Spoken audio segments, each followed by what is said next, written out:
So if your back doesn't like that little back bend, that extension, don't do it, okay? Definitely don't do it. The next exercise after that is a serratus press.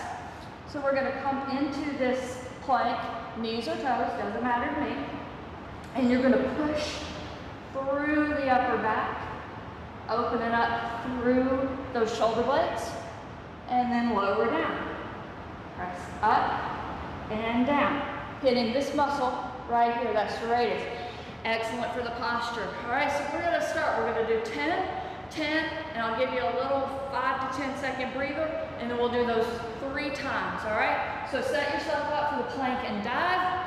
Got 10 of those for me, all right?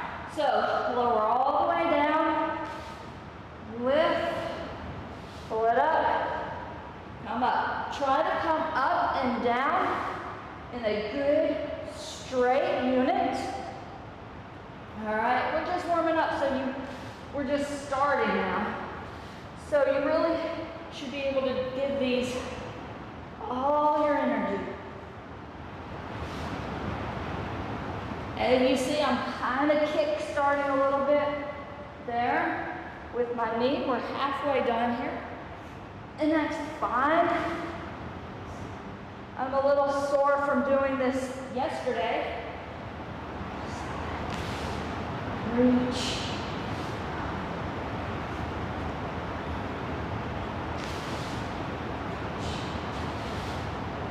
Two more sets, 2 more.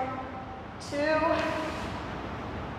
Modify whenever you need. Last one, down, up, up, push up, and we'll finish that up. Good. Now we're gonna go right into that serratus press. So set yourself up into that plank, okay? Knees or toes, doesn't matter to me. Get that neck nice and long. Press up, 10, 9, 8, 7, 6, 5, 4, 3, up and down in between those arms. 1 more, good. Relax for a second. Now if you're confused about that serratus press, you really don't know what's going on or how to do it, then just hold the plank, okay? Don't waste time trying to figure it out now. You can ask me in the comment sections for a little bit more explanation if you need to, but don't let that hold you up. If you don't know what's going on, modify, try something else. Block 2, back to those plank and dives, all right? 10 of them. So down and up. Remember, modify however you need to. Make this safe for you.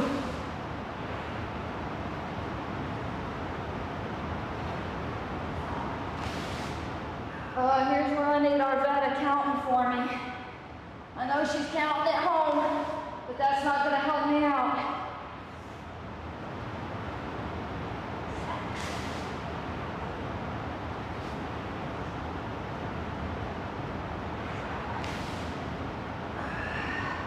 Modify whenever you need to. 2 more. 2 more. Down, up, down. 1 more.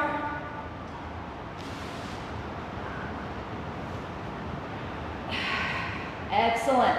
Drop right down into that plank for that serratus press. Elbow, this is not your elbow. Shoulder directly over your elbows. Hands apart. Press up. 1. Make that move. 2. Happen right in between those shoulder blades. 4. Whoops. Cock up and down.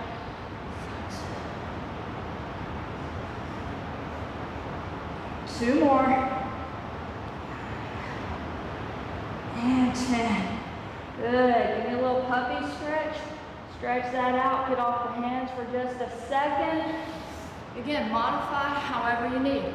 We've got 1 more round. I'm giving you a little bit of a breather. You should need a breather. Okay? If you don't, maybe check to see what type of effort you're putting forth into your moves. All right, we've got one more round of these.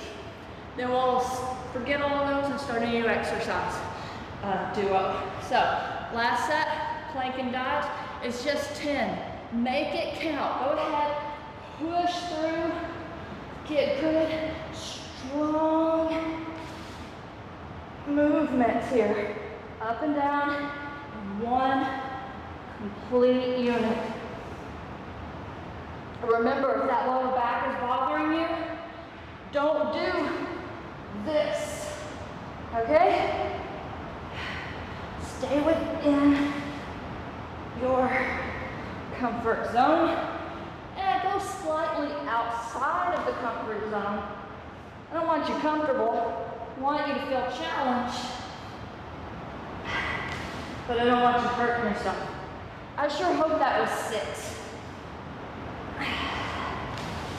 I'm sure somebody will let me know later.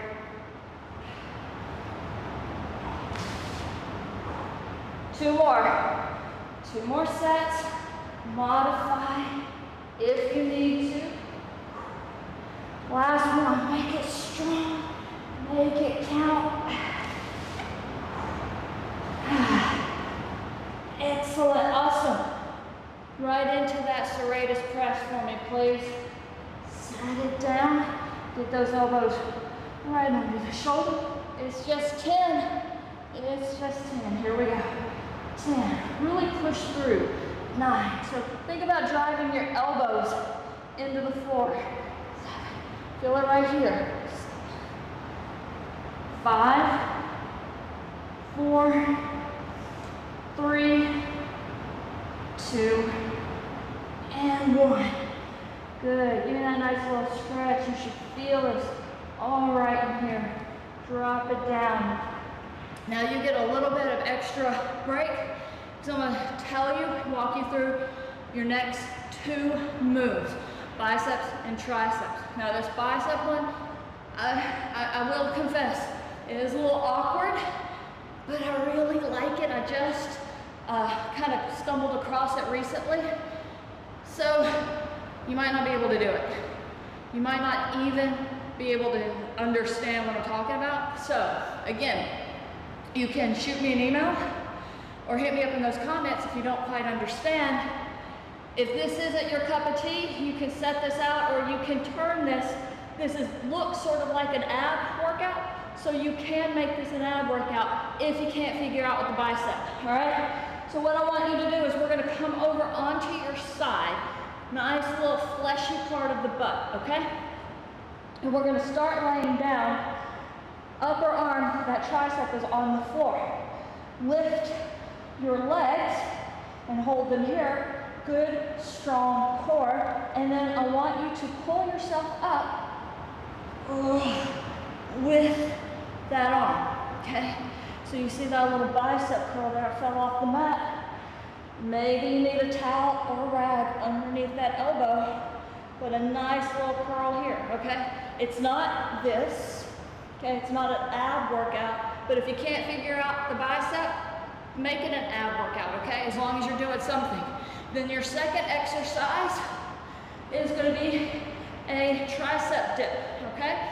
So we're going to go down and up. Now, you can do this on the floor, on the edge of the couch. As long as there's something stable, you can sit up on something higher. I don't have anything to offer a demonstration on, but you can do a dip on something else, or if you just don't like dips and you've got a weight, give me a nice little overhead tricep, all right? So let's get started left and right with those bicep curls. 10 and 10, okay? So, nice little fleshy part of the butt, kind of sitting to the side, start laying down, grab that leg, use your core to keep your legs from moving, get on the mat properly, and curl yourself up.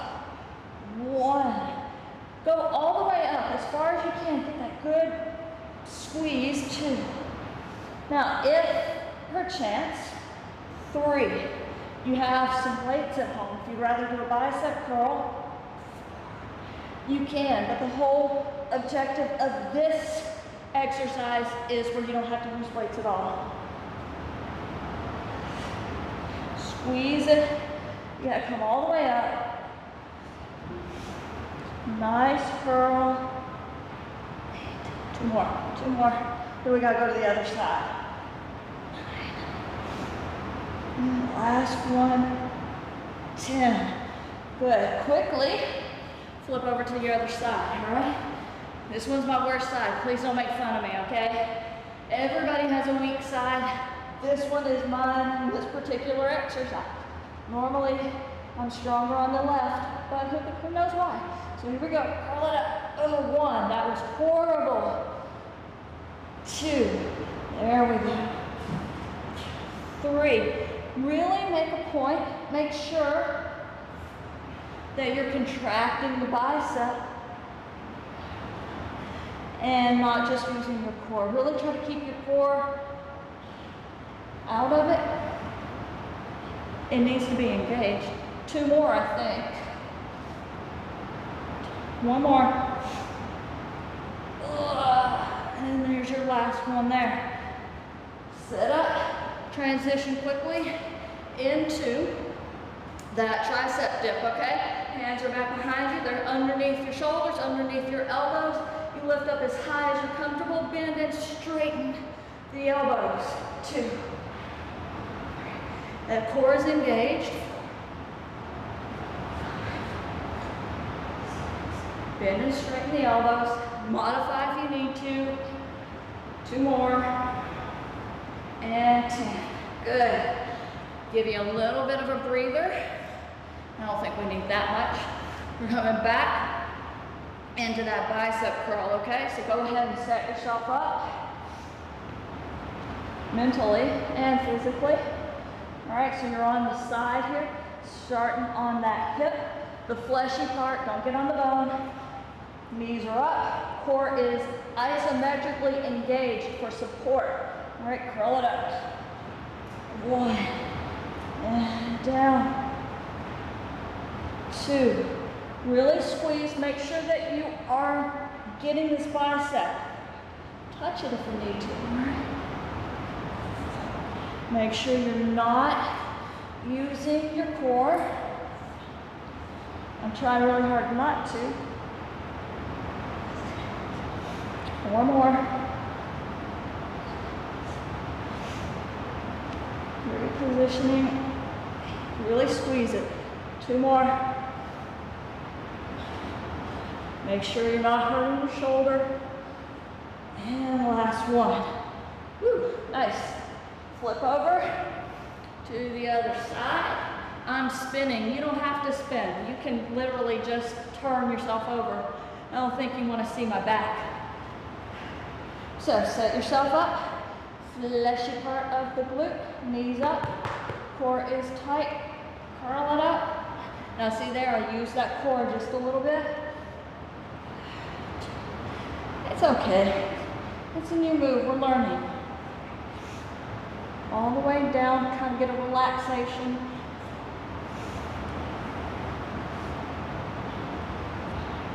Squeeze it. So you're pivoting up and down on that elbow.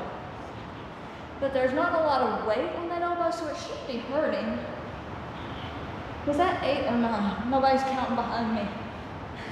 We're gonna do 1 more because I can't quite remember. 10. I'm not good at counting to 10.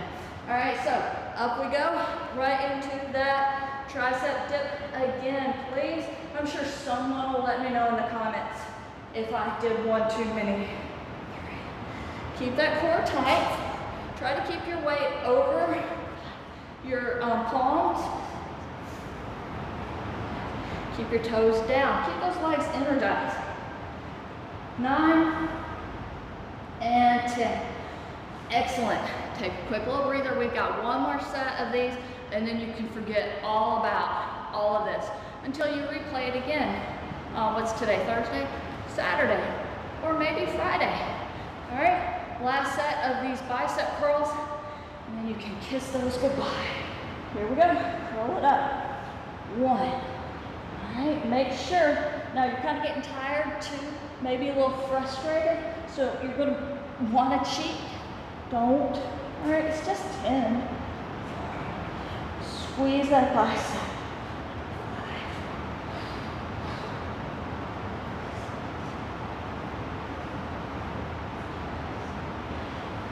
Feel it. 2 more. Last one. And 10. Good. Flip it over. Last set of these. All right. Pull it up. Oh, see, there we go. 1. I don't know why it's harder to, but it is. And you might see me kind of jerking a little bit. I'm cheating by pushing up with my back. Trying really hard not to, but your body cheats so well. 4 more.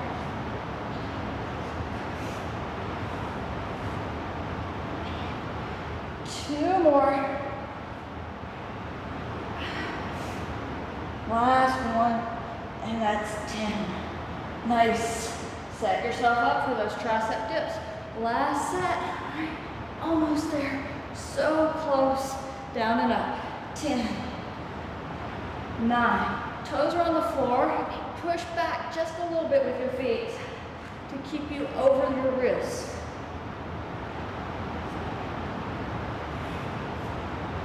3 more. 3, 2, and 1. Awesome. Take a breather. We got our last duo, our last set of weight exercises, so I'm going to talk you through it. Get some water, catch your breath while I'm doing this. First exercise that we're going to do is this lateral lunge. We did that in the warm-up, so you should already kind of have that muscle memory going there. This time though, I want you to take it nice and low as you're comfortable with, pushing those hips back. Then our second exercise is just going to be a nice little hip hinge for the glutes, the hamstrings, and the back. We're just going to hinge from the waist and come up, stretching and contracting. And I'll talk you a little bit more through that when we actually start. Okay, so if you're ready, come on up, join me. I know half of y'all are probably still on the floor. So come up, let's get started. Give me that lunge. 1. Now it's each way. Make sure that as you do this, you're hinging back. Okay, so set and sit. Okay, set your foot and sit back. So push that butt back.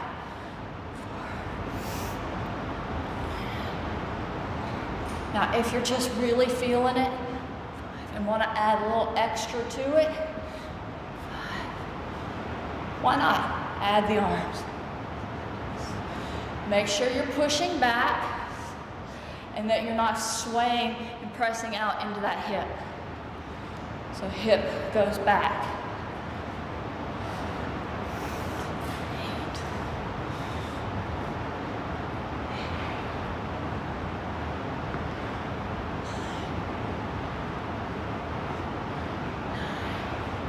It's a little 10 and 10. Good. Give me that hip hinge, okay? Seems to me I misjudged my time. So we're going to change something up. Because I said 30 minutes and we're not even done.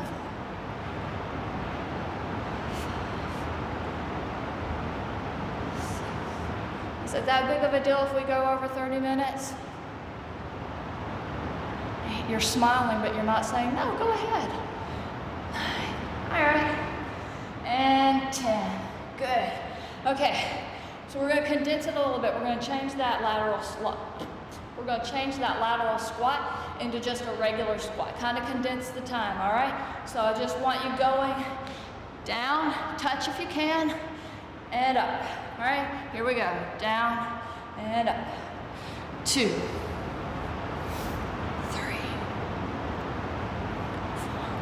The next half doesn't take that long. 6. Sit back. 8. 2 more. and 10. Good. Give me those hip hinges. Now, I've got my arms out. That's adding a little bit of resistance. Okay, makes it a little bit harder changing the length of your lever. Do it if you want. You also can do these airplanes. Or just here. 2 more. And 10. Good. Quick little breather. Final set of weight exercises. Down and up. You don't have to reach. You don't have to touch. 8. 7.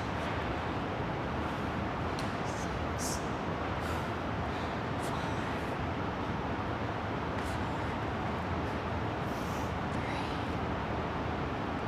2 and 1. Nice. Final set of hip hinges here. Okay, stretch and contract. As you come up, you should feel that glute contract. Your core is engaged. Your back is super long. If your arms are at your side, they're by your ears. 2 more. 2 and 1. All right, shake it out. We have our cardio next, okay? It's 3 exercises, 30 seconds each, 3 times. So that is, what is that, 4 minutes or so? So we're gonna run right into it, okay? So your first exercise is gonna be a plyo lunge, okay? Make sure when you do this, your feet are planted. You go as deep or as shallow as you want. Then we're gonna go into speed skaters. All right? And then we're gonna do mountain climbers. Yay! Okay? All 3 of those, back to back, for a good solid minute and a half. And then we'll take a quick breather, and then we'll do that 3 times. So are you ready for me here? All right, so let's go. Give me those plyo lunges. Now, you don't have to jump, okay? You can just step. You can step and lunge, whatever works for you. This is your cardio though, so put forth some effort, all right? Whatever works for you. We're going into those speed skaters right now. Now, you can big step, okay? You can jump. I'm probably not gonna jump too much just because I don't want to trip. You can add on, throw that leg behind you, reach down, whatever you want to do. All right, and we got those mountain climbers.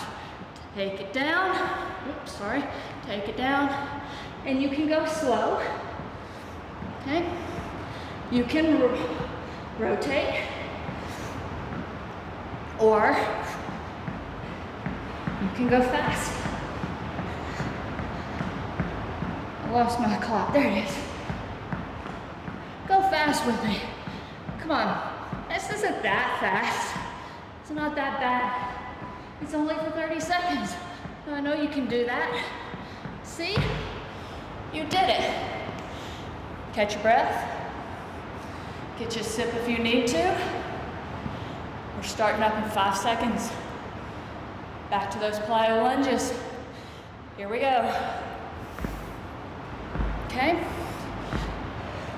Now, you can go, whoops, as low as you want with these, as high as you want. Safety first, please. I'm gonna back away a little bit. I'm stomping right into the microphone. Almost there. Give me those skaters. So I'm not jumping very high or very far. And I'm gonna say it's because I have a microphone that's down on the floor. That's a pretty good excuse, right? But you don't have one on your floor. So you can jump, put forth the effort. Getting ready to drop down to those mountain climbers. Now here's the thing. Yes, we did go from standing and we did drop down and our heart rate is elevated. However, you should be looking at a distance in front of you, not at your feet, not at your belly, not at your knees. So your head is upright and it remains upright. And now you're upright. Catch your breath. One more cycle, about 10 seconds. Then we'll get core, then we'll be done. All right, so here's your plyos. See how quietly you can land.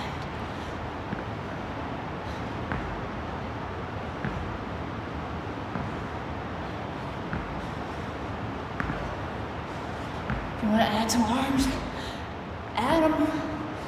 This is your cardio.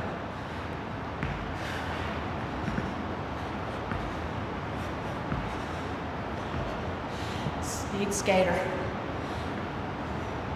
This is not it. Come on. It's your last set.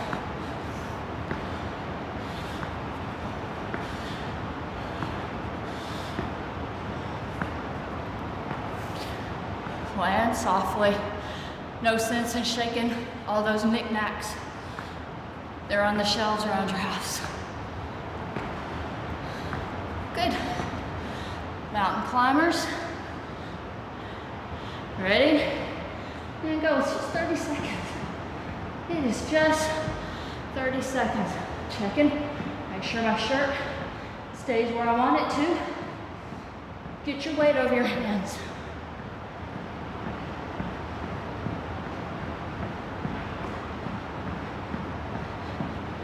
10 more seconds.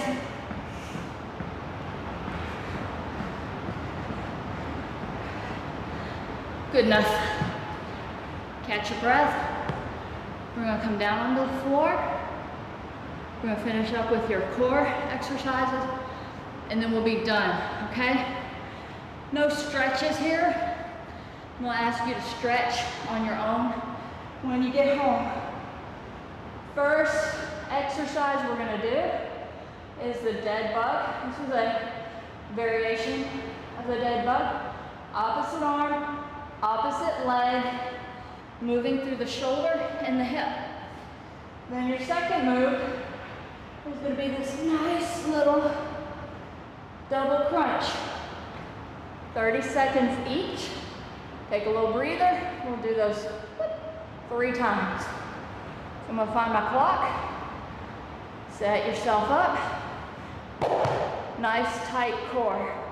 All right, opposite arm, opposite leg. Now shrink wrap that core, okay? Nice and tight. So imagine that you have one of those obscenely tight workout shirts on, and you just found out that somebody was gonna come and video you and post it to the world. So pull it in, tighten up, so that, we don't wanna see your biscuit dough, all right? All right, one more set each way. Now give me those double crunches. Nice and tight. You want to think about that core shrink wrapping, quite literally, like you have on too tight of a shirt. So it's pulling your entire core in this 360 squeeze. All right? So nice and tight, pulling it in towards the middle and down. Don't suck that belly button in. We don't like that. And relax. So, nice, good engagement of all these cores, okay? Tighten that belly up. Pull it in nice and tight. Here's our second set of dead bugs. Down and up. Now, if your core is tight, your pelvis isn't moving, okay? So I have a lot of people like, well, what do I do with my lower back? You engage your core so that your lower back is protected. Your pelvis doesn't move. If your pelvis isn't moving, however your lower back is, whether it's flat or slightly arched, it'll be all right. And give me those double crunches. So don't think so much about smashing that lower back into the floor. Think more about controlling that core and keeping that pelvis, okay, your pelvis is moving here, but keeping that pelvis engaged and in control. We're almost there. Now hold it here, peak contraction, hold it a little more, squeeze it more. Can you touch your forehead to your knees? And relax. One more set, and we're done. I think I went over my 30-minute time by about 10. Up, here we go. Now move, so move through your shoulder and your hip. Your pelvis stays neutral, okay? So your pelvis doesn't move.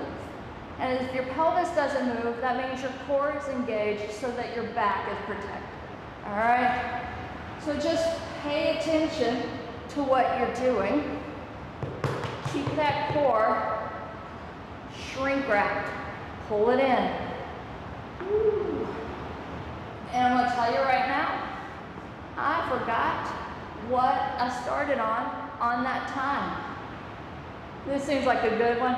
Here we go, double crunch. Squeeze it up. Think more about lifting the chest to the thighs and less about where the knees are going, okay? You really want this crunch. So it's more about what your upper body is doing and how it moves than what your lower body is doing. All right, we have 5 more seconds. And hold it here. Hold it, lift up a little bit more, and relax. Awesome. So that finishes this 30-minute class, and it wasn't 30 minutes. I want you to stretch afterwards. We're not putting that into this episode simply because we're trying to save time. So if you're done here, take a few moments, stretch the back, the chest, the legs, stretch everything out so that you're good and loose.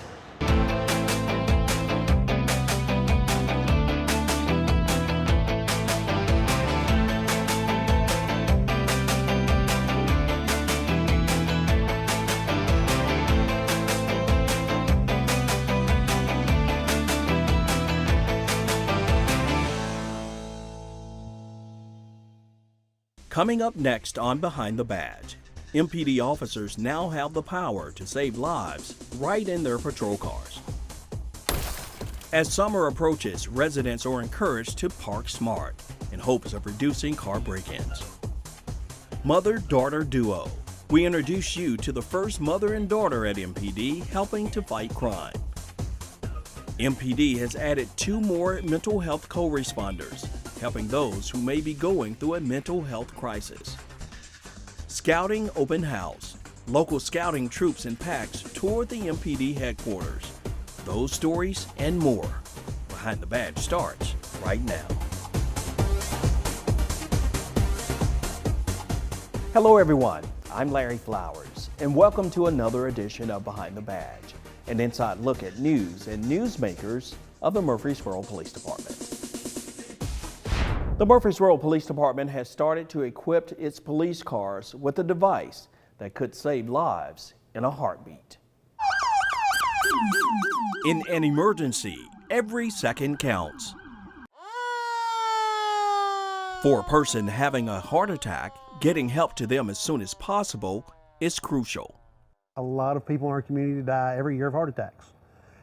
And literally from heart attacks, minutes mean the difference between life and death. A 1 minute, 2 minute, 3 minute delay can make a huge difference whether somebody survives or not. And with police officers normally arriving on scene first, That 1 or 2 or 3 minutes we get there before the other agencies, whether that's the fire department or the ambulance service get there, makes a huge difference in survivability.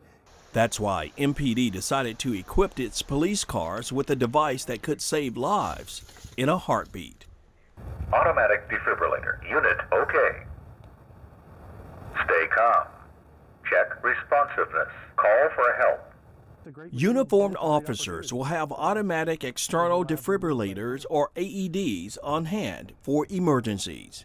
All an officer would do is when they get to the scene, they would lay this down to the side, unzip it, pull it open. When they pull it open, inside there are a set of defibrillator pads. They simply turn on the machine.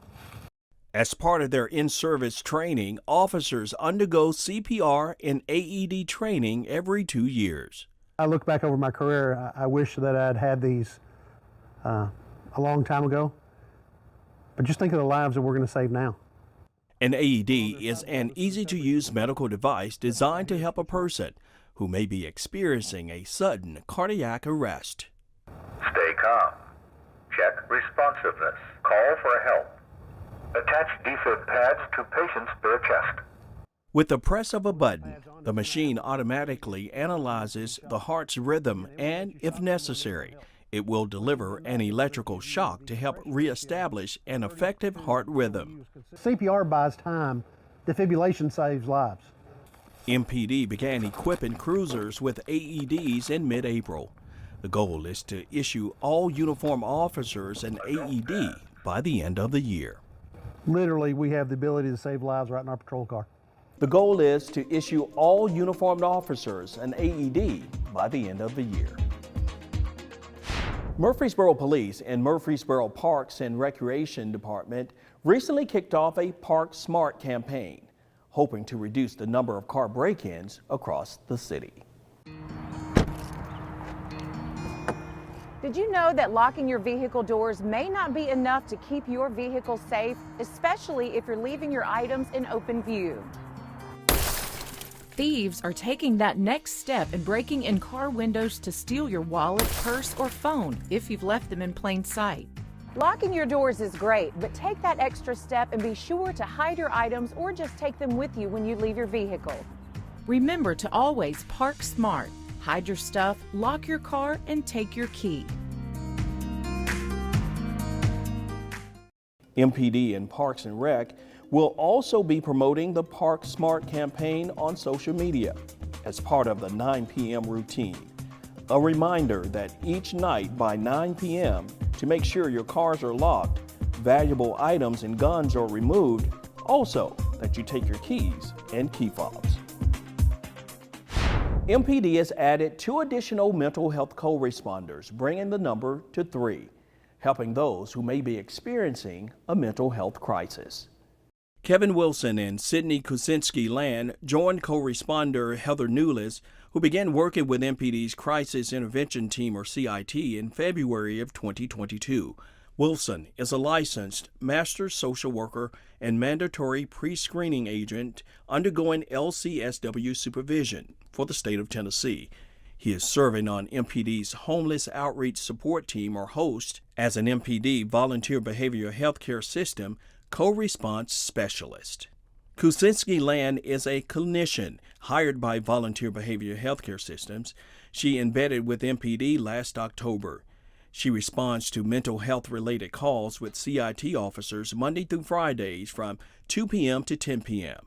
The mental health co-responders have responded to hundreds of mental health related calls and interacted with hundreds of individuals since the VBHCS partnership began.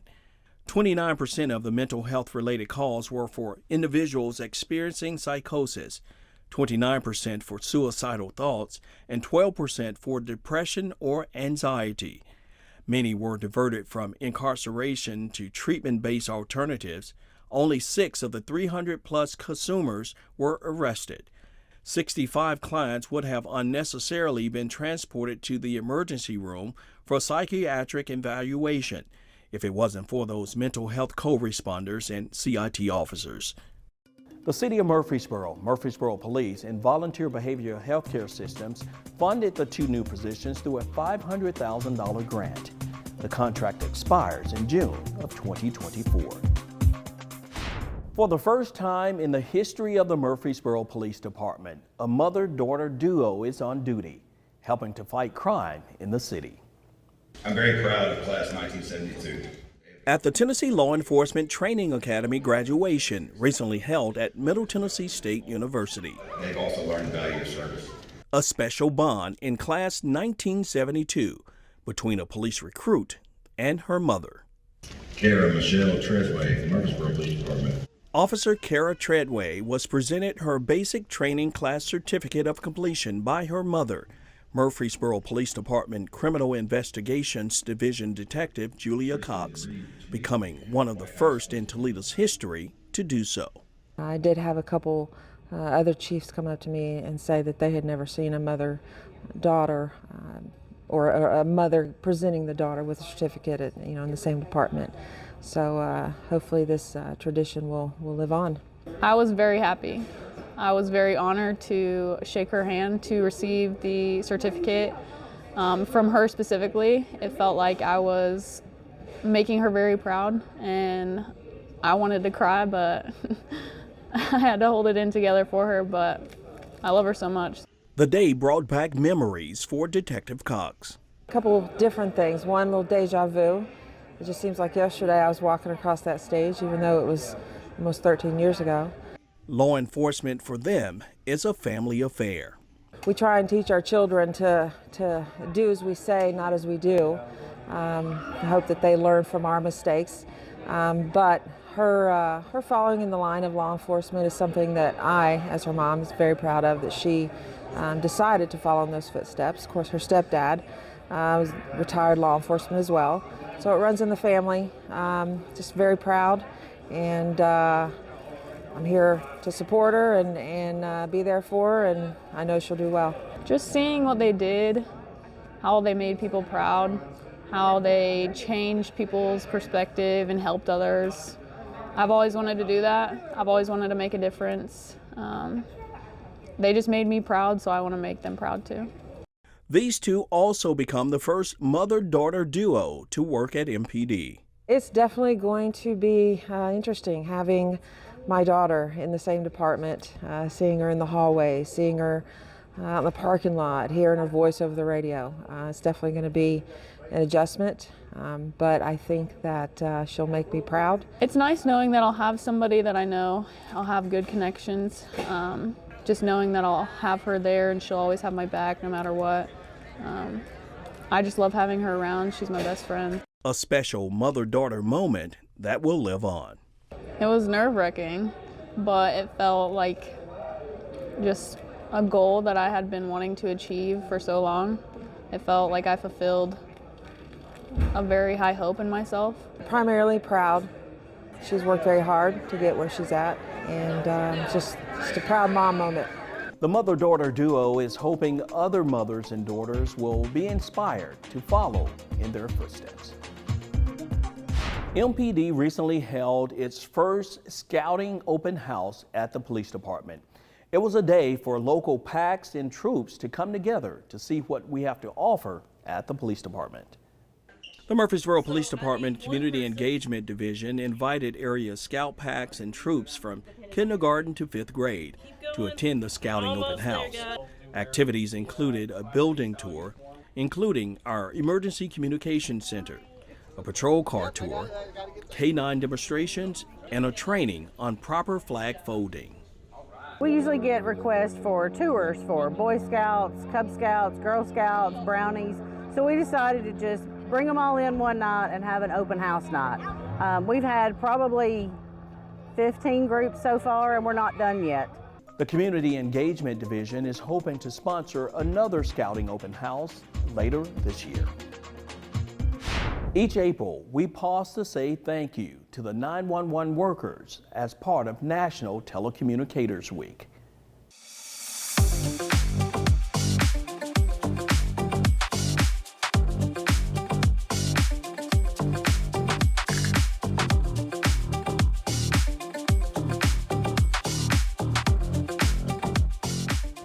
think this could be any more appropriate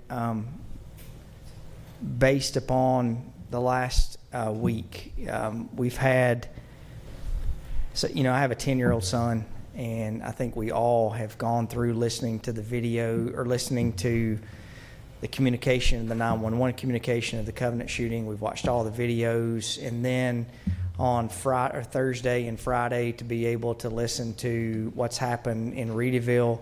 I want to commend our Murfreesboro Fire and Recreation Department. I think the chief is here. Not only the chief, but Nate Williams is back here somewhere. Nate helped coordinate getting buses to get volunteers out to Reedyville. Our police department. My boys, for example, just to give you an idea of how a community comes together, I didn't know this. They came home, they went out to Reedyville day before yesterday, and the entire school was out helping at a family's home who was devastated. So, you know, when something happens like what's happened in our community, it really shows who we are. And so I think it's very appropriate that we talk about National Public Safety Telecommunicators Week, because if it were not for our dispatchers, it's a hard time to get where you're going if you don't know where you're supposed to go, and that's what our dispatchers do. So whereas when an emergency occurs, the prompt response of police officers, firefighters, and paramedics is critical to the protection of life and preservation of property.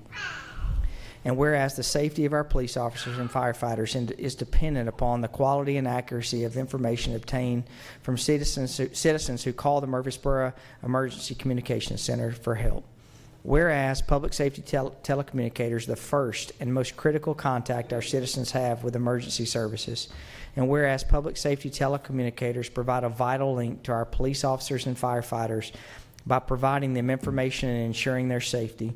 And whereas public safety telecommunicators of the Murfreesboro Emergency Communications Center have contributed substantially to the apprehension of criminals, suppression of fires, and treatment of patients.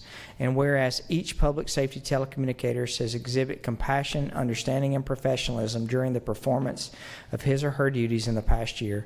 Now, therefore, I, Shane McFarland, Mayor of the City of Murfreesboro, Tennessee, on behalf of the entire City Council, do hereby proclaim April 9th to the 15th, 2023, to observe National Public Safety Telecommunicators Week, and ask all the citizens to join me in expressing our appreciation to the City of Murfreesboro's emergency communication personnel for their hard work and dedication.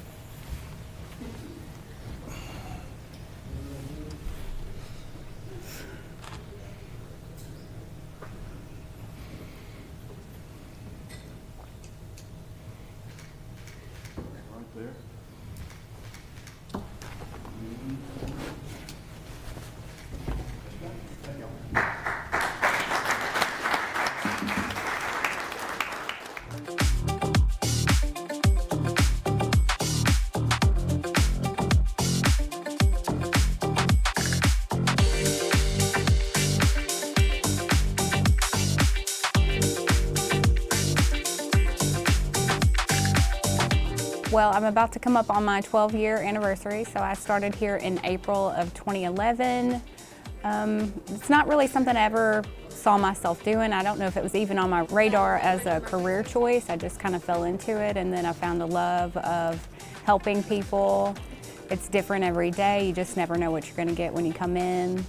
So that's kind of what's kept me here. It's almost like a big family here. We see each other here more than our own family sometimes, so you really grow those bonds, and it makes it easier to come into work when you know you've got a great group of people that you're going to be working with. 12 years is a long time. I've just, you know, stayed and grown in my position. I became a CTO, which is a training officer, I think in 2013, so I did that for a few years, and then I became a supervisor in 2018, so I've been doing that since 2018. I mostly oversee the evening shift, even though we're kind of all a day team now, and that's what I do here. I've been here approximately a year. We moved down here last July. I've been in communications now for 17 years, in emergency services for over 20. I was a fireman and a dispatcher in upstate New York as well. The one thing through the years that really has touched me the most in this job is the fact that you really got to love what you do and the people that you do it with. It's not just about the people calling in, but the people that are in the room with you as well.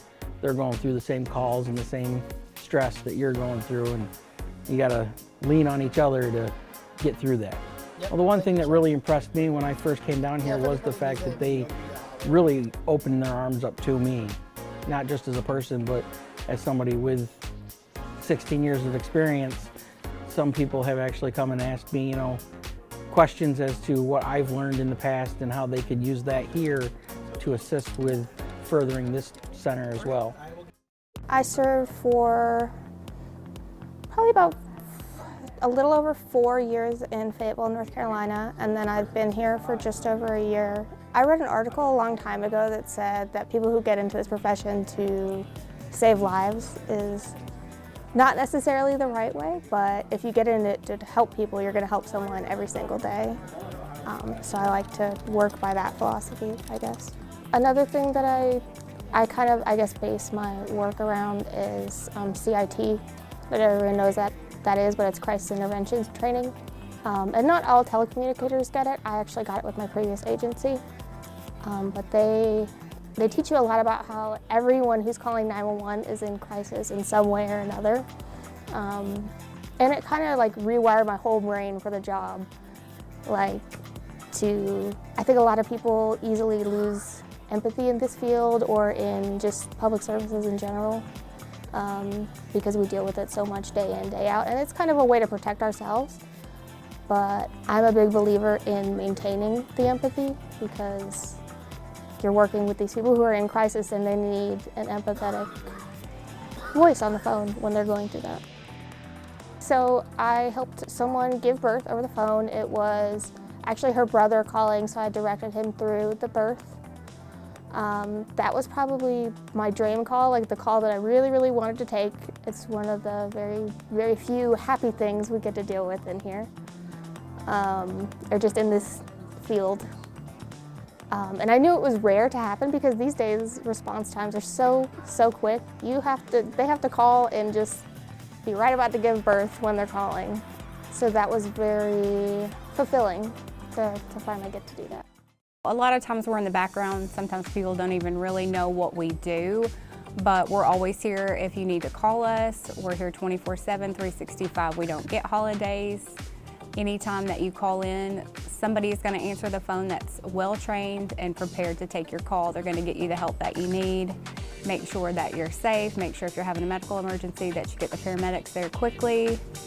It's just sometimes it's a thankless job, but that's not why we do it, and we're always here when people need help.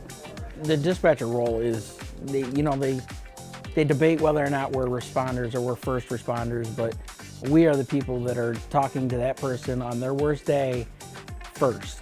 I mean, they're calling us, and the first voice they hear, the first place they're looking for help is here at dispatch. And the training here in Murfreesboro is tremendous compared to where I came from. We rarely ever went to trainings where they send people all over the countryside to get further training to make us better, so that when that person is having their worst day, we're able to calm them down. We're able to save their life, to assist them in any way we can to make sure that their day does get better.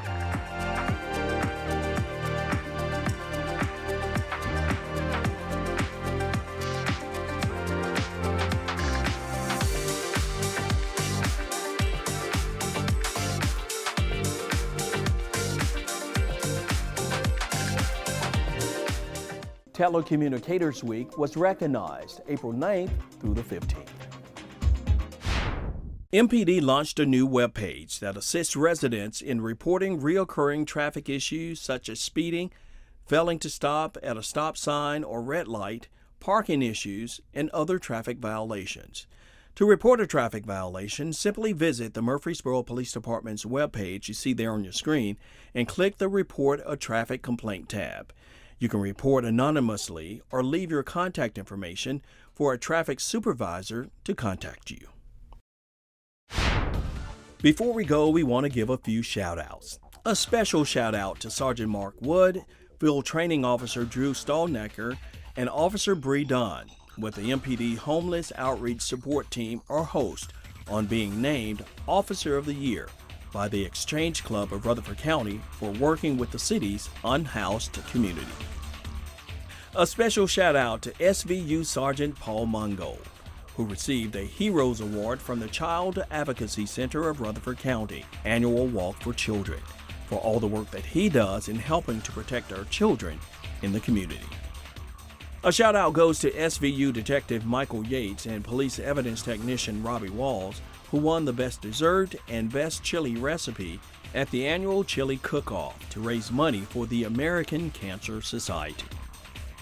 MPD Officers Wilkins, Stillman, Campbell, Spence, McGuire, and Sergeant Denton receive a shout out for the Traffic Safety and Child Passenger Safety Awards they received at the Tennessee Highway Safety Office Banquet in Bell Buckle.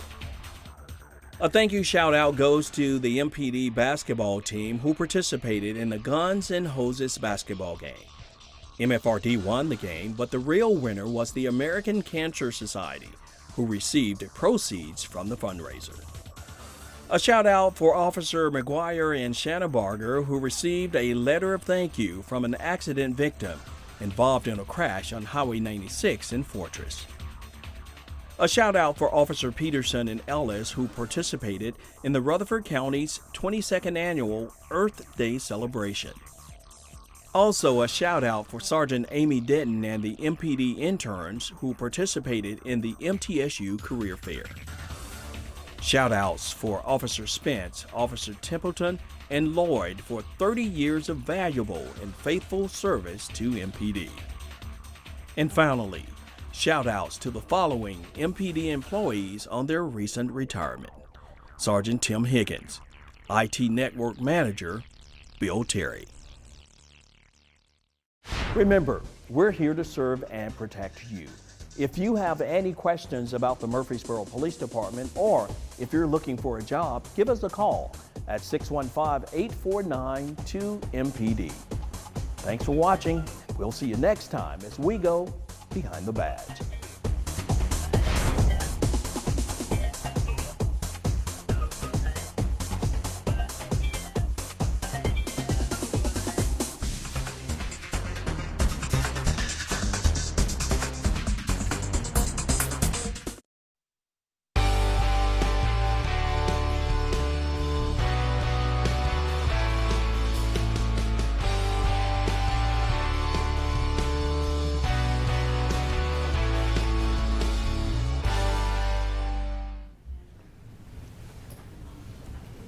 Good evening and welcome to the September 26th meeting of the Murfreesboro City School Board. We're glad to have those of you in the audience with us tonight, and we're glad to have those that are at home watching on TV. At this time we're going to stand, and I'm going to ask you to remain standing as we have our pledge tonight led by Emily Bell, who is a pre-K student at Cason Lane. Her mom also is a teacher at Hobgood, by the way. Evelyn Hunsicker,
and technology for our community. So thank you again. Thank you. Thank you so very much. You guys can do the math on that, right? With the exception of the City Schools Foundation, I think this is the largest gift we've ever received in Chromebooks, and we truly appreciate it, and the students appreciate it, and I know Miss Savisa and her team were happy to get those. So like I said, they are unpacked, and I think they are in schools already. So we don't take donations and just keep them. We get them out to where they belong. So thank you guys. We really appreciate you. Thank you very much. On a different note, Overall Creek wants to thank Renee Crenson with Benchmark Realty and Nashville Krav Maga Murfreesboro for providing breakfast to the entire faculty and staff when they open this year. So we always love those partners that come together and just love on our teachers and our staff, and we appreciate them. Also, thank you to New Vision and Fellowship Church for once again meeting weekly.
We expect it to be a great event, and let me tell you why we expect it to be a great event and how we need it to be a great event. The foundation received 118 grant requests this year, over $500,000 in grant requests from teachers. It is amazing what they are wanting to accomplish in their classrooms. So all of the dollars that the foundation raises goes straight back to those classrooms. Also, our very own Cynthia Gomez Ortiz is going to be hosting the Spanish news on CityTV.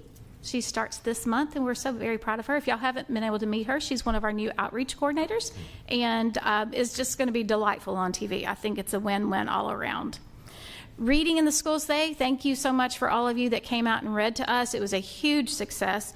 We had volunteers in every school for hours upon hours, and what a great day. It just felt good to be back in those schools and see those children enjoying the gifts of a book.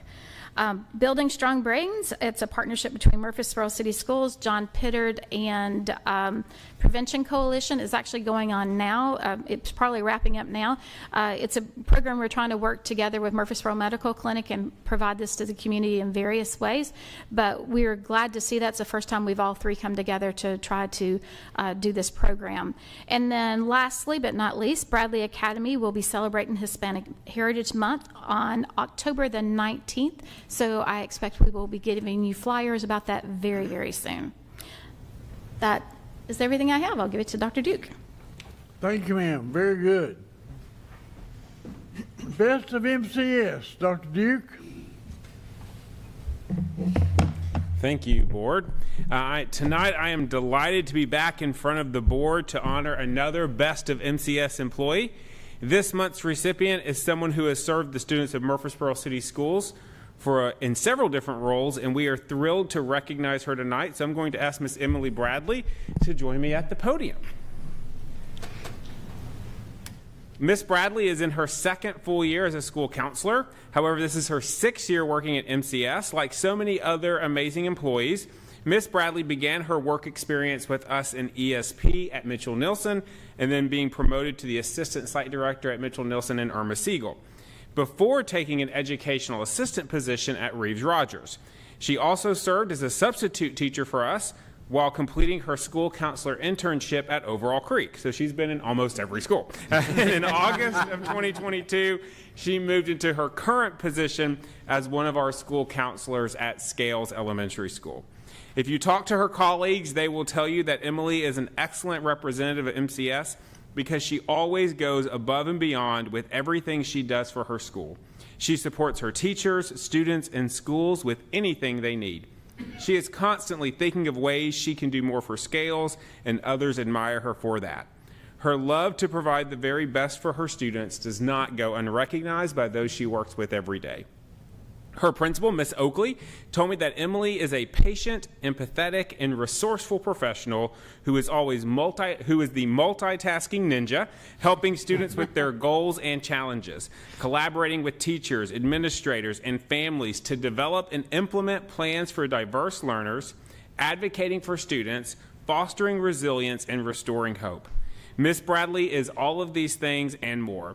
She has a servant's heart and is dedicated to others with total and unconditional love. She is a source of continuity for students amidst changes and challenges both inside and outside of Scales. Her thoughtful encouragement and consistent presence help students to feel seen and supported.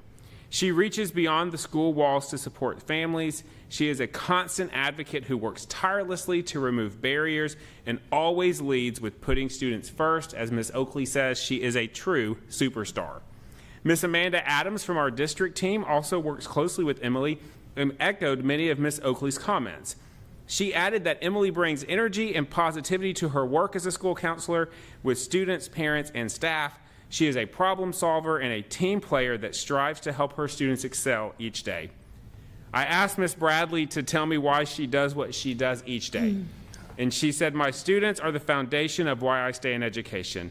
Even on the toughest days, I get to be the person that students can lean on and rely on to always take care of them and advocate for them. Scales is a special place to me because it's the first building that I was known as a school counselor. I can still remember the excitement the first time one of my students called me a school counselor, and I realized that my dreams had come true. Since that day, Scales has felt like home, and I hope to spend many more years serving Scales and all of the future superstars to come." Well, Ms. Bradley, let me say we also hope you are able to serve the Scales superstars for many years to come. We are so thankful for the work you do each day, and on behalf of everyone in our district, let me say thank you for representing the best of MCS.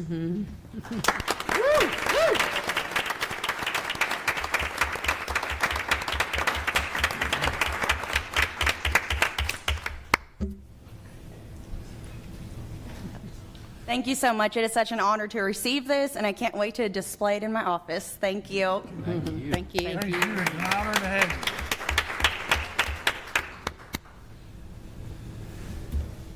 Spotlight on education, Dr. Duke. High five. High fives. And I'm going to stay down here for this as well.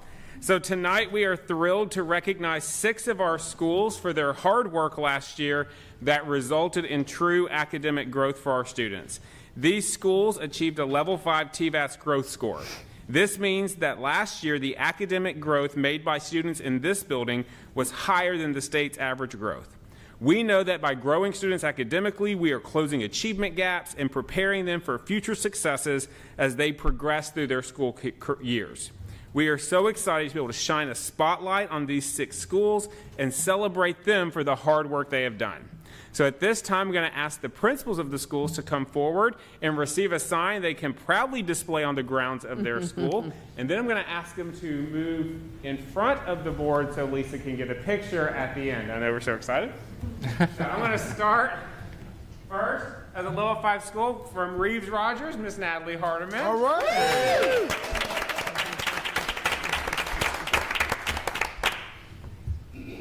Overall Creek, Miss Ortiz. Hey, woo! And we'll say congratulations to Mr. Barch, too, since that was his home last year. Miss Emily Spencer with Irma Siegel. Woo!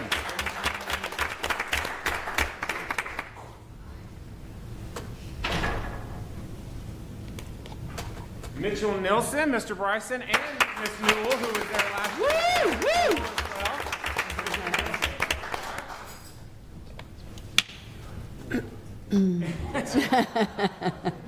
For the second, I'm really proud, for the second year in a row, which is incredibly hard to do, to have level 5 2 years in a row, is Bradley Academy.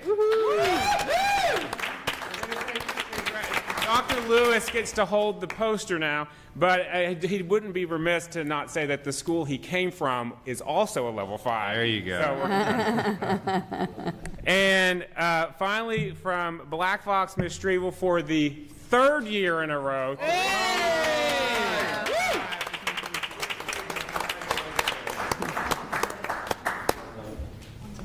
You want to grab a picture? Mr. Rocha and Mr. Barsh, I want to jump up there with them too for your schools. Here we go.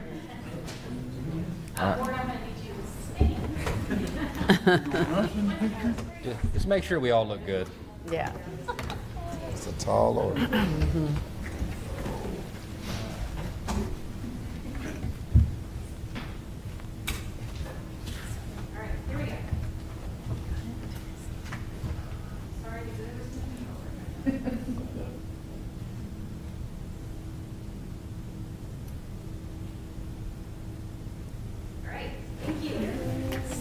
Congratulations. Yeah, so join me in congratulating these one more time for their incredible work. Now, as the board is aware, TVAS is just one piece of data that we look at when we look at school success. The State Accountability Framework is currently under review, and this year's rollout of data and designations has been delayed because of this. However, I am confident that once all the information is unembargoed, we're going to have even more schools to celebrate. We have schools not mentioned tonight that have made tremendous progress in raising achievement rates, some that have done truly unbelievable work with English language learner scores, and others that have made Herculean strides in combating chronic absenteeism. So we're so glad to celebrate these schools tonight and look forward to hopefully being able to celebrate even more in the weeks to come. Thank you, sir. Well, I have two accolades I'd like to give. It is an honor for me to be chairman of this board. And even more so of an honor because this board has been nominated as the School Board of the Year in our district, which is the Mid-Cumberland District. And I'm very proud to say this board has worked hard and do well, and we just hope we're going to go a little further. But thank you to the board because you are an amazing group of people to work with. I also want to give accolade. I'm going to ask Ms. Moore if she'll please give us a little bit about, we have the Tennessee School Board Association also recognizes volunteers. And Our Lady was nominated as Volunteer of the Year for the Mid-Cumberland Community section and was awarded that last night. And if you will say a little bit something about our nominee because you were the one nominated her. I'd be glad to. So our nominee was Katricia Robinson. She has been volunteering with city schools for over a decade. Most of that's been at Mitchell Nielsen. And everyone you talk to who has worked with her says her focus is on making sure kids with high level of need, kind of what we might call at-risk kids, are getting what they need. She kind of embodies the whole child approach to education, and she spends so many hours doing everything from helping at basketball games to making sure kids have uniforms to helping the counselors to running the reward store. She's always there to help, and I'm so happy. So she was the winner.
searching for a job?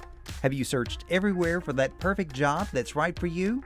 Well, your search may be over. Go to murfreesborotn.gov and click on Jobs.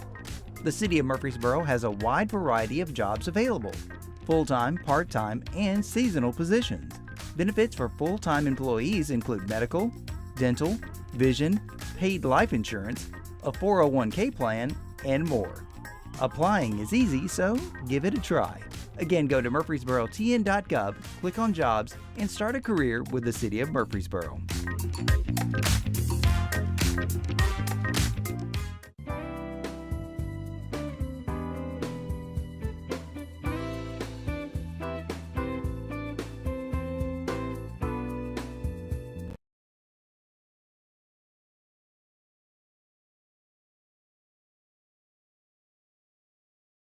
Continue professional services with Job Hastings and Associates to audit the financial statements of Murfreesboro City Schools, excluding the internal school funds, for fiscal years ending in June 30th of 2024, 2025, and 2026. Fees are based on the amount of time necessary to perform the audit in an efficient but comprehensive manner as required by auditing standards. The fees do increase 3% each year and are comparable with the previous 3 fiscal years. The selection of Job Hastings as auditors will allow them to begin interim audit testing prior to the fiscal year end and to plan the audit timeline to ensure the audit is complete in a timely manner. We made this change to Job Hastings 3 years ago, and one of the reasons we did that is because they also are an auditor for the City of Murfreesboro, and they still are. So we are again recommending approval of this contract. Is a 3-year total cost of $126,300 for all 3 years. I have a motion to approve the change in the contract. So moved, Mr. Chairman. Thank you, Mr. Richardson. Have a second. Second. Thank you, Ms. Long. Any question or comment? Mr. Chairman, if I may. Richardson, yes, sir. Working with Job Hastings has just been such an extraordinary journey. They've been so incredibly thorough and so communicative with the board in enlightening us on what it is we need to know. I've been so very impressed with their work, and again, it helps us coordinate with the city and their leadership. So I believe this is a prudent endeavor, and I'm really glad that we're looking at this, and it appears to be going to be a good vote moving forward. I agree. All right, you have a motion and a second. Any other question? All in favor of the motion say aye. Aye. Aye. Any opposition? And there is none. Thank you. Approval of Matlock and Clements. Yes, the Finance Department is also seeking board approval to continue professional services with Matlock Clements PC to audit the combined and individual financial statements of each school's internal school funds for the same fiscal years of June 30th, 2024, 2025, and 2026. These fees are based on the amount of time necessary to perform the audit in an efficient and comprehensive manner in accordance with standards. The selection of this auditor of Matlock Clements as auditor of these funds will allow them to begin the interim audit testing prior to the fiscal year end and to plan the audit timeline. The 3-year total cost of the contract is $44,850, and we are recommending approval. We have a motion to approve the recommendation. So moved. Thank you, Ms. Moore. We have a second. Second. Thank you, Mr. Ballard. Any question or comment? I see none. All in favor of the motion say aye. Aye. Any opposition? And I see none. Thank you. Approval of ESSER planning. Yes, the Federal Programs and Finance Department are seeking approval of the ESSER 3.0 public plan for remaining funds planning addenda and the required health and safety plan. Both of these plans are required by the grant, and they must be updated on a regular basis, which is every 6 months through September 30th of 2023, to be in compliance with the ESSER 3.0 grant guidelines. All ESSER 3.0 grant funds must be spent or encumbered by June 30th of 2024. MCS currently has approximately $7.5 million remaining in our ESSER fund balance, and we are recommending approval as presented. Move to approve. I have a motion to approve, Mr. Ballard. Thank you. Have a second. Second. A second by Ms. Dodd. Any question or comment? I have a question. All right, sir. I want to make sure I'm getting it right. We're required to update every 6 months through September 30th. So this, And I am looking at that, Mr. Settles, and I think that's actually a typo on my memo. I apologize. It should be 2024. So I okay, because I apologize was going for to say, that. we don't have to do this anymore, right? No, we'll have to do it 2 more times, or 1 more time, I should say. I apologize. I caught that as I was reading it out loud and questioned, so I appreciate that. Thank you for that. No further questions from me. What did you say we currently have left in that account? In our ESSER funds, currently we're sitting at right about $7.5 million. That's a little bit that's left from ESSER 2, and I'm going to pull that real fast. Our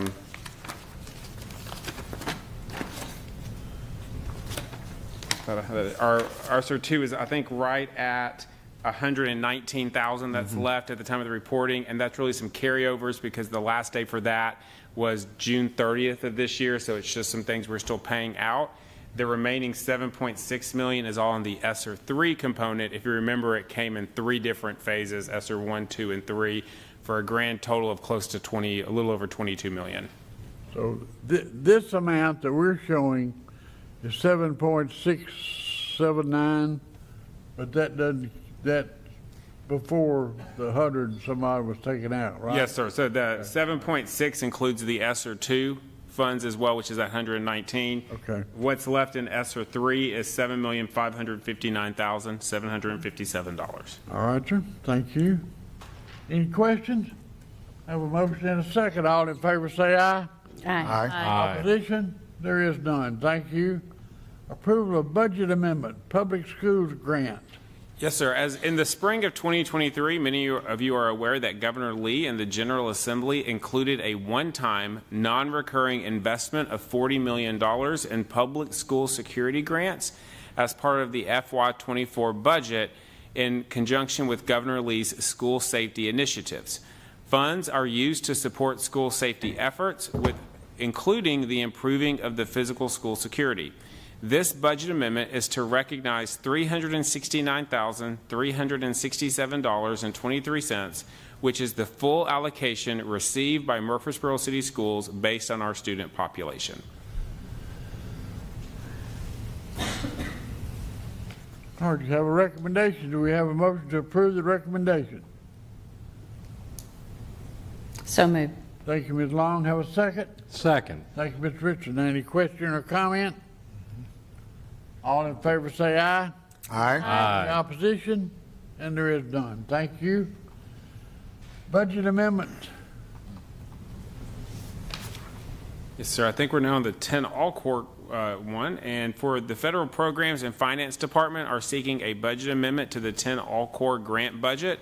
This amendment will transfer $466,001 from various line items to the other contracted services or unused line item. This $466,001 will be released back to the state at the end of the grant period. This grant requires a local match, and the district received a significantly higher allocation than expected. By releasing the $466,000 back to the state, the district will be able to meet the local match requirements. This funding allocation will be used to fund the salaries and benefits of 27 Tier 1 interventionists and educational assistants, including laptops, instructional supplies, and materials. This 10 all-core grant must be encumbered or spent by June 30th of 2024. And we did speak about this a couple workshops ago at the central office, or I'm sorry, a meeting we had at the central office a while back. And if you remember, we were expecting a little over $500,000, and we ended up getting close to $1.6 million when they gave that money out. There is that local match requirement. For every $700 per student the state gives, we have to match it with $800. So that's what we had planned in our budget. So when the increase tripled from the state, our local match then tripled as well.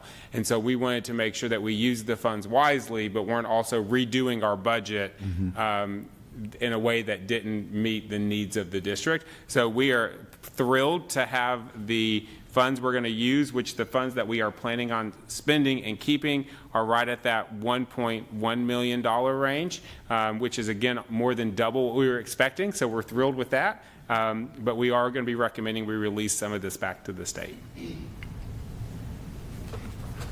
All right, we've heard the report. We have a motion to approve the budget amendment for All Corp. So moved. Thank you, Mr. Ballard. Do we have a second? Second. Thank you, Ms. Dodd. Any question there or comment? I have a question. Yes, ma'am. Will this be coming up again next year? So will we need to think ahead in our budget that we might be getting a bigger amount in the future? Because I know it probably sounds strange to anyone to say public schools are giving money back that they had, but you explained why we're having to do it. But are we anticipating a similar grant amount next year so we could budget bigger? So we're not anticipating this grant at all next year. It's tied to ESSER funds, so it won't be coming back. I mean, you're exactly right. I always want to be careful when you talk about we're going to release money back. But with this grant specifically, it is extremely limited on what you can do with these funds. And we have worked as a team to make sure we are maximizing every dollar that we possibly can. But it is extremely limited in what we can do. And again, without having to go back to our budget, that's why we made that decision not to.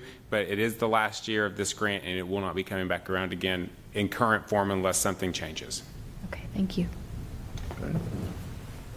Question, Mr. Settles. Yes, I'm at the end. So we got the grant. So the $466,000 we're releasing back to the state so that we can keep the grant. I'm getting it right? I'm sorry, can you We're going repeat? to keep the grant, and the other money at the end of the grant period is going to go back to the state so that our local match is met.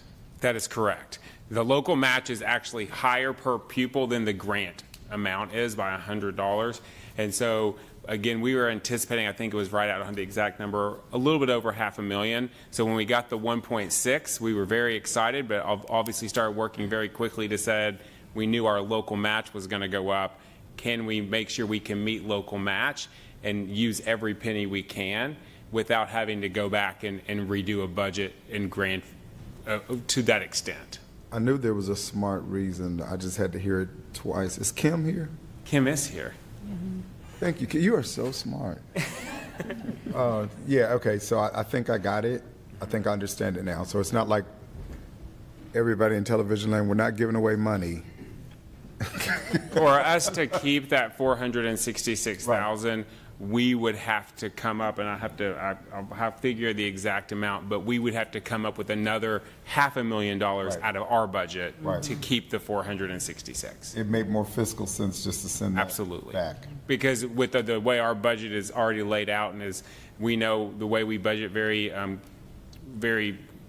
tightly, if we make sure we do it, that we would be having to take away from another program to keep money that it really we don't feel like is in the best interest of the district. Thank you for that. Thank you for walking me through it twice. I appreciate it.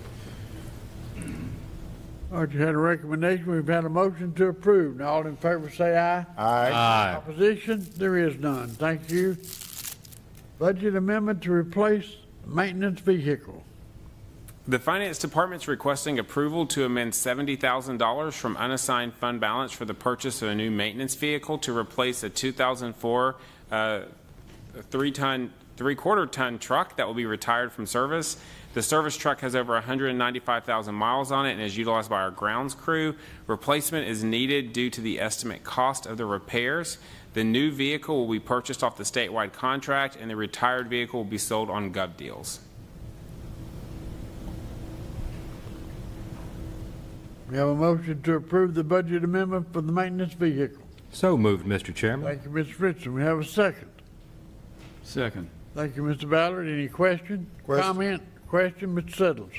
Is it a new vehicle or a used vehicle? We will be our intent is to budget to replace it with a new vehicle. Okay. Because I thought at one time, and I could be remembering something wrong, that we only bought like a couple of years old or some of the vehicles. So there was a couple years ago we bought some vehicles. The issue was the supply of vehicles was very low, and so we looked at buying some used vehicles because we could get them. Is that correct, Ms. Williams? So that supply chain has loosened up a little bit. Well, we'll find out, I guess, as soon as we start looking. If we get through the strike thing, we'll be okay. That's right. The budget amendment we are budgeting. A budget amendment will allow us to buy a new vehicle, but if we need to buy one that's a couple years old to get one in stock, we will. Ms. Moore? Question. Do we have any idea how much we might get on Gov Deals For the used one? Yeah, so we're anticipating about $5,500. So the cost of the repairs is around $8,000 is what we're anticipating for the repair, and then the cost will be about $5,500 if we sell it. Gotcha. Thank you. We've had a motion and a second and discussion. All in favor of the motion say aye. Aye. Aye. Any opposition? And there is none. Thank you. All right, budget amendment to open purchase order balance. Yes, we are seeking approval to budget the unpaid balances of open purchase orders on June 30th, 2023 from the reserve for encumbrance accounts from the general purpose schools, nutrition, and ESP funds. Unpaid balances from the prior year are closed at each June 30th deadline, and the unbudgeted balances are carried forward to the new fiscal year. Most of these open purchase orders were for items on back order or for projects that could not be completed by June 30th.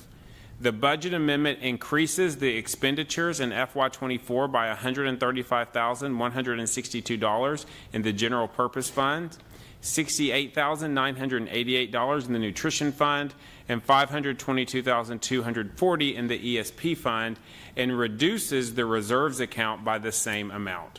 And we are recommending approval as presented. All right, do we have a motion to approve the budget amendment?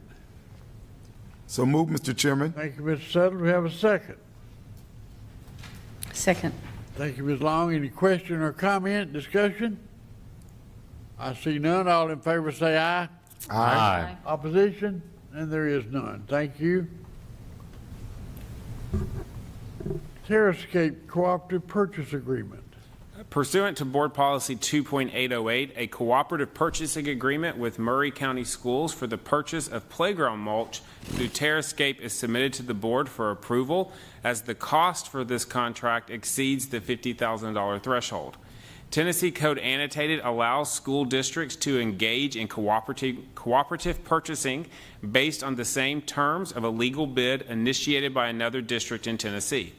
This cooperative purchasing agreement with Murray County Schools allows NCS to purchase mulch and mulch installation from Terrascape subject to the same terms and price as the contract awarded under the Murray County bid number 24-013, and we are recommending approval of our joining this cooperative and using this bid.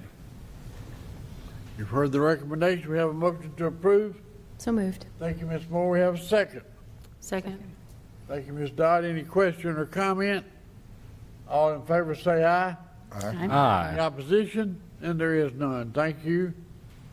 Approval of the CCLC grant.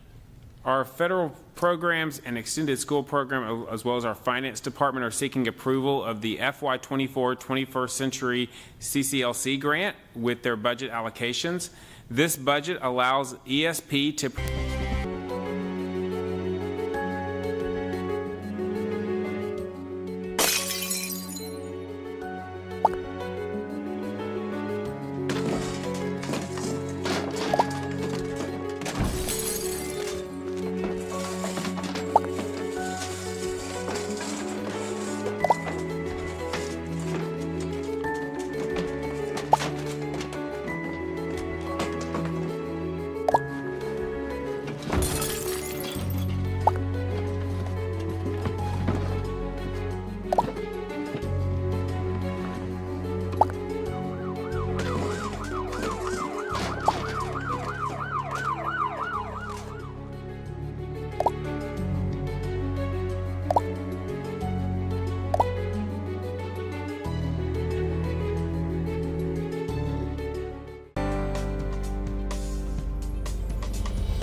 Buddy Lewis of the Tennessee Highway Safety Office. Today I'm here with Colonel Matt Perry of the Tennessee Highway Patrol. Tennessee traffic fatalities are on the rise and we need your help. Speeding and reckless driving have dramatically increased statewide. The Tennessee Highway Safety Office is partnering with THP and local law enforcement to prevent future crashes, injuries, and fatalities. Speeding drivers are almost 3 times more likely to be involved in fatal or serious injury crashes. Speeding lowers your reaction time, increases the risk of losing control of your vehicle, reduces the effectiveness of your occupant protection equipment, and threatens the safety of everyone around you. All we ask is for voluntary compliance.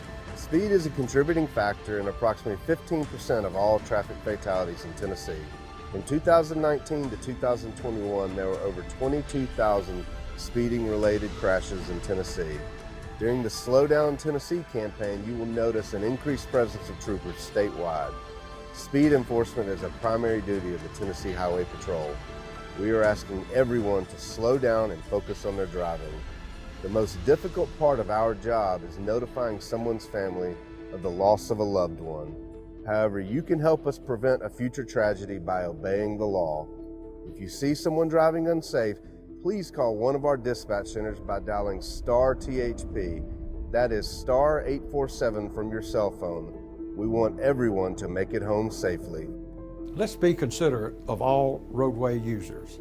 Obey the traffic laws, buckle up, pay attention, never drink and drive, and slow down, Tennessee.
Lobby at the Murfreesboro Police Department headquarters building has been our drug disposal box. Anyone can bring in unused or expired medications, both prescription and over-the-counter, for safe disposal. The box is available anytime the lobby is open, which is 7 a.m. to 10 p.m.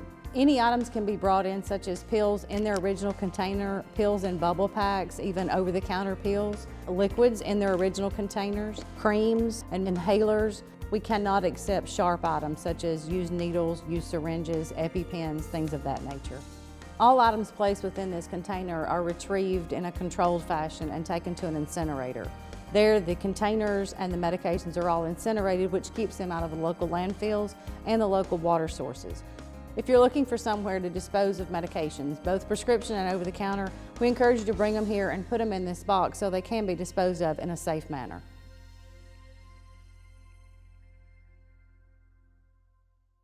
Watching CityTV this way is okay, but you can also watch CityTV on streaming devices such as Roku, Apple TV, and Amazon Fire TV. You can also watch CityTV on social media sites such as the city's website, Facebook, and YouTube. Murfreesboro CityTV, at home, in the office, or on the go. It's television that's just for you.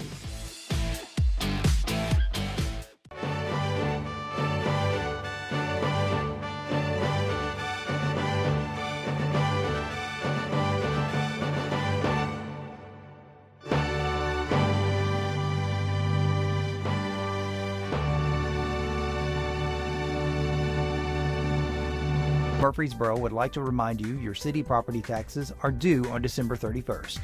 As the tax office will be closed on December 31st and January 1st, payment can be made on or before January 2nd without incurring interest charges.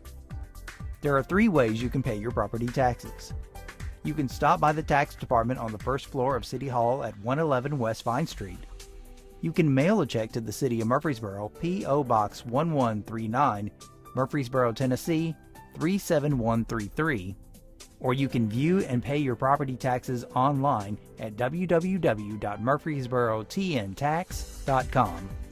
If you haven't received your city property tax notice or have any questions regarding your notice, please contact the tax department at 615-893-5210. Once again, Murfreesboro City property taxes must be paid by January 2nd to avoid interest.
not, next week is fall break. So our teachers and our students have their eye on the prize, which is Friday afternoon.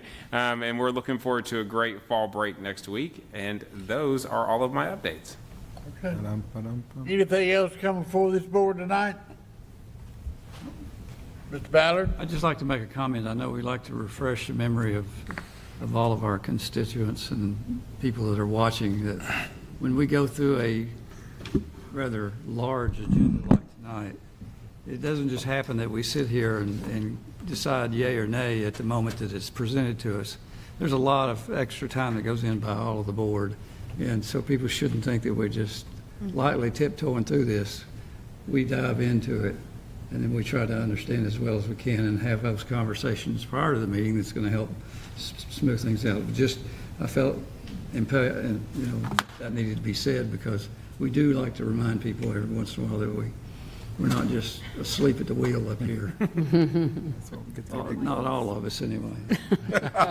Well, our board agenda is published every Thursday afternoon, isn't it, Lisa, before our meeting on Tuesday? So we have the opportunity to go through it, and we do, and the public has the opportunity to go through it. So, all right, anything else? Otherwise, I have a motion to adjourn. So moved. Thank you. Have a second? Second. We're adjourned. Thank you. Yeah.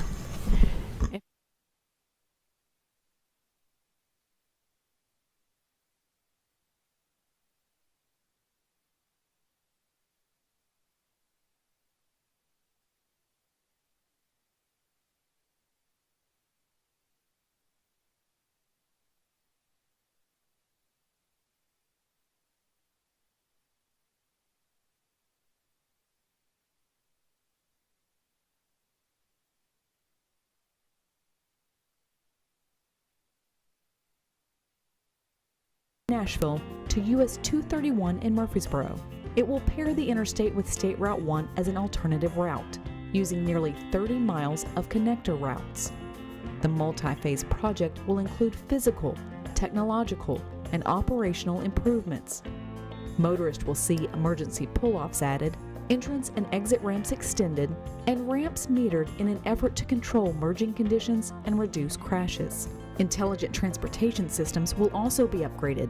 Overhead signs will alert motorists to speed, lane, or merge conditions ahead, while traveler information boards will guide drivers to alternate routes. Signals on the connector routes and State Route 1 will be upgraded and adjusted to optimize signal timing and efficiently move additional traffic.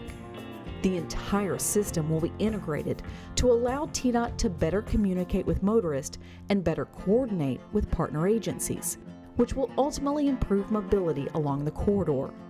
The planned improvements maximize the efficiency of the existing transportation network by providing real-time information and actively managing traffic. The smart corridor will not make the long commute between Nashville and Murfreesboro shorter, but it will make it more reliable.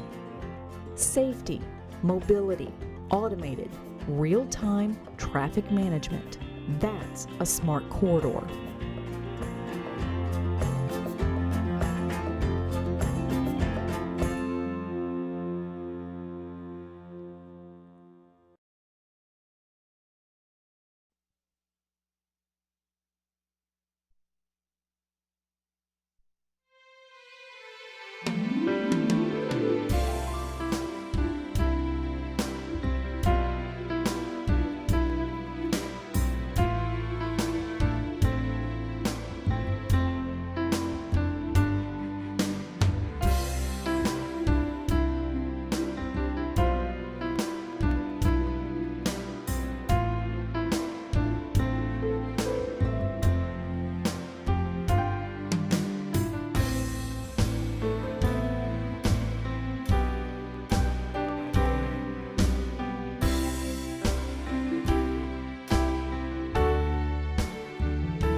The third annual Mayor's Golf Tournament draws the largest number of players yet, benefiting the Kids Play Free program. Kids Play Free is a wonderful programming that we do out of the Tennessee Golf Foundation, and what it does is essentially what it says, right? So the two biggest barriers we face with golf and making sure that the next generation is able to access it is the affordability of the game. And so this eliminates the cost of kids to come and play golf here at Bloomfield Links completely. So any kid under the age of 17 that signs up for the Kids Play Free program in the pro shop there at Old Fort can go to Bloomfield and play completely free. This year's event, hosted by Mayor McFarland, surpassed all expectations, both in terms of participation and funds raised. When we first started, we played a couple hundred rounds the first year we did this for free, and this year we're going to play more than 12,000 statewide. So it's been a tremendous way to open the door to so many that wouldn't have otherwise had to be able to access the game. The Kids Play Free program, part of the Tennessee Golf Foundation, aims to make the sport of golf more accessible to young, aspiring players across the state. The program provides free rounds of golf to anyone under 17, removing barriers that may prevent them from taking up the sport. I believe that the world needs more golfers. You know, we play a game that has no referees. We call penalty on ourselves. We play outside. You know, it's a social game. So I believe we need more golfers. And so as a foundation, that's our mission, create golfers. But knowing that there's barriers to that, some affordability barriers, some accessibility barriers, that's what we do every day is work to knock those barriers down. Mayor McFarland, an avid golfer himself, expresses his enthusiasm not only for the event, but for the game of golf and its importance. It's one of those things that we continue to talk about, that the game of golf, I started playing when I was 10 years old, so almost 40 years now, and I've made so many relationships through the game. But interpersonal skills, being able just to have kids be able to be active, and I think that's something that we continually push. The tournament featured a competitive field of golfers, including PGA Tour winner Scott Stallings, local business leaders, city officials, and golf enthusiasts, all playing for one goal. Kids Play Free is an opportunity to just sort of take away all the the barriers that hold back the growth of the game, from time, cost, and availability. They're the three biggest reasons why people don't play, and kind of the game sort of becomes less accessible, and we tried to make it more accessible. And it's a program we started in 2017, and we have 12 programs across the state, and one very near and dear to us here in Murfreesboro. Mayor McFarland says the success of the tournament wouldn't be possible without the generosity of local businesses and sponsors, contributing significantly to the overall fundraising effort and ensuring that programs like Kids Play Free continue to inspire young talents to tee off towards a brighter future.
We'll go ahead and get started. I kind of get things off. I was a long time ago, I guess one of the things, we all kind of things that we learn over the course of our lifetime. One of the things that I learned a long time ago was to kind of do things right and try to be successful, surround yourself with really competent people, and it helps you in your achieving whatever it is that you put before you. So having John come alongside me in the process of putting together some and saving some history of our community, it was kind of like, over the years, our business has been here. It's over 75 years old. We took over, my sister and I took over the business from my mom and dad. And what we learned real early in that whole process was that there was this huge resource of images that had been accumulated that Dad had taken over a period of his career and time in the community. And not only that, because we got to collecting or restoring images, old images, people would come to us and bring images to us. And one of those things that helped begin to accumulate even images that Dad had not taken was the idea that Mom and Dad said, if it was a historically significant image to the community, we'll make a copy of it if you'll let us keep a copy of it. So a lot of these images that, when there was an estate being settled or someone coming to get grandmother's things out of the attic and found something significant to the community, we ended up kind of being that depository. And gee, John, when was it that you first came to us to approach us about the collection? 7 or 8 years ago. It's 7 or 8 years ago. John comes to us, and let me tell you, for someone who was not raised in this community, John has such a passion for the history of this community. John Lodel is our county's archivist and in charge of that building over there close to the MAC that is the depository for a lot of our community's history.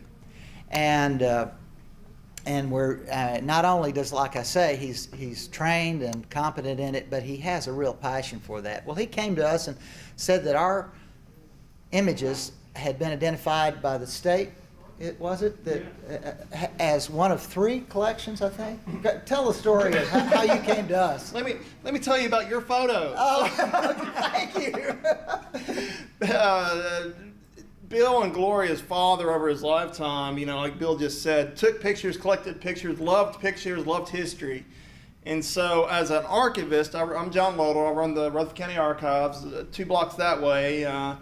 And our main job is to keep county government records, but we keep an eye out for other things of importance to collecting all of our histories of Rutherford County, Murfreesboro. And we saw the Shackle collection as something that needed to be preserved. And Bill and Gloria, so busy up there at the shop, as we call it, didn't have time to go down the basement and work with 30,000 historic negatives and images. And so when we contacted the state of Tennessee and said, is this something I should try to pursue? And they're like, that's probably the 2nd or 3rd largest collection of photographs in the state of Tennessee. I think you need to work on it. And so we contacted and worked with Bill and Gloria. Of course, I have support of county government. So we worked together, all of us worked together and came up with an agreement of what we could do. And we got the images out of the basement and to the county archives where we're currently working on preserving them. It's 30,000. It's going to take us years. We've been working on it 6 or 7 years, and it'll take a decade more. But making great progress and having a lot of fun working with Gloria and Bill. And we can do the physical preservation of the documents, but half the time I don't know the history of the document because I'm not from here. So we work hand in hand all the time to figure out what some of these images are, when they were taken, who took them, those kind of things. So yeah, it's been a great partnership. And it's been a collaboration with MTSU too. Oh yeah, yeah. I mean, a lot of people involved. There's a historic preservation group out there that I think created these. A class we took initially 50 or 75 images, and what we wanted to do was create a narrative to that so that we could, when we did a search for it, like Rutherford County Courthouse, all these images would pop up so you could find what you were looking for. And basically that's the arrangement with the archives, because what we needed to do was to protect. Some of those times you go to a restaurant and you see all the images that we've got. Well, we sell those as a business, and we wanted to maintain that relationship to be able to sell images, but also if it was for research or for documenting, the history of our community, to allow access to that. And that's what the archives and our relationship has allowed us to do. So anyway, out of that, and about a year after we had made the donation, John came to me and said, we need to do a book. And I was talking to some kids in elementary school, and they said, "You wrote a book?" And I said, "Well, the book, because what you do when you want to write a book, you get somebody really competent and really intelligent, and you let them put your name on the book, and you let them write it." So the heavy lifting of this book. That is not all true. The heavy lifting of this book was John, and the motivation behind me. Bill, have you got those pictures? Did you get that picture, Bill? Did you do? Like you say, when you're trying to run a small business, sometimes and other things that we do in the community, you kind of get derailed. And so John kept us on task, and after about 18 months, I guess it was, we got this book together. And because it involved John's time, and we wanted to find something that would benefit, how we could benefit that. And I'm on the board to Read to Succeed, and as some of you may know, my wife is the director of Lionball Public Library, and so we have a passion for literacy in our community. So every dollar that's raised through our book goes to Read to Succeed, to a literacy effort in our community. So, and it's been neat to see how it's kind of caught on. Yeah, they're for sale. They're $22. So it's. I've got a question about Yes. that book. Okay, I have the version with the old-time lady sitting out in the front yard of Murfreesboro. Yeah. Is that the first one?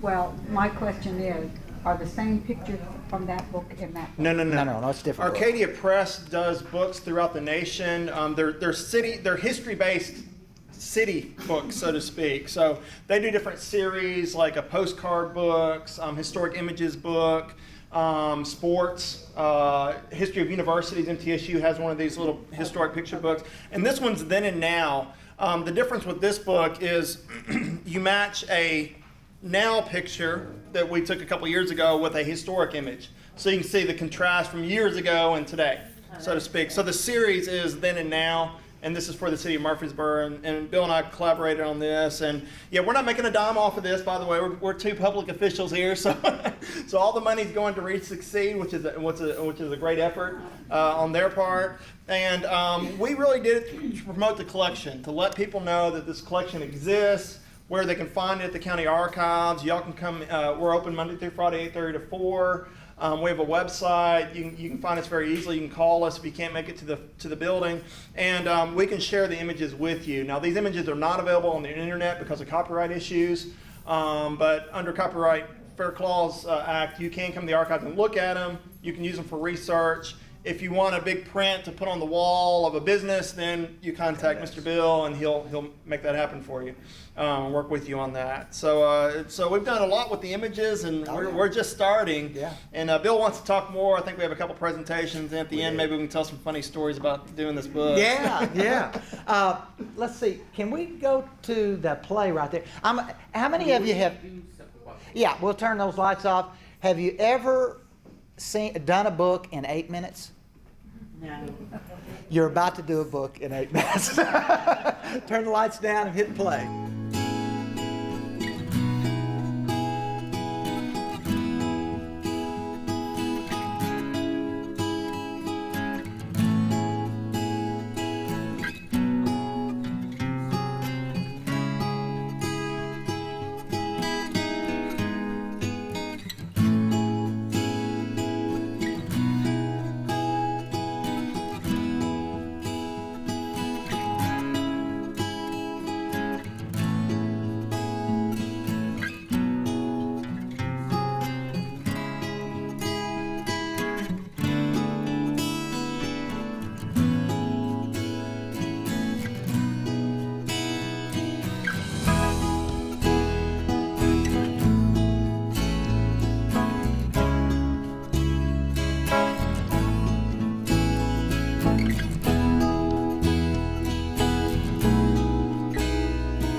Yes, it did. But guess what? You can. This is self-paced if you want to get a book. And quite honestly, to me, and even though I took the now pictures, the real strength of the book to me is what John has done to research the cut lines. And there's so much information that tells you about what the picture is. And I was going to do this then, but I'm going to do it right now because I want y'all to kind of get motivated to really pay attention. I know you're probably paying attention, but about, I guess, months ago, I got a phone call. And it was, my secretary called back and said, there's somebody on the phone who wants to talk to you. Well, being a city councilman, I wasn't sure exactly what it was going to be about. You know, you never know when you pick up the phone whether somebody's angry or not, but I didn't. And he said, I want to thank you. And I went, for what? And he said, last night, my grandson and I spent 2 hours together with your book.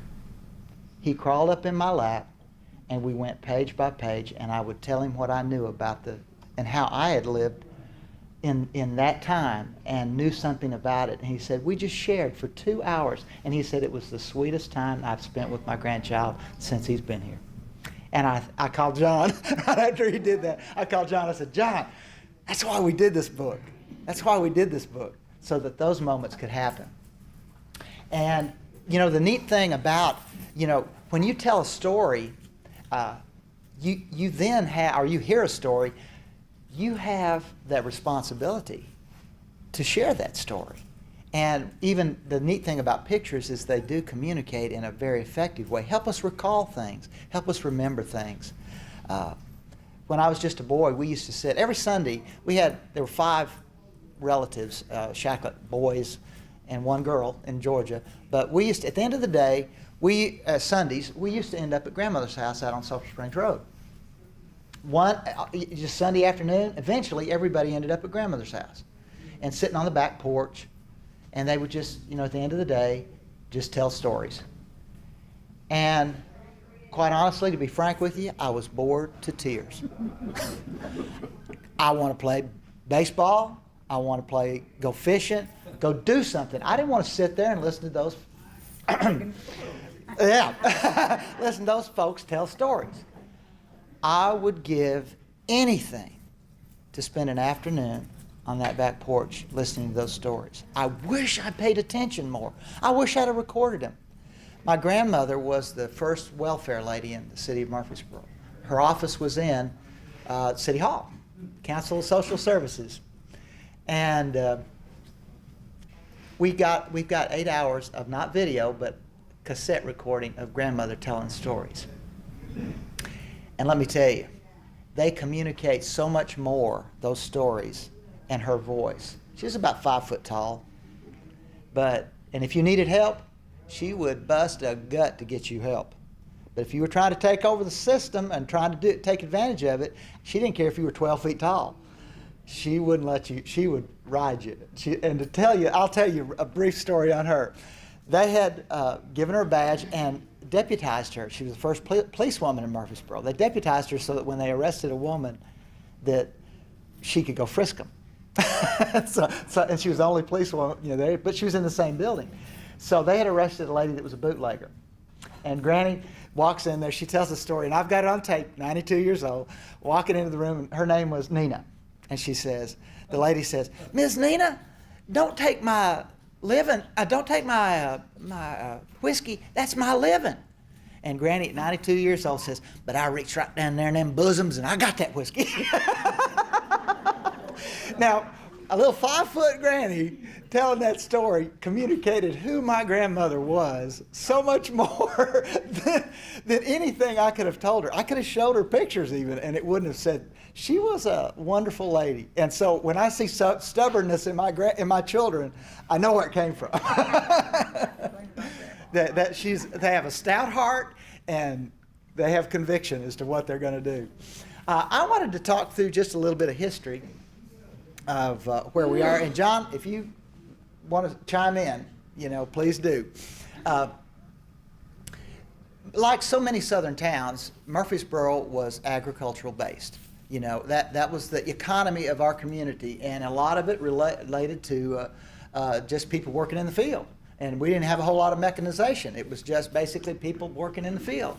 And this is what they did with some of that stuff that they got out of it. Yeah, there you go. Some of you may remember that's Sheriff Sharp, and Mr. Goodwin here was also a sheriff in our community. Some of you may know some of these people. These pictures have been around our town for a while. Thank you, folks. That's probably helpful.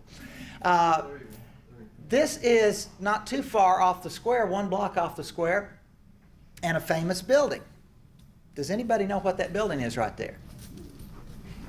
Not the Oakland. If any of you are Presbyterian, this is actually what the First Presbyterian Church's steeple right there. But this is where Appleton's is right now. But right there on the corner, a couple of things. This is Rosecrans, right? Headquarters. And it was also the home of Grantland Rice. Grantland Rice, and some of you may have heard of that. So much of what we did in the field, you know, revolved around, and we're losing these. You know, as you guys probably were growing up, we saw, and even in my lifetime too, you know, I mean, I remember seeing Brown's Mill, you know, so many mills in our community. We used to fish those areas of Stones River, and those areas were really vital to our economy. They were the first Nissans, basically. And an icon of our community was our courthouse. And John, this was a Union encampment? Union encampment of the courthouse after the Battle of Stones River. So 1864, 1865. Anybody notice anything? This is pretty obvious, but what's different about it now? Camping? Well, what's different about our courthouse right now? Is anybody? The top, the cupola. That's right. So, and like a lot of southern cities, we revolve around a battlefield, and this is from our battlefield. And right in front of our courthouse, they used to have all these reunions, and lots of pictures that we have, just pictures and pictures where they would have reunions of that, and Confederate veterans would get together to celebrate that. But our economy, well, yeah, what used to happen, this was cotton days. And what they would do is after they picked the cotton, they would bring it to town. This is the north side of the square if you're looking along this bank of buildings. Courthouse is right here. They would bring in the wagons, weigh the wagons, and you'd get a prize if you got the heaviest wagon and the most cotton that was picked. But that drove our economy for so long. Another, to show you kind of what around the courthouse, you know, it wasn't odd on a Saturday to see a whole bunch of wagons and buggies and horses around the courthouse. But a big part of our economy was dairy. And I remember that. My granddaddy had he was in his 80s and milked 32 cows by himself.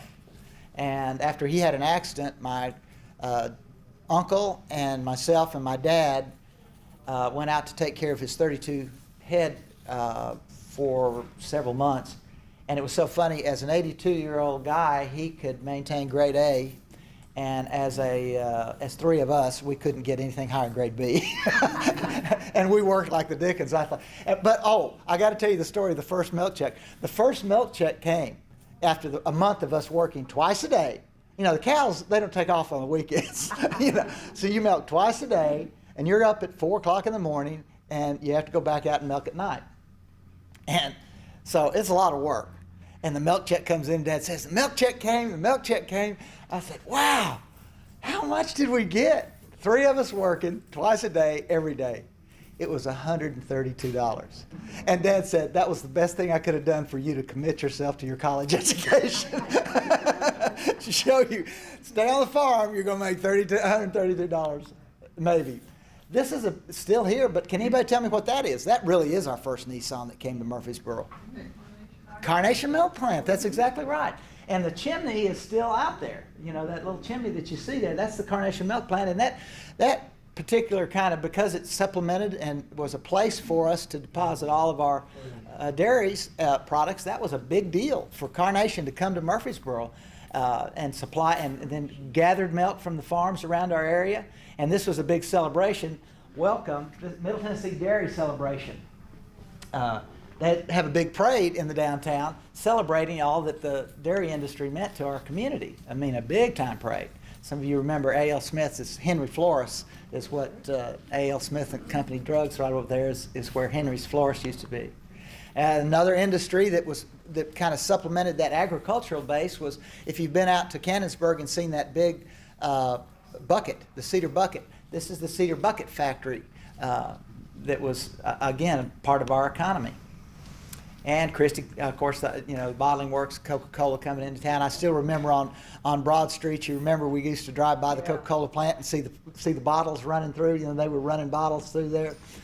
And what do you remember about the Coca-Cola bottle, the glass bottles that you used to drink Coke out of? Did you ever play a game with them?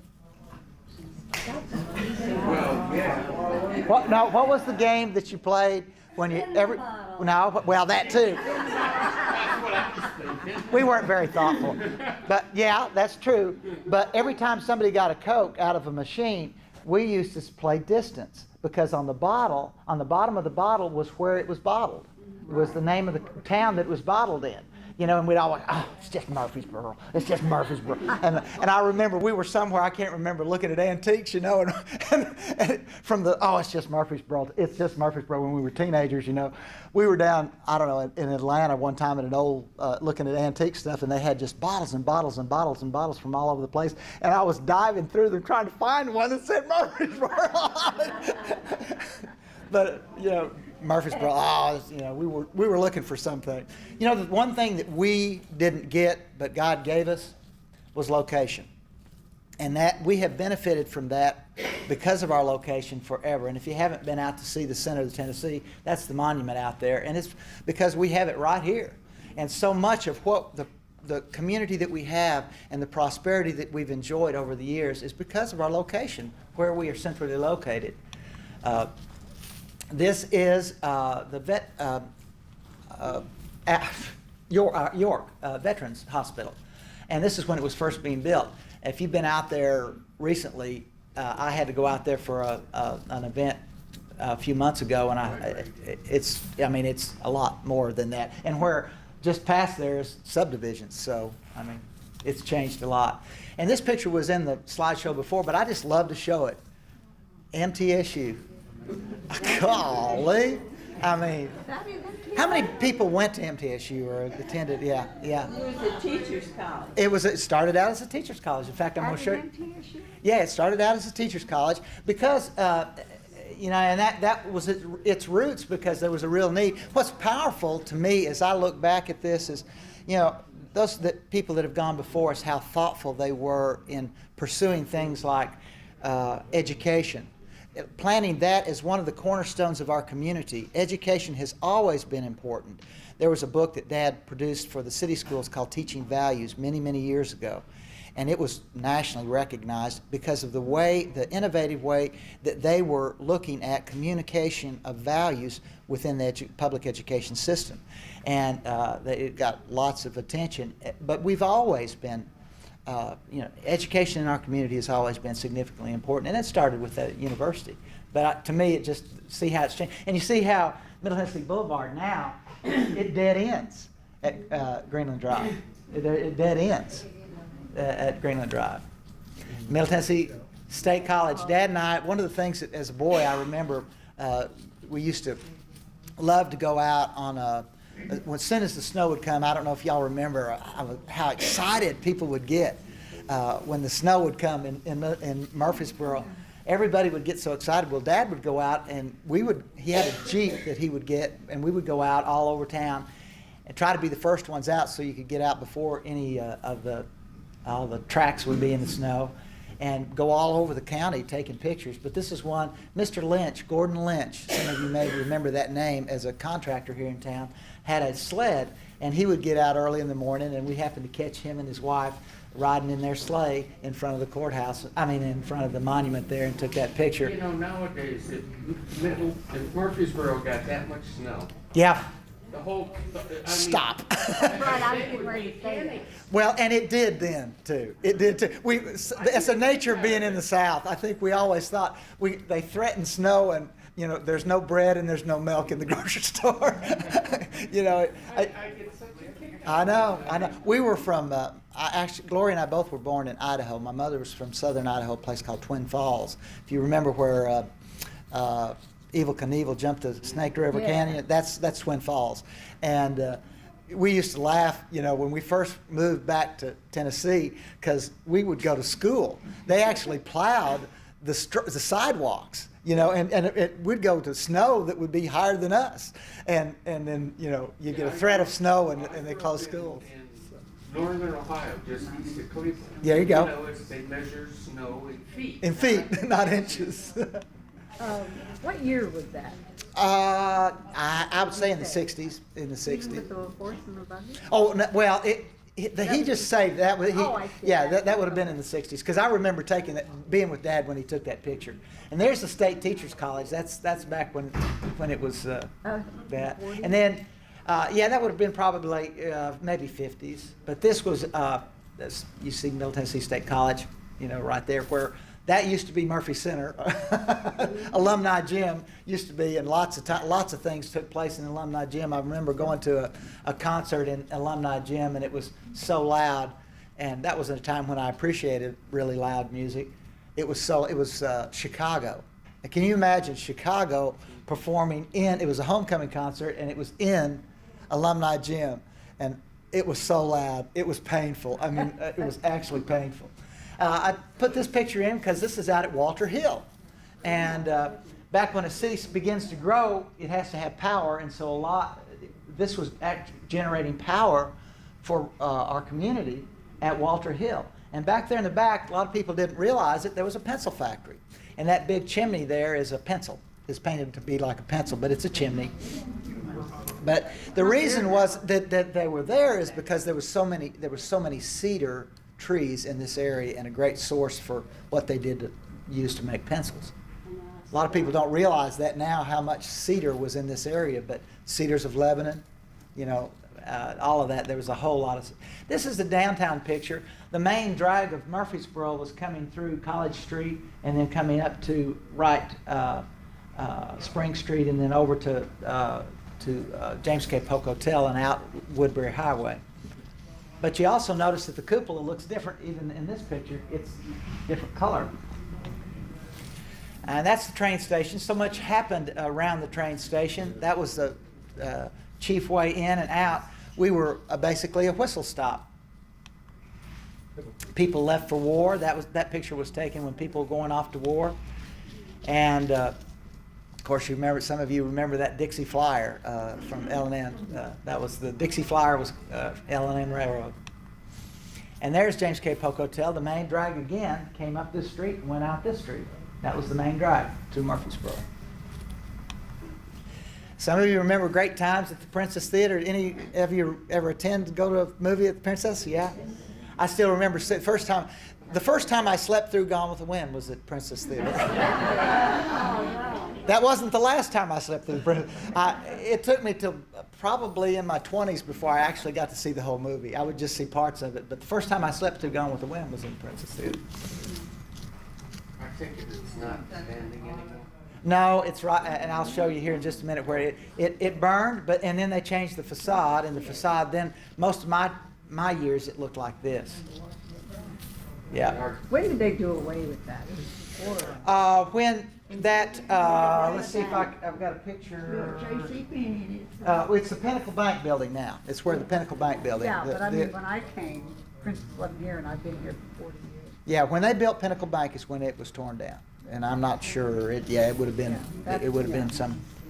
I wanted to show you this picture. Any of you remember my Dr. Uncle?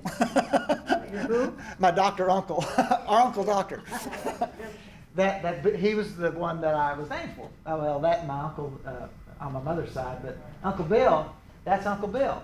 That's a 3-shot chocolate. 3-shot chocolate. Actually became 5-shot chocolate. At the end of his career, he was a doctor for 50 years, practiced medicine for 50 years in our community. And Uncle Bill was a soda jerk. And he used to Dad took this picture, he used to toss that ice cream up and catch it in the cone. And if he didn't catch it, then you didn't have to pay for your ice cream. And I said, well, how many did you have to buy, Uncle Bill? And he said, I never paid for one. So I thought it was kind of cool to show that picture of Uncle Bill. And this is my other uncle.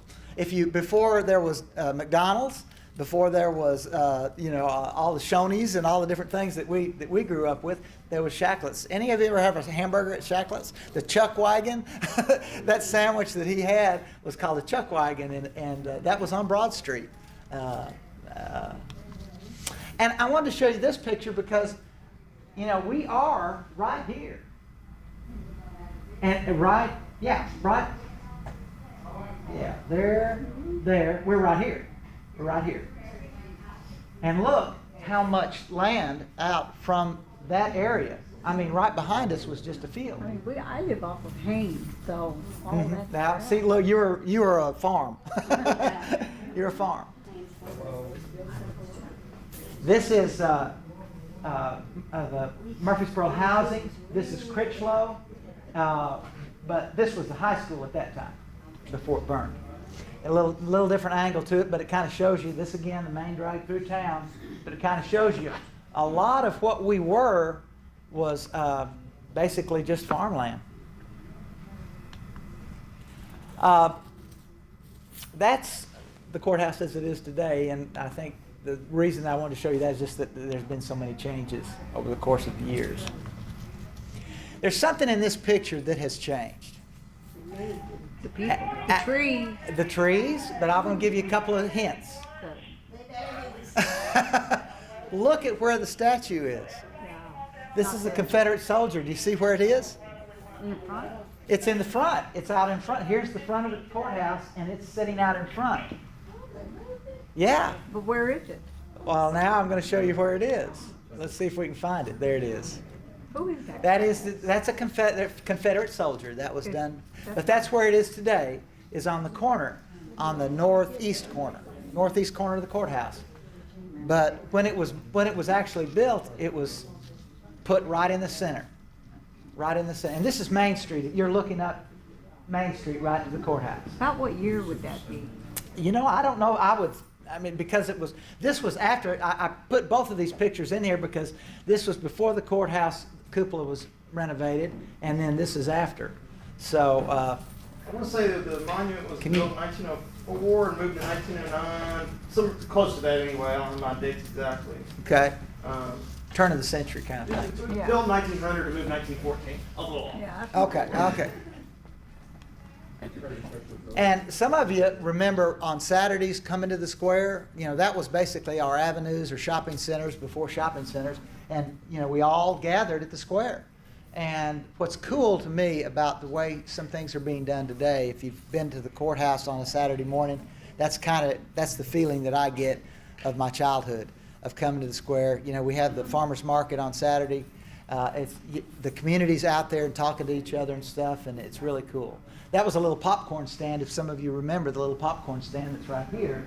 Used to be, you'd be there. But what would you do in the square? if the stores are all around, why would you gather at the square? Well, just walk around the whole square. I see. Yeah, just walk around the square. I remember when we moved here, there were people sitting there on the porch whittling. Whittling? Oh, yeah. Oh, thank you. You just reminded me of another story. My aunt came from Washington. She'd visit us, the first time she came to visit us. And Aunt Dottie is just the sweetest thing there ever was, but she never meets a stranger. She'll always go up and talk to people. She coming over, she said, I got to tell you. She said, I was sitting over there and I saw these guys, this is many years ago, they're sitting on the bench and they're whittling, they're taking a knife and going like this, and she sits down beside this guy, well, how are you doing? Oh, I'm doing fine. He sits there. She said, do you mind if I ask you a question? I'd really like to ask you a question. She said, okay. He said, sure. What are you making? She said, I'm making it smaller. I'm making it smaller. What are you making with that stick? And he said, I'm making it smaller. Aunt Dottie got such tickled about that. Was how family stories go for a long time. Aunt Dottie was the classic. What are you making? I'm making it smaller. Let's see. Okay, let's see if we can move a little faster maybe. 1913, tornado comes through town. A lot of people thought that it took the cupola. That was the reason the cupola was changed. But this was a glass plate that we've actually found. Interesting thing about this, we had some of you remember Al Gore was a state senator before he ran for president, did all that, vice president. One of his representatives, his office was right next to our business when it was on East Main Street, 121 East Main Street. His what do you call it, area office or whatever you call it. But anyway, Bill was his kind of representative there, and he moved to Washington and happened to be looking through a yard sale and found these glass plates. And he happened to be flipping through them, and he was looking at them, and he said, "This is Murfreesboro." And he came and donated, gave them to us to hold on to. These are glass plates, and these were part of those glass plates. The images happened to be in a yard sale in Washington, and only because Bill happened to be by there. I mean, a bigger hand's guiding us than what we know. And then this becomes part of our community's history now because of that. And this is my church, this First Presbyterian Church, before when it was hit by the tornado and destroyed, and we had to build it back. Wanted to show you this picture because of so much a conversation in the last few weeks have been about what's happening in our downtown, and the city bought this property where the First Methodist Church was, the Franklin Synergy Bank. Lots of good things are going to happen over there. I just know. But it's not always been that way. Back in the years to come, this corner has always been a vital part of our community. It was a livery stable, Murfreesboro livery stable. It was a post office. And now it's the Center for the Arts. But it was something in between that picture and that picture. Does anybody remember what it was? It's probably all of your lifetime. There you go. Thank you. That's exactly. I'll tell Rita y'all knew. That's where Rita started. She graduated from Peabody and went to work for the library, and she's been there ever since. This is Central High School. Where? It was on Maple Street. It's where the Murfreesboro. You mean behind the goal? Yeah, that's Central High School. The original Central High School. It was where the Murfreesboro Housing Authority is now. Small. And then it burnt 1944, somewhere 44. Yeah. And famous people came to Murfreesboro. Anybody want to guess? That's General MacArthur and his wife, Jean Faircloth. Gene Faircloth was a resident of Murfreesboro, and so he made a tour stop in Murfreesboro, and a few people turned out. A few people turned out for the celebration there. Pretty neat. And this wasn't that particular day, but we also had a Japanese submarine come through our town. They were raising money for war bonds. And what year was that? Was that in the 40s? It was in the 40s, yeah. It's during the war. There's a famous person in this picture, and I want to see if you can guess it, where he is. Famous person. You got it. There he is, up in the upper right-hand corner. Elvis Presley. Yeah. This is Tom Perriman, and he and his wife had a radio station. Yeah, way over there on the end. Tom Perriman had the radio, WGNS, or MTS. MTS, I think it was. But he was traveling through and had invited his crew and all of his folks over for dinner, and son of a gun, now they've got this picture of Elvis. This is right before he went on the Ed Sullivan Show. So Wow. Right before he was famous. And I thought, let's just go around the square just a little bit. That's East Main Street, West Main Street. Look, going towards the, and there's Goldstein. Some of you remember Goldstein's. It was part of my growing up. Didn't look like that when I was growing up, but it's part of it. This building right here, I'll show you. You'll have another picture of it, but this was actually the City Hall and a fire station. That is the Presbyterian Church right there, so you kind of see its northeast corner looking there. Is this the same side? This would be the west side of the square, the northwest side of the square. Northeast side of the square, excuse me. Northeast side of the square. We don't have those parapets on the square anymore. Henry's Florist is right there. This is my side of the square. This is where our business is. We're right there, right here. That's our business. We're on the end now. Both of these buildings are no longer there. That's where that empty space is. This is our building right here. When at the church they moved Is it St. Paul's on East Main Street? Yeah, The that Episcopal Church? was the That's Episcopal. the original location. They picked the church up and moved it. Yeah. Sure did. Yeah. Yeah. And then this is the northwest part of the square. That's Haynes Hotel in the background, and you can see my Smith Cason Kittrell. Actually, my granddaddy had a dry goods store right there with Cason. It was Shacklett, Staley and Sanders, and Shacklett and Cason. Casons are relatives. Some of y'all remember John Cason was a physician here for a long time. This is kind of the way we were, dirt road going through town. And then this is the way I just want to say, whether we're front or back, it's, and then our, the bustling town that we have right now. Let's see if I can get to what I wanted to say to you guys. I'm going to flip through this real quick because I want to end with this. This is a picture of my dad. And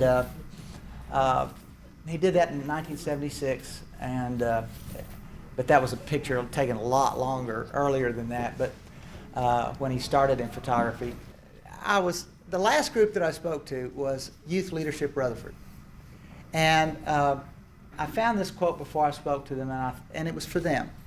It was to say, as a young person, it's important and imperative. I wish I'd have been more sensitive to the idea that, learn about the past, know about the past. I really never started paying attention until I got to be an adult, and I started seeing those people that I had relied upon.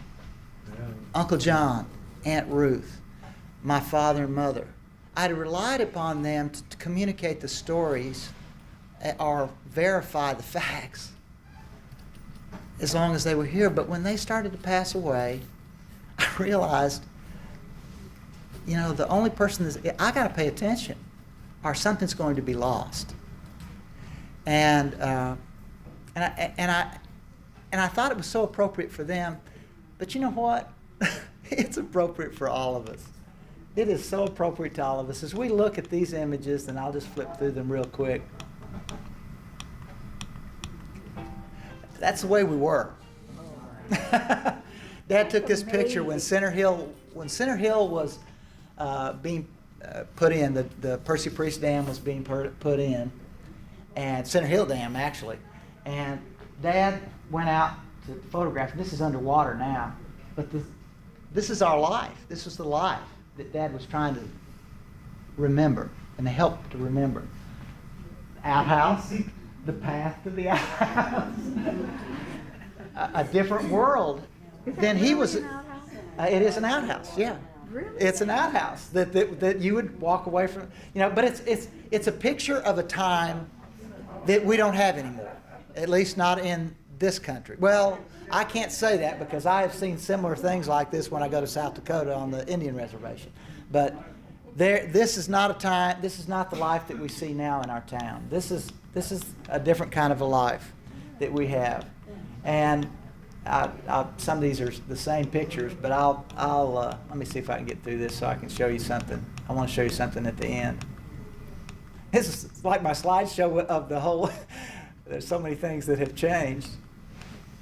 Oh, y'all remember that? Yes. We found this just the other day, and I blew it up because I wanted to see who was here. I wanted to see some of these people, but Mayor Westbrooks. Some of you may remember Hollis Westbrooks is in the picture. But I remember this day, Dad brought us to the square, and they built this platform in front of the courthouse. And I was just a little boy, and it was like, big deal, And I'd forgotten about it, but it was a big deal to have those people come to. That was Gene Fairclough's home. It's down now. It's where the corner of where the hospital is. And let's see. You know what? So I can get you to. Could you go to the thing so I could? Well, I tell you what. Let's see if I can just flip through it. Maybe it's easier for me to flip through it. There's so many pictures, though. I'm afraid. Oh, there's so many things to talk about in these pictures. The price of gas in this picture is 28 cents. I mean, there's just so many things that you can talk. That's college life in the '60s. Dad did the ASB pictures. That picture is. This is Central High School. Nowadays Central High School. This is Tennessee College for Women. the old hospital, the water tower is still there, some of those reference points that you can see. Oakland's mansion up there in the upper right-hand corner is where Oakland's was, or is. Baseball, big part of life. There's a picture of Uncle Bill again. I don't know, am I not hitting something right? Well, it's locked. Oh, there we go. There's Old Central. I'm on the Main Street Board, and I just wanted to say what Main Street has meant to our community. This is the bottoms. One of the things we're doing in the city, I don't know if you know, there's a study being done to really look at what opportunities are in the downtown and the bottoms area. But this, before Broad Street came through, this is what it looked like down in the bottoms. Is that now where It flooded all the time. That's why it called the bottoms. really? Is that now where Cannonsburg is? Yeah, it's in that general area of where Cannonsburg is. But this is what Main Street, this is before, and these pictures over here is what it looks like today. Main Street has done a lot for renovating our downtown and making a difference in our community.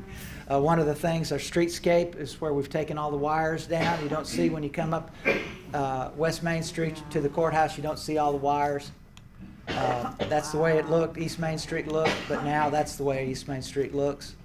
It's made a big difference. Main Street has done a whole lot.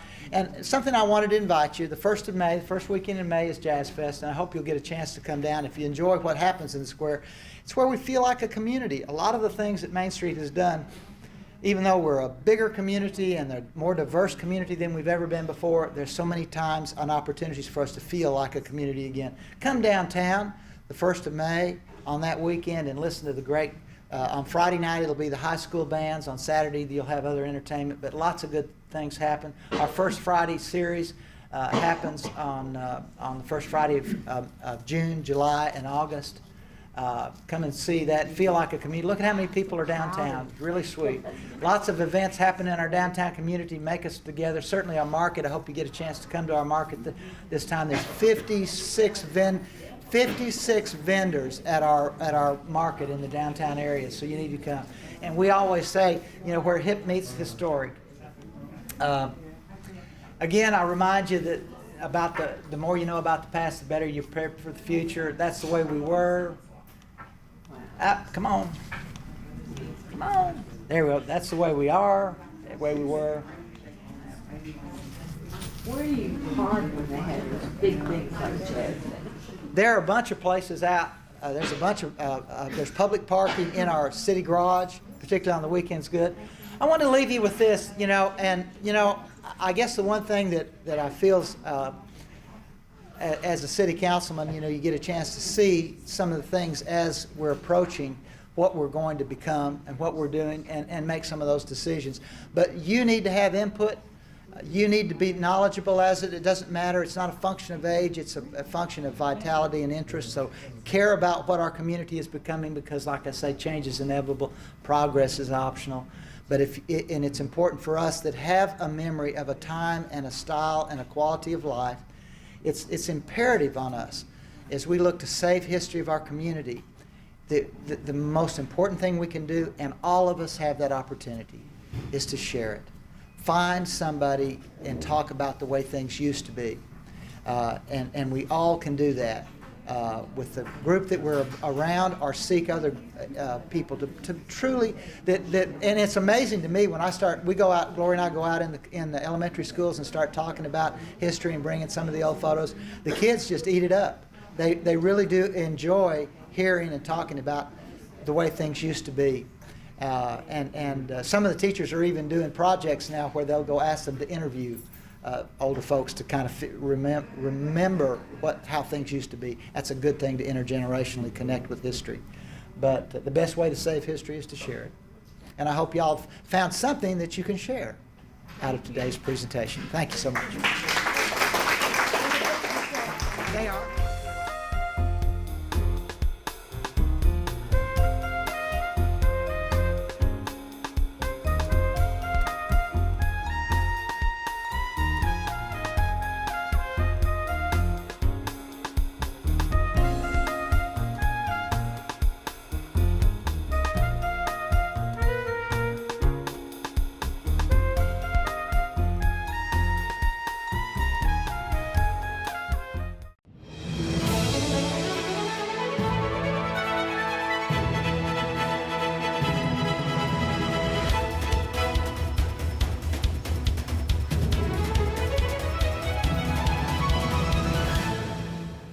4 members of the Murfreesboro Fire Rescue Department answered the call for assistance in battling wildfires in Louisiana. As a community, we don't like to leave anybody hanging. So if someone reaches out, like if somebody came to you and said, hey, I need your help, you're not just going to kick them to the curb.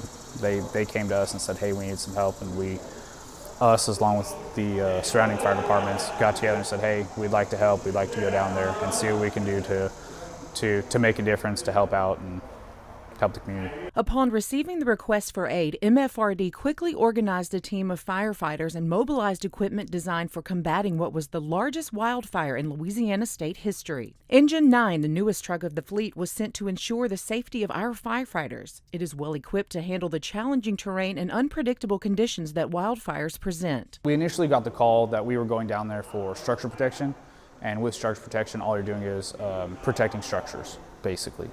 And so that is either houses, barns, garages, if there's vehicles, whatever it is. And so that's what we were told to do. That's why we brought the apparatus that we did.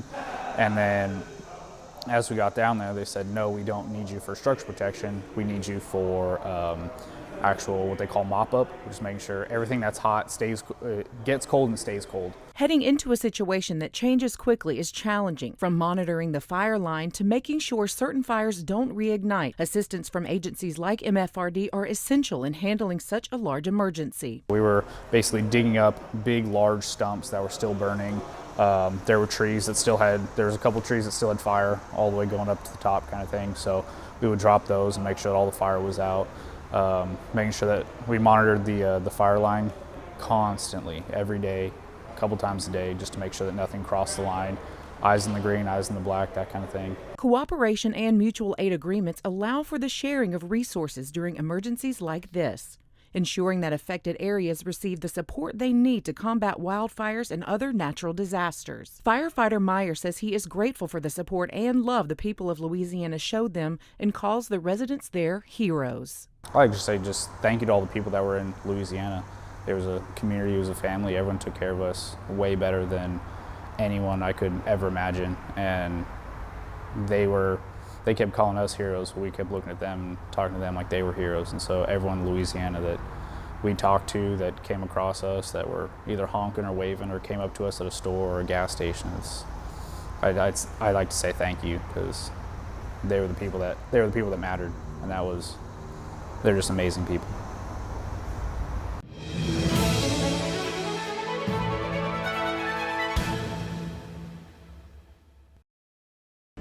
Have you visited the City of Murfreesboro's website? It's accessible on computers, laptops, tablets, and smartphones. Just go to murfreesborotn.gov and see all you can do. Make payments online to property taxes, city court fines, or your water and sewer bill. View city public meeting notices and agendas. Go to the finance portal to view financial data like the city's operating and revenue budgets. Find out the latest job postings with the city and more. Everything about the City of Murfreesboro is just a click or swipe away. Visit murfreesborotn.gov to find out more about your city government at work.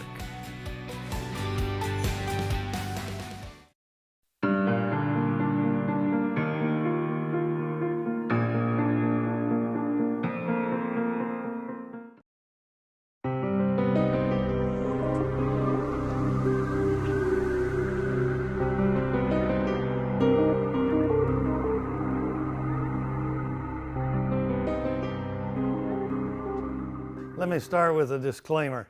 I don't tell ghost stories. So if you're here, on false expectations, I talk about history.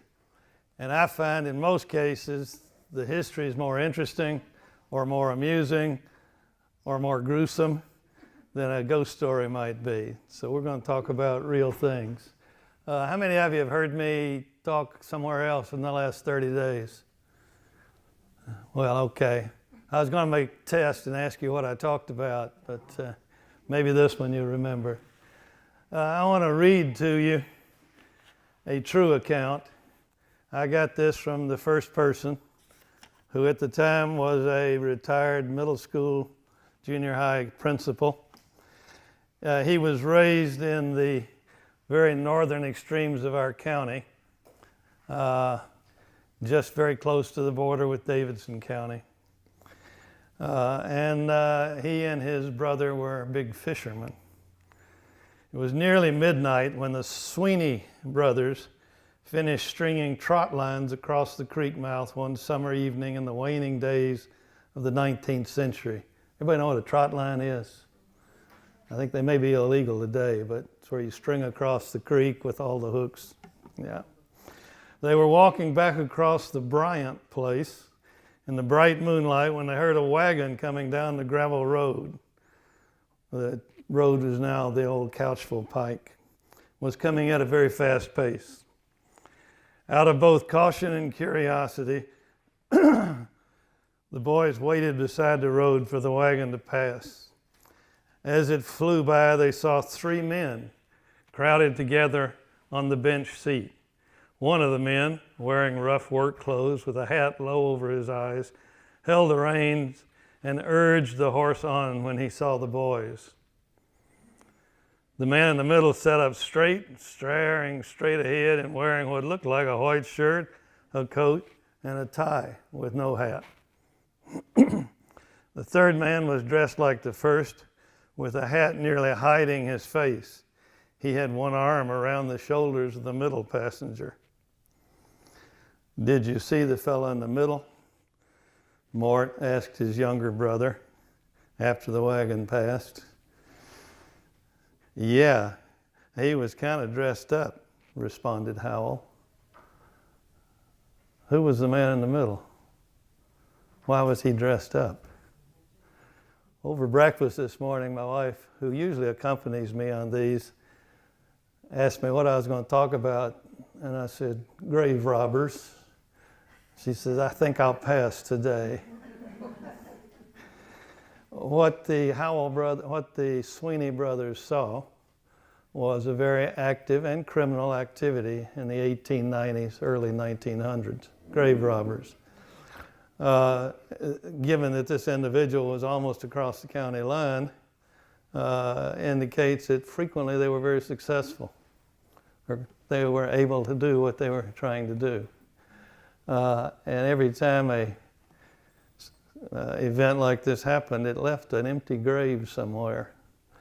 And if they did a good job, they covered it back up and smoothed it out, made it look like it did before they started, which means we got cemeteries around the county.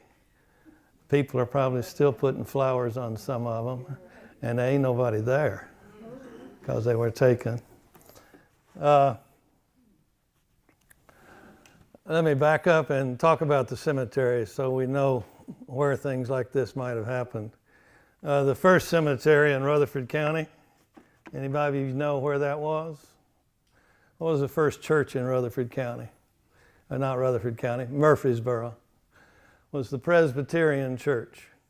Somewhere about even before Murfreesboro was dreamed of, there was a congregation.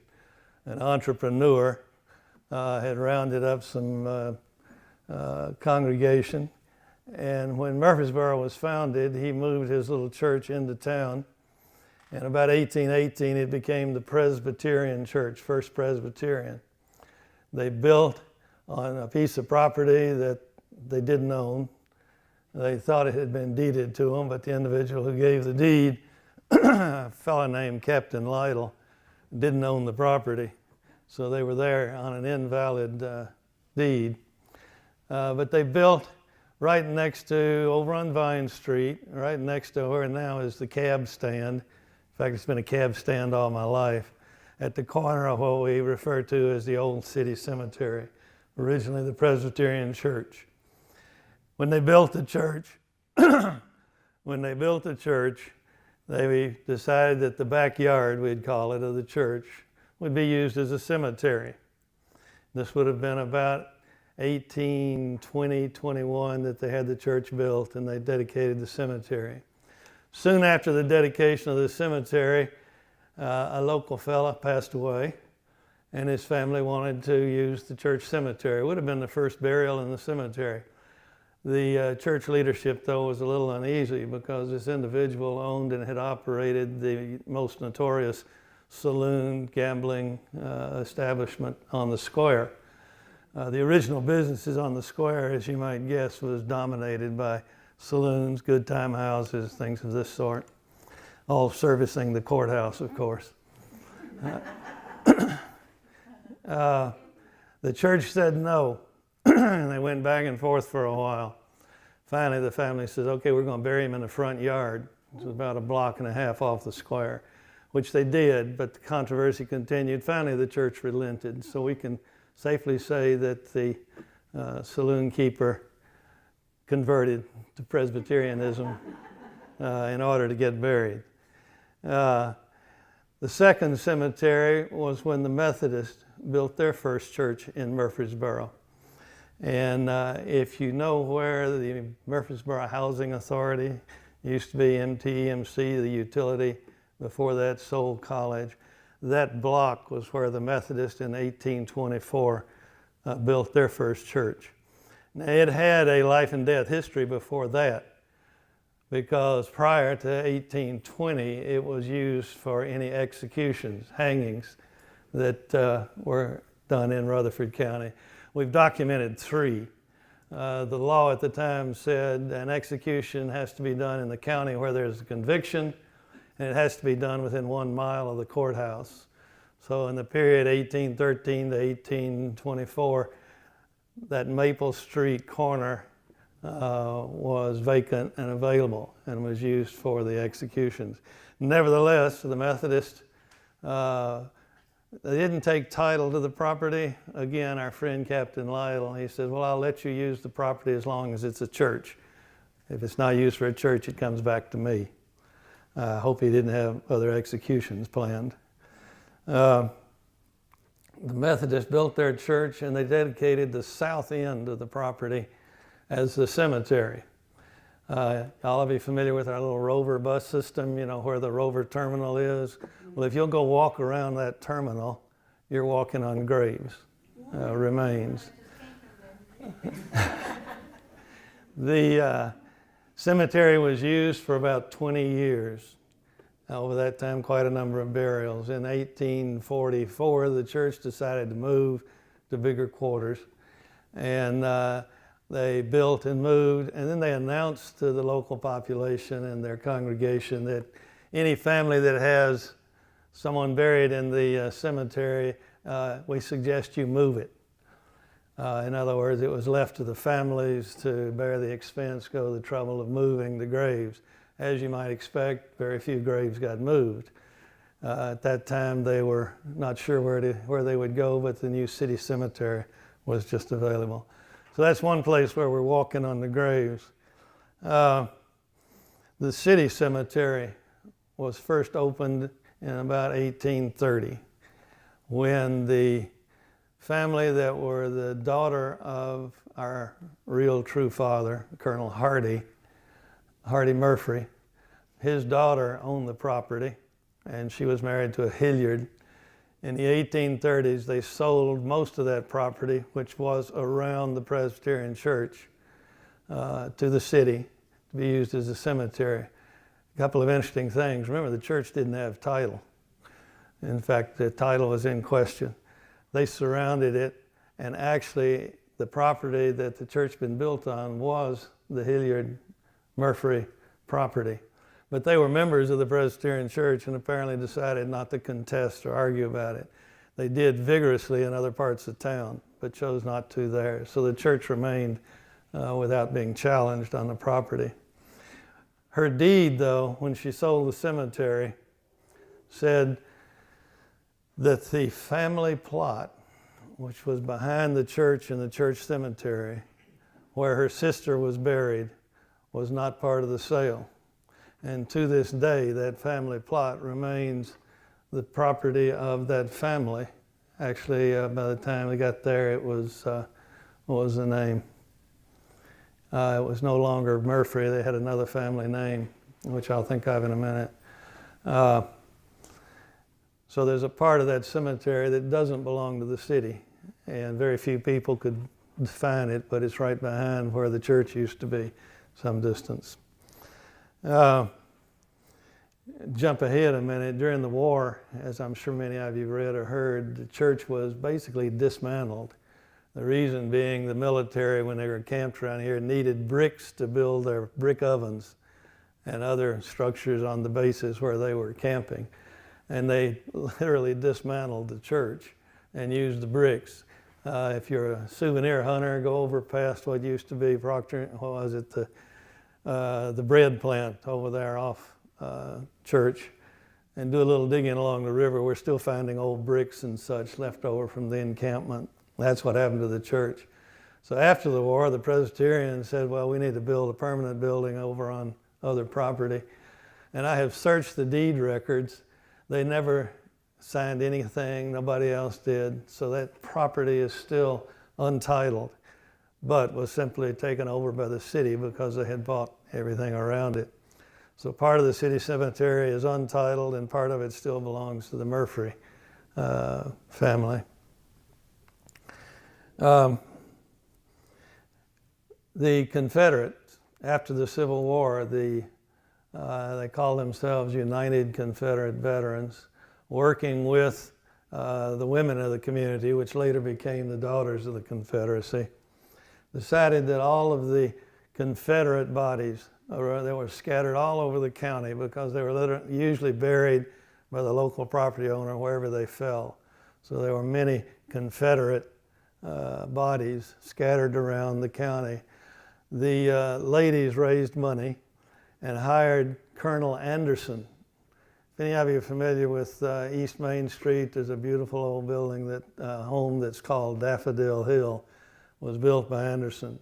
He was before the war and again after the war, developer, built many of the brick masonry buildings that have survived from that time. One of them is where the Rutherford County Historic Society has their office now. But they hired Colonel Anderson to find the bodies, to dig them up, and to bring them all together, and they created a Confederate cemetery. The Confederate cemetery was located right between the two co-op facilities just off South Church. They were buried there, and in most cases they were able to find a few intact bodies. Frequently they were burying body parts and such, but they created the Confederate cemetery. Today that's obviously paved over. So if you're walking or driving through there, you're driving over a lot of remains. But what happened to that cemetery is, well, not too long after it was set up, Evergreen Cemetery was created. Now, Evergreen began with 20 acres sold by Dr. Manny to the city for a cemetery. It included, the 20 acres included the Manny family cemetery, which is lost now. We've been through the cemetery many times trying to locate graves that predate the creation of Evergreen Cemetery, and we've not found any, so apparently that's lost. There is a Manny section that's all post-dated from the creation of the cemetery that could be where the family cemetery was.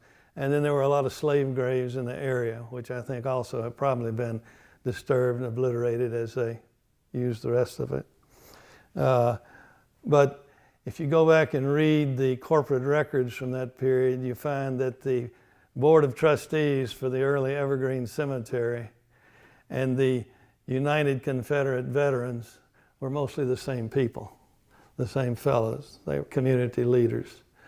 And I think, although this is a little bit of speculation what was going on, but I think what was going on is they set up a perpetual care arrangement, as was required then and now by the state, for Evergreen. But the Confederate Cemetery had no fund, no endowment beyond the living Confederate veterans who were taking care of it. So these community leaders decided, if we want the Confederate recognition cemetery not to be neglected and lost, we need to move it. And Evergreen literally gave the Confederate veterans what we now call the Confederate Circle. You can still see the Confederate battle flag flying over it. And once again, they dug up for the second time as much of the remains as they could find in the cemetery, moved them across town and reburied them in the circle. If you look at the circle, there are no individual markers now. It's all almost as a mass grave. And in many cases, they were burying only parts and pieces, but they moved what they could. They knew they were leaving behind quite a bit, again, because they were parts and pieces. And that's what's been paved over there. So there's two places that we're walking and driving over the remains. Evergreen started out as Oakland Cemetery. And Dr. Manny, after the first year or so, decided it wasn't what he wanted. And went back to the city and said, you got to change the name. Again, I can imagine people were asking him, is that where you live or is that where the folks are buried? Because they had the same name. Why they chose Evergreen, I don't know, except there are evergreen cemeteries all over the country. It might just be a common name for cemeteries. 20 acres, it's obviously now about 100. The 20 acres is primarily adjacent to where the new police department is, up to about Evergreen Street. And Evergreen Street came in as the main gate originally. It continued that way until, let me see if I can find the date, 1922. Before 1922, the corner of the cemetery where Greenland and Highland meet, which now is heavily filled with older looking graves, was a brickyard. We're back to bricks again. The Henry family brickyard had been there for many, many years. The Henry family decided to sell after the death of one of the patriarchs of the family, and that was about 3 acres right there that was taken over by the cemetery. Today, when there's a burial in that section, I'm vice chairman of Evergreen, so I try to keep up with it. When there are burials in that section today, we're still digging up fragments of bricks. Because you know what they did when the bricks broke in the kiln? They pitched them over in a pile. And apparently that pile was just smoothed out when it was taken over. For many years, the old Henry house still stood on that part of the property and was the office of the cemetery, Evergreen Cemetery. If you'll go to the office today and ask to see records for burials back in 1930s, you won't find any because the house burned down and took a good many of the records. We right now have a couple of members of the local historic society who are literally going through stone by stone in that older part and trying to get a good record again of just where people are. Of course, they don't know for sure anybody's down there or not, but we at least know what the stones say. Some of you may remember the name Beasley out at the State Teachers College when it was called that, Dean Beasley. Dean Beasley had the farm right, that would have been a little bit east of the cemetery, 64 acres. And the Beasley family made that available to the cemetery. So all the new part of the cemetery over there now was the Beasley farm. And it's close to 100 acres now. You'll notice, though, right in the middle, there's a place that doesn't have any graves. The drainage system for the university goes right through the cemetery. And the problem is, if you dig down 6 feet, you hit water, the water table right along there. The plan is to build a new office for the cemetery, and we're going to use that low area, build it up and use it for the office. Since it would never be appropriate for a grave. What became of the city cemetery? Well, let's fall back to the Civil War again just a minute. You've all heard the story, I hope, of how Nathan Bedford Forrest freed the city from that first occupation, which was a very brutal, oppressive occupation. Reminds me of some of the stories you hear about the conquering army. They'd say, round up a handful of citizens, shoot them so we get the attention of everybody else. That was very much what was going on in this first occupation. They had a hanging planned for the next morning. Fortunately, Bedford showed up and freed some of the leading citizens of the community at the time. In his raid, we have detailed that 26 of his men were killed. A very low number considering the size of the force that he was up against and captured, but 26 died in that battle. All 26 were buried by a thankful community in the back end of the city cemetery. Markers were put up. Each one's identified. We've since identified them in our records. But of course, the markers were what today we'd call temporary. They were wood or stone that would deteriorate. And they were just in the back of the cemetery where apparently no one else had any particular claim. When the Evergreen was opened in the early 1880s, the city announced that everybody who had, all families who had loved ones buried in the city cemetery, once again, we've heard this before, were encouraged to move the bodies. So again, it was going to be left to the families to bear the expense, go to the trouble of moving them all to Evergreen. Things were a little different. There were leading families in the community who had family plots and family remains in the city cemetery, and they essentially said, no, we're not going to do any moving. A few moved, but if you go in there now, you'll find these early family names about in the cemetery. And they said, no, not only are we not going to move, but when the widow dies, she's going to be buried next to her husband, so forth. So the city halfway backed off. They said, well, there'll be no more burials there except existing family plots. And some of those were filled. But the city quit maintaining the cemetery. And I'm sure many of you, like me, remember there have been times when you could hardly see in there for the growth and the neglect. Every once in a while, some private interest club or something would clean it up. But it's really been, I'd say, within the last 20 years that the city finally stepped up, turned it over to Parks and Recreation, and are maintaining it now to some extent.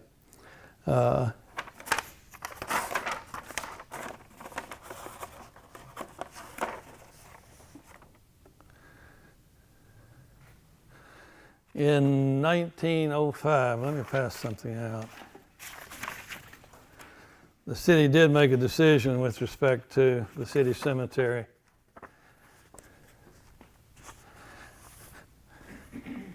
Just take one, pass them on around. I'm passing out a couple of maps that show the city cemetery at different times.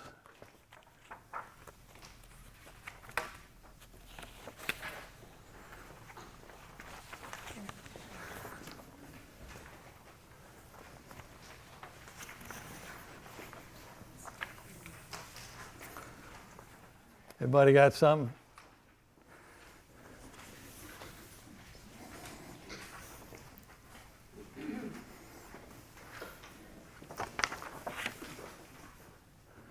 If you look at the map on the left side, if you're holding it in front of you, this is a map that was made in 1878, a little before Evergreen even opened up.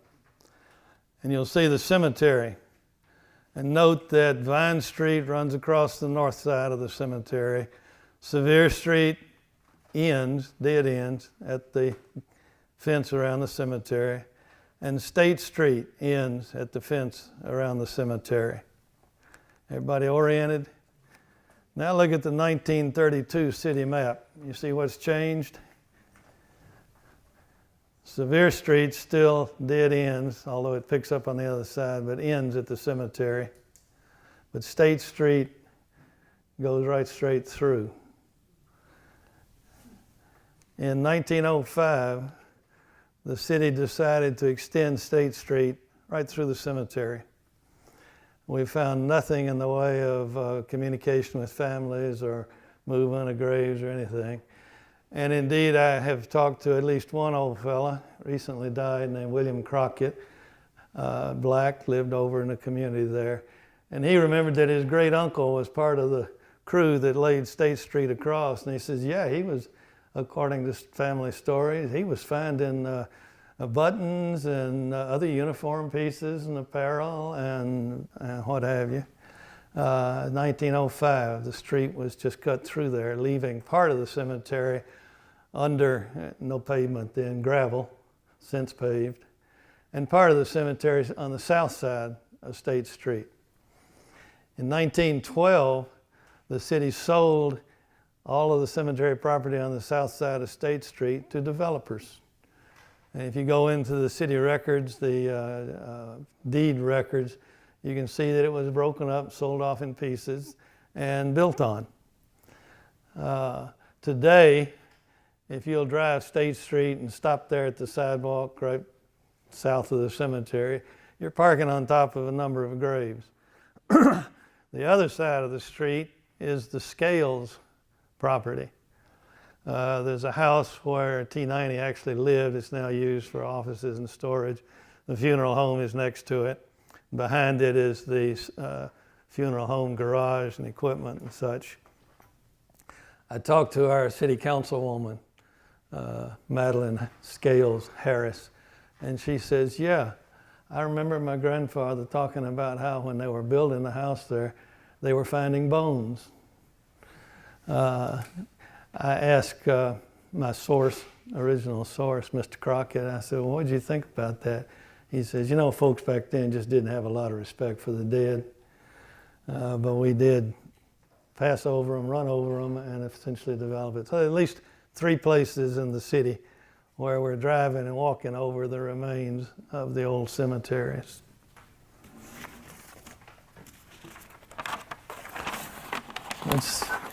Let's go back to our Sweeney brothers. If you'll turn over your piece there, you'll see the part I read to you and an illustration by my wife of what's described. What was going on? Following the Civil War, the medical profession, for the first time, if you read back through the histories, began to have a scientific approach.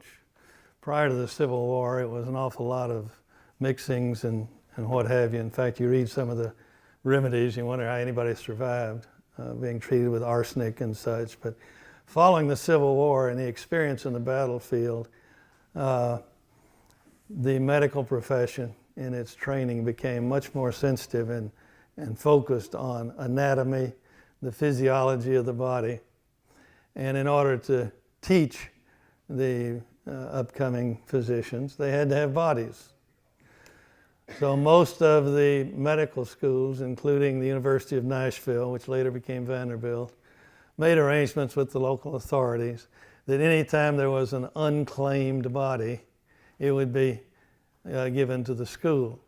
Unclaimed bodies were paupers, in other words, nobody had money to bury, or criminals. And frequently the families, didn't want to have to take responsibility for the criminal remains. But that didn't even come close to meeting the educational needs. So almost all the schools went into what they would call a black market to purchase what they needed. And look back at it today, it was a social purpose, but it was also illegal.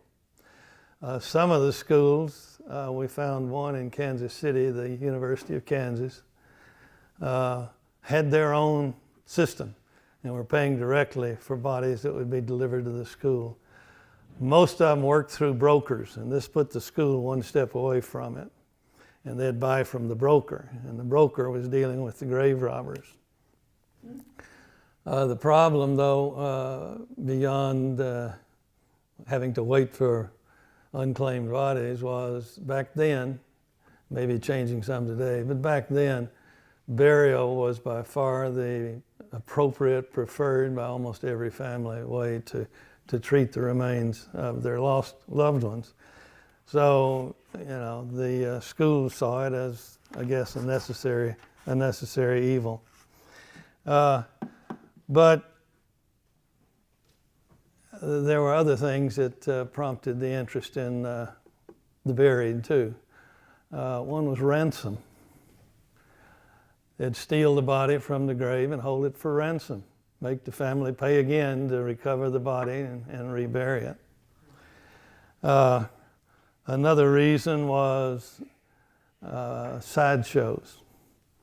If it was believed that the body was a dwarf or had some other anomaly, congenital defect or something like that, which would appeal to the morbid curiosity, That was a grave that would likely be exposed. And then the third reason was simple theft. Word would get out that so-and-so was buried with her wedding bands or her jewelry or whatever. Some interesting, on the ransom, several attempts were made that made the police records because it failed. So those are the ones I find. The remains of Ralph Waldo Emerson were targeted. In some cases, they would even get the casket up and be caught literally with dirty hands. Emerson's one example. John Jacob Astor, one of the wealthiest men in the world back in the early 1800s, 1890s, I mean. P.T. Barnum, I can see kind of a get back at him because he was one of the best markets for the freaks, the sideshows, and they attempted to steal his body. One of the most elaborate, and I've actually read a couple of books about the attempt to steal the body of Abraham Lincoln and hold it for ransom, I guess, to the whole United States. That one was foiled before they started digging, but it was clear the intent. One that succeeded, the name's not familiar, but the name of the individual was Lunalo.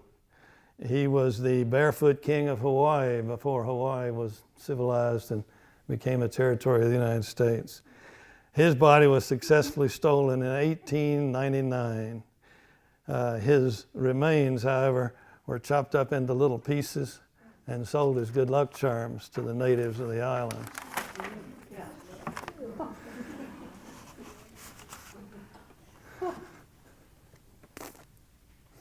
I think I remarked that most of the grave robbers were independent operators, but they would sell to brokers, and then the brokers were dealing with those who needed the bodies. There was some risks involved too. A story of some risk and occasionally some benefit. This was not in the United States, it was in South America, Peru. Grave robbers heard that there was jewelry buried with a recent burial. They exposed the body, they took the jewelry, and they left the body sitting at the edge of the grave. The body was a smallpox victim. And when the local authorities realized what was going on, they quickly reburied. But then you again had a fresh grave, and another set of grave robbers came along and dug it up again looking for the jewels, which of course had already been taken. Happened 3 times. Within a few months, the village in which it was happening had a smallpox epidemic, apparently from exposure to the remains. A happier story was in Minneapolis in 1895, where the grave robbers exhumed a grave just within hours after the family had left that night. And when they opened it, the guy says, "Whew, boy, I'm glad you came." And he was literally buried alive, which today seems ridiculous. But remember, many times there'd be deep comas before death, and sometimes they came back. If you doubt me on that, I'll give you the name and the reference. And then there's Eagleville. You're all familiar with the community of Eagleville. It's unique in Rutherford County, way down in the southwest corner. It's the only part of the county that is not within the Stones River watershed. When they drew the final parameters of Rutherford County, when Woodbury and Cannon County were created, the intent was to use the Stones River water system to define the county. Eagleville is part of the Harpeth River drainage system. It was in Williamson County. Eagleville, as it began to develop, looking for a better commercial relationship with a bigger city, approached Franklin and said, somebody over here needs to build us a turnpike. Nobody in Franklin or Williamson County was interested. But there had recently been a turnpike built from Murfreesboro to Salem. We still have Salem Road and such there. And the Ransom brothers, prominent name if you study the development of Rutherford County. The Ransom brothers down in Rockville said, we'll build a turnpike. And they built a turnpike from Salem to Eagleville.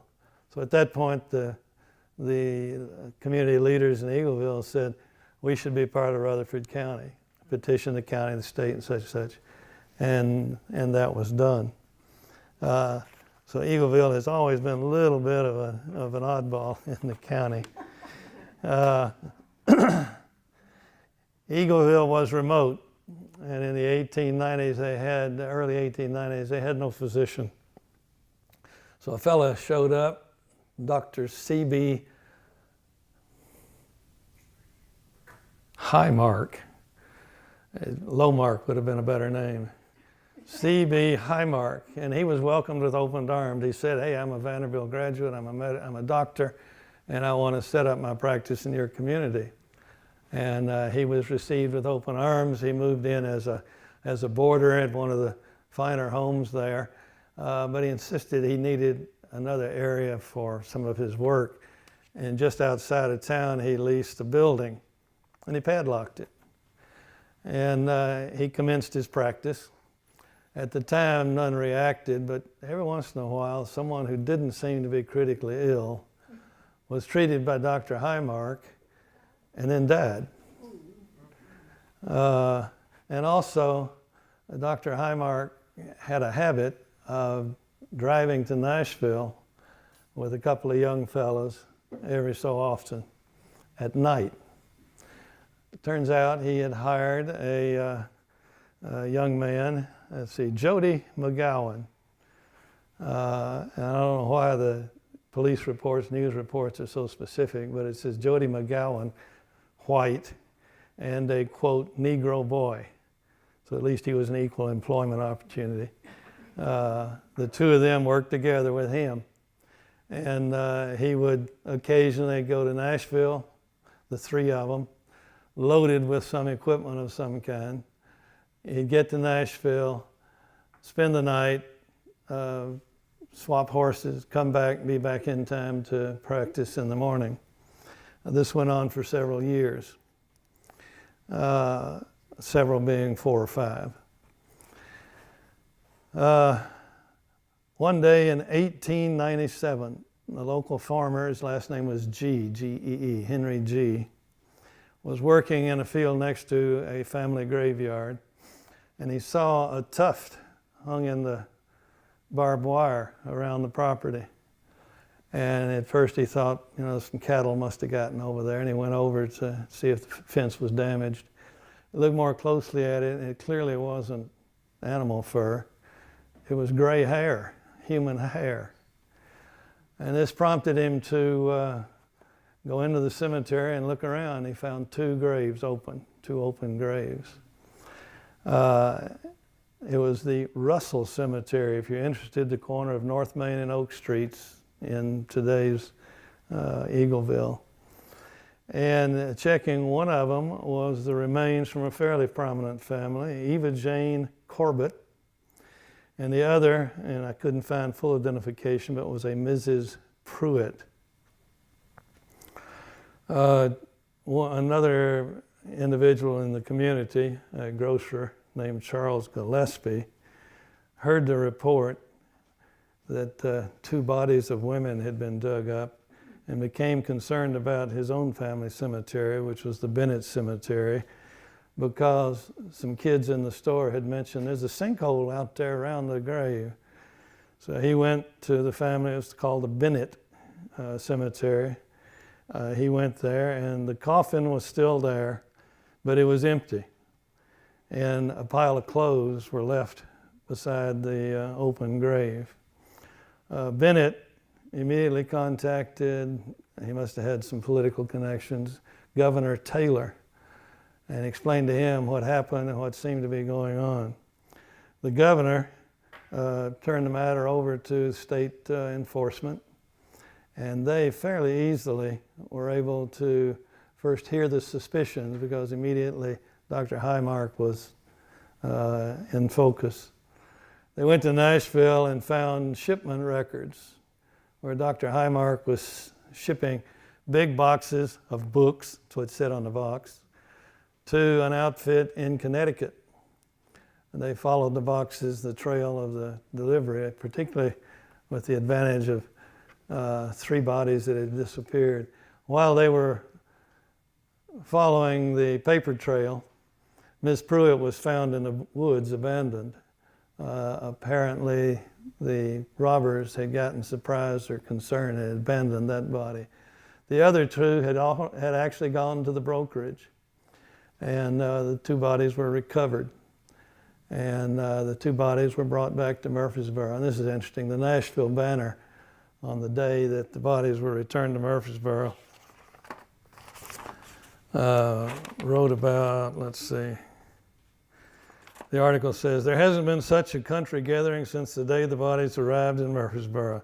They were met by 2 horse-drawn hearses. A huge crowd followed the hearses back to the respective cemeteries where they were reburied in unmarked graves." The Pruitt body had already been reburied. So it was quite a celebration. The community was really involved in the problem. What happened to Highmark? He was arrested, he was tried, and they had a little problem. There was no real law on the books at the time that applied to his misdeeds. Finally, they were able to convict him of a misdemeanor, which is essentially mistreatment of a dead body, and he was sentenced to 6 months and $150, which was the best they could come up with at the time. As a result of that case, now I'm always interested when I say Rutherford County, something that influences the state. The state legislature in 1899 did pass the law, and they made it a felony, punishable by imprisonment in the penitentiary for a period of not less than 2 or more than 5 years. I've always thought the medical profession has an awful good lobby. Any person who removes any dead body or disinters any dead body from its place of interment for the purpose of selling or otherwise disposing of same to any person, company, or corporation for the purpose of dissection or otherwise mutilating said body without first having obtained the consent of the family or relatives of the deceased. And that's still the law in Tennessee. So a grave robber today could almost get off for 2 years and a modest fine. When I first learned the details of the story, the one thing that wasn't in our records here locally was what happened to Dr. Highmark. Well, he went to prison for 6 months. He paid the $150 fine, and he disappeared. So we went to the American Medical Association records, which lists doctors all over the country. And we found Dr. C.B. Highmark practicing medicine in 1900 in Minnesota. So we went to the records of the Minnesota Doctors Association. And we found that in 1903, Dr. C.B. Highmark was in Fergus Falls, Minnesota, in private practice, small town. In 1904, he moved to Wendell, Minnesota, where he was named chairman of the Board of Health, enhancing his business opportunity, I guess. In 1910, he was in Ackley Township, Minnesota, back in general practice after having served 3 years as the county coroner. He's back in private practice in 1910. He must have died between 1910 and 1920. 1920 census, we didn't find him. Now you know why my wife didn't want to come listen to the presentation today.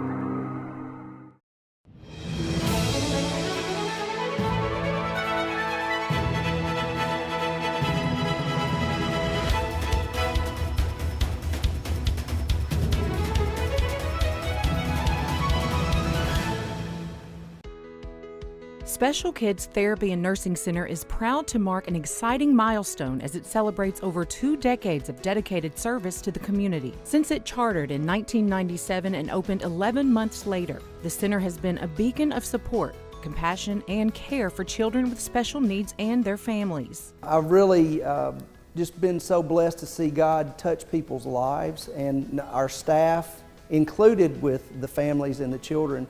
It's just amazing to see how He connects dots for people and how He's a true living, loving God and provides the things that we need when we need them. Founded by Carrie Goodwin and her father Dick Kleino, the center began with the vision of providing therapy and nursing services to children with various developmental challenges. Our mission isn't to make money, it's to serve Jesus Christ by caring for His children.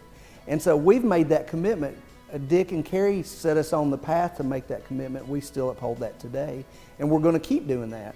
And our success is largely based on the generosity of our community. Over the past 25 years, Special Kids has grown to become a cornerstone of the Murfreesboro community, providing vital services that have positively impacted countless lives. James was born with a craniofacial abnormality, which caused him to have some trouble eating and breathing and talking. And so he was getting physical therapy, speech therapy, occupational therapy, feeding therapy, did some rec therapy, and it was just easier to do it here in one facility at the same time, and it allowed myself and my husband to go back to work. Since the beginning, the center's team of skilled therapists, nurses, and support staff have worked tirelessly to create a Christian and loving environment that fosters growth and learning. The nurses were fabulous. They were so patient, whereas I would get frustrated. Where I was tired, they were very patient. They were very skilled at what they were doing. They have lots of people here on feeding tubes that they knew special tricks, and they knew how to manipulate things. They knew how to bribe James. They kind of became buddies with him. Through a wide range of programs, including physical therapy, speech therapy, occupational therapy, and more, Special Kids has helped children overcome obstacles and achieve their fullest potential. One of the unique characteristics about Special Kids is we're a medical organization, healthcare organization, and probably roughly 60% of our personnel are state licensed, credentialed therapists and nurses. So we employ RNs and LPNs and CNAs, which are certified nurse assistants. One of the center's most remarkable achievements is its ability to adapt and innovate in response to evolving needs of the community. The center's impact is not limited to its clients alone. It has also created a sense of community among families who share similar challenges and victories. We have an amazing community here, and it's just wonderful to be here. And I've gotten to see it in a different way, being in a not-for-profit, to see how loving and generous people who live here really are, and our city government, our county government, it's impressive. As Special Kids Therapy and Nursing Center of Murfreesboro looks back on 25 years of transformative service, they remain committed to their vision of creating a brighter future for children with special needs, one milestone at a time.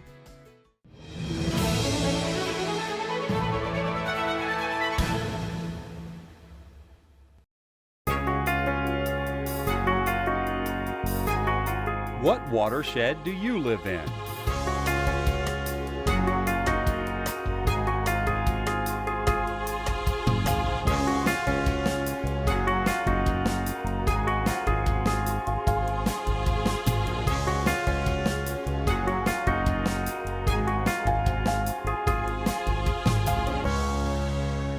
A watershed is an area of land that drains to a common waterway. Watersheds combine to form a network of rivers and streams that drain into larger watersheds. There are 10 watersheds within Murfreesboro city limits. As a resident or business owner, you have a vital role in the health of your watershed. So what watershed do you live in? Sinking Creek Watershed. The Sinking Creek watershed is about 5.2 square miles. The creek is formed where water emerges from the ground at Manny Spring near the Oakland's mansion. It slowly flows through wetlands and alongside apartment complexes before dropping between limestone bluffs. The creek flows through riffles from Haynes Drive on its way to Thompson Lane. Far past Thompson Lane, Sinking Creek empties into the West Fork Stones River. 73% of the Sinking Creek watershed contains older residential homes, which means residents hold a more important role in the health of their stream than in other watersheds. 35% of the watershed contains parking lots and rooftops which don't allow water to pass through, so rainfall runs off into the stream, and with it, pollution. Some of the landmarks you may recognize inside Sinking Creek watershed are MTSU, Oakland's Mansion, and Northfield Elementary. We are standing in the Sinking Creek watershed here at Middle Tennessee State University. We have done a lot of measures throughout the years. We've been working for about 10 years adding additional stormwater control measures to the campus. We install new measures to help the water quality continue to improve in Sinking Creek. We don't want to make it worse, so we actually try to put things in to make it a little bit better. Right now we're standing outside the new science building, and this is one of our bio retention facilities. So typically a biopond has plants in it that the roots tend to like to suck up all the pollutants that come out, and then we also have an area where the water can come up and slowly be distributed down to the creek. So that helps with flooding. So as the particles run off of our impervious surfaces, such as the building or the sidewalks, the roofs, anything like that, as it drains off, it picks up all the pollutants. So it comes into this pond and it fills the pond up, and all the pollutants settle out, or they feed through the bottom, and we have under drains in it too. So all those go out and end up in the creek. But as that happens, we filter, we clean, and we slow it down so that we don't impact the peak flows. If you look in Sinking Creek, you'll see crawfish, which is why it's nicknamed Crawfish Creek. While boating is not possible, Sinking Creek is a great place for wading and nature watching. What about water quality in Sinking Creek? The state of Tennessee and the Murfreesboro Water Resources Department have assessed this stream and found it impaired with 3 sources of pollution. Number 1 is excess nutrients. Normally nutrients are a good thing, but over-fertilizing yards and leaving yard waste near storm drains has led to too many nutrients getting into Sinking Creek, especially in places where there is no vegetative buffer along the creek to filter out nutrient-rich runoff. An abundance of nutrients can cause enormous algae growths that deprive aquatic life of oxygen. Number 2 is bacteria. Bacteria can grow in the drainage system and parking lots. When stormwater discharges directly into the creek without going through a buffer, it can contain bacteria. Number 3 is a lack of buffer. Mowing all the way to the stream bank means there's no vegetation to filter out pollutants. A buffer also holds the stream bank in place to prevent erosion and keeps water temperature cool with shade. So what's being done to correct these problems? Because the state of Tennessee has found impairments in this stream, the City of Murfreesboro Water Resources Department is responsible for addressing these impairments by implementing rules, regulations, and corrective actions. You can see some of these improvements in the watershed today. To date, 133 acres inside the watershed are being treated with stormwater controls like bioretention areas and rain gardens that filter stormwater runoff. These features have been installed either during new development or by retrofitting older properties. At MTSU alone, there are 5 acres of pervious parking or parking lots that allow water to run through the surface and seep into the ground, instead of running off into storm drains. The Murfreesboro Police Department has added trash racks to a tributary of Sinking Creek, which help catch trash from upper parts of the watershed. The city-owned wetlands near Oakland's Mansion have expanded, allowing the protection and conservation of this crucial ecosystem at the headwaters of Sinking Creek. These actions are helping to prevent pollutants such as bacteria and sediment from entering the stream. Having a healthy watershed significantly reduces the cost associated with water treatment and flooding. We are Sinking Creek. What watershed do you live in?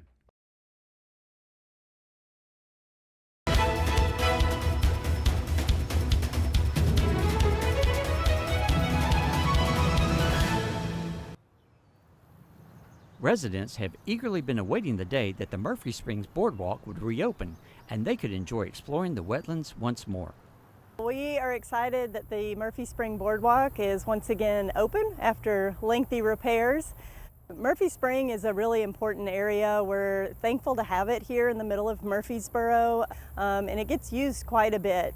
Photographers and families, all walks of life and ages come out here, and they're able to connect with nature. It's a really unique spot to be elevated over a wetland, to have kind of that bird's eye view of nature and wildlife and see how they're interacting with each other. The boardwalk has been here. This was a project done in the 90s. It's a partnership between the U.S. Army Corps of Engineers, state entities, and the city. And then the Discovery Center is here as the nonprofit children's museum. So lots of entities and partners go into this area to make it work. As with any older structure, sometimes it becomes necessary to make some repairs. So we did have an assessment done of the boardwalk. It was a routine assessment, and it was determined that there was some structural issues that we needed to look at. It was determined that substructure was failing, and that's just due to weathering and age. So the boardwalk is almost 30 years old, and so definitely want to keep it safe. And we hired an engineer who took a more in-depth look, and at that point redesigned some of the structural supports and cabling hardware. However, the task of reinforcing a structure suspended over water proved to have many challenges. The boardwalk is almost a mile in length, and we did face a lot of challenges with this project. The brackets needed to be fabricated and installed by hand. Anytime you're working over water in a wetland such as this, access is going to be one of your biggest challenges. A lot of this work had to be done and accessed by boat.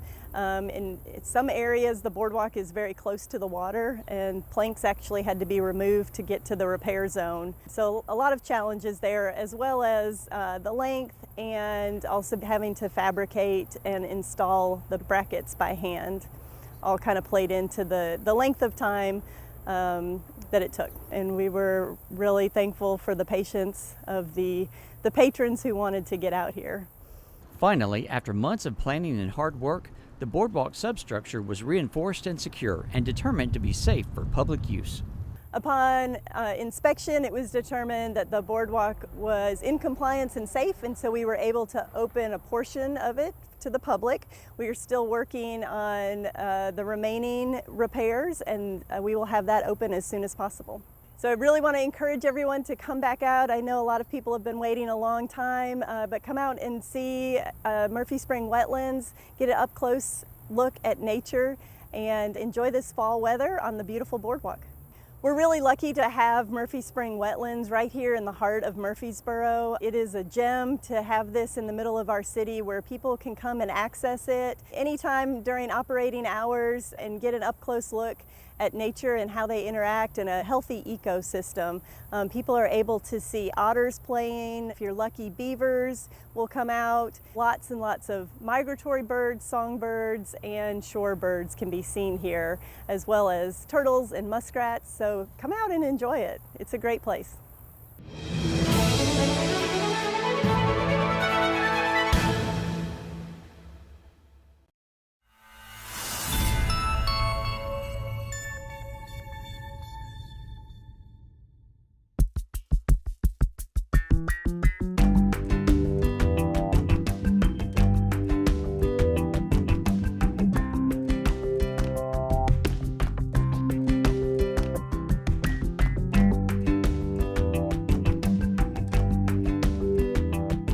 Well, first of all, welcome everybody to Painting with John. I feel blessed to be back. This was something that I was doing for quite some time. Last year, some of the students are back here, and I hope to see more that the faces that were familiar to me. Anyway, a lot of water's gone over the dam in the past year and a half since I've been here. Family's been very busy. I opened up my own funeral home here locally to serve the family, so I've just been covered up. Plus, I had some problems with my shoulders. With rotator cuff issues, so I had to take a short sabbatical, but I'm so happy to be back. You all probably saw the composition that we're going to be painting. It probably came out in the newsletter, I'd imagine. Is that right? Is everybody saw that? Yeah. Okay, so what it's going to be is it's that pretty lake. And I thought it would be awesome and certainly appropriate as we're moving into the fall season to do a fall painting. And I realize it doesn't feel like fall yet, but you know what? I love fall so much, I have no objections to painting a fall scene to start to feel a little cooler while we're painting, you know what I mean? So anyway, so we're going to paint this. We're going to paint this fall season. You're going to see all the colors on your palette there. Now, also, what I've done is I've taken the liberty to do the boring part for you. What I mean by the boring part, and those of you that have taken a class with me before know what I'm talking about, there is a thin layer of white paint on your canvas. Because what we're going to be doing is what's called a wet on wet technique, okay? It's just simply where I take some of the white paint, the white oil, and I thin it down, and I scrub a thin layer on there. And all that does is when we put color on there, it just makes it spread and smooth and blend really easy, okay? You're going to see on your palette, you're going to see a variety of colors, okay? There's plenty of paint there to accomplish this composition today. You're going to see a little dollop of blue. That little blue is cerulean blue. That's going to be our sky color. And we're going to start with that, okay? Who all has worked with oil paints in here? Okay? And others have worked in acrylic, is that right, maybe? Or no painting at all? Beautiful, I love that. I love the ones that have never done it before. That's precious. Okay, when we're working with oil paint, you never take your brush and just go like you're painting your house. You don't dip it all the way down in there and just start. Very little bit of paint will go a long way. So what you do is you generally take just the bristles of your brush and you get the bristles in the tip and just kind of move it around, kind of get that paint into the tips, just the tips of the bristles, okay? You're not going in like you're painting your trim at your house, right? So you're just getting a little bit of paint on the tips. Now I'm going to go ahead and grab a little bit of blue. You all can watch me. I'm just going to grab a little bit of the blue just into the tips, okay? Because I'm getting ready to paint my sky. Can you see that? I've just put it in the tip. See that? Can you see that? Did you wet the brush? No. No, ma'am, I did not. Okay. Now, the canvas is already wet, so I didn't have to wet the brush. Now, watch this. We're always going to start at the top of the canvas and work our way down. Okay? And what we want to do is the darker blue will be at the top because that's where I start, and I'm going to start working it down. And it's going to blend downward, and it's going to look like the sky is going off in the distance. Okay? So watch here. I'm going to start at the top, and I'm just going to do little X strokes. Now, if you choose to go back and forth, that's up to you. But I like to do little X strokes, and I'm just going to go across the top, and I'm just going to kind of blend it as I go. And I may grab a little bit more, just again, a little bit just in the tips, and I'm going to stay at the top of the canvas. I want the dark to be up here. See how I'm at the top? I didn't come down here. Don't come down here. So stay up here like this. Now watch this. I got my paint. I've still got a lot here. What I can do now is I can start bringing it down. I can start dragging it downward. Now watch this. I'm going to keep dragging it downward. Okay, I'm going to keep on bringing it down. I may grab a little bit more blue. Every time I dip into the blue, start at the top, start at the top, start at the top. So watch this. See, I'm going to put a little bit heavier blue at the top. You put as much as you want. You make your sky as dark as you want. And then what you do is you start bringing it downward. Start bringing it down. Don't dunk in your brush in the paint and start down here with that dark blue. Always start at the top and bring it down. Does everybody understand that? Okay, good. And what we're doing is we're creating depth. When we have the darker sky at the top and we work our way down, we're creating depth. So I'm just doing that. And you can, again, you can go back and forth, that's fine, but keep your darker sky at the top. And make sure you're thorough. Cover that sky and come on down. I hear people brushing, that's great. So that's what we're doing. We're going to keep on doing that. Now, what you're going to do is you're going to come down to about a little past halfway. You're going to blend that sky down to about halfway. A little bit further than half. So don't be afraid to grab more blue. Start at the top and bring it down.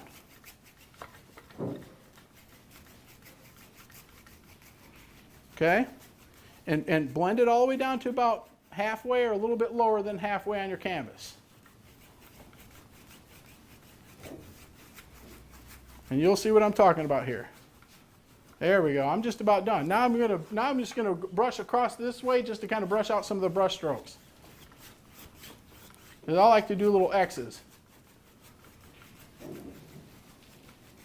Nothing to be afraid of. Let me tell you something. Each piece that is being created right now is an individual piece of art. There are no mistakes made here.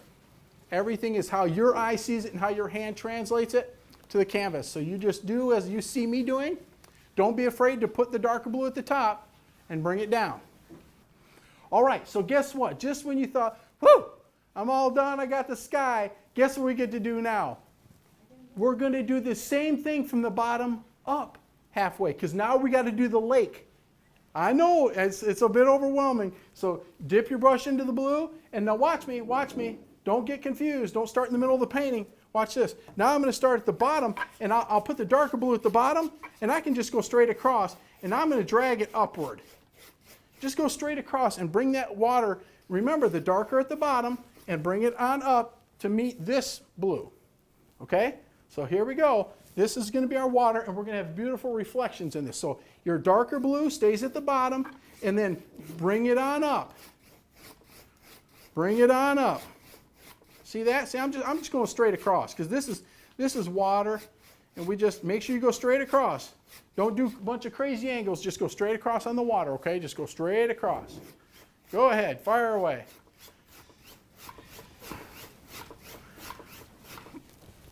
Does everybody see what I've done there?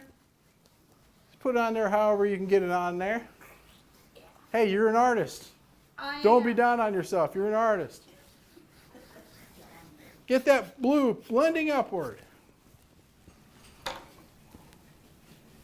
Just so everybody knows, can everybody look at me for a second? There's these on the tables. You know what these are? Yeah. These are paint thinner. I want you to feel free. If you want to clean your brush, you do that, and just take your paper towels. I've got an abundance of paper towels, so don't feel like I've given you 2. Don't think, well, that's my allotment for the day. No, I've got 4 huge rolls. You wear it out, and I've got a trash can. I'm here to cater to you. When it's messy, you say, John, I'll go clean it for you, and I'll put down new, okay? So I'm here for you, okay? Now, what I'd like for you to do is I'd like for you now to grab once you've set aside that brush, there you go, pick up your fan brush, okay? Everybody's got a fan brush. Very good. Now, what we're going to do is, I would ask that you watch me for a second. Now, again, if you feel frisky and you want to get rocking and rolling on your own, that's fine.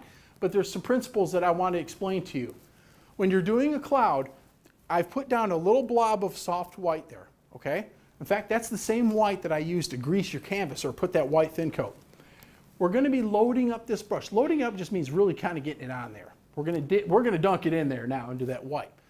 And what we're going to do is, I'm just going to kind of twist the brush and just make a cloud. Here's what I want you to understand. Don't do a big circle cloud. Clouds aren't like that. You want to do more of a thinner cloud, and you can make it wider but thinner.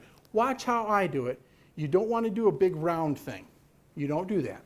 And when you're putting your paint on, you're going to see the top of your cloud, just from your bristles, are going to hit. Wherever the top line is at on that paint, don't go back over that and blur that. Leave that alone, because the tops of clouds have definition. And when you'll watch me. I'm going to go into my white paint. Watch this. Here we go. Here we go. I'm going to create for you. I'm going to get down so everybody can see. Can everybody see that? Now watch this. I'm going to start about in the middle of the canvas. Don't come this way with it, because we're going to have some tree. Well, you can a little bit, but I'm going to start up in here somewhere in my sky. And watch this. I'm just going to create a cloud. Now watch. See how I'm just spinning it and dancing it around a little bit? Now watch how it goes. And I'll kind of do different shapes. Now watch. I'm dancing it downward. I'm not adding paint. See how it's blending down a little bit? Now watch. Hold on. Before you get going, I'm going to grab some more. I'm going to load up my brush. Just put a blob of paint in there. Watch. I'm going to come over here. Maybe I'll do another one here that's kind of off in the distance. Okay? And I'm just doing that. Maybe I'll bring this one up a little bit. Maybe this cloud just kind of dances around a little bit.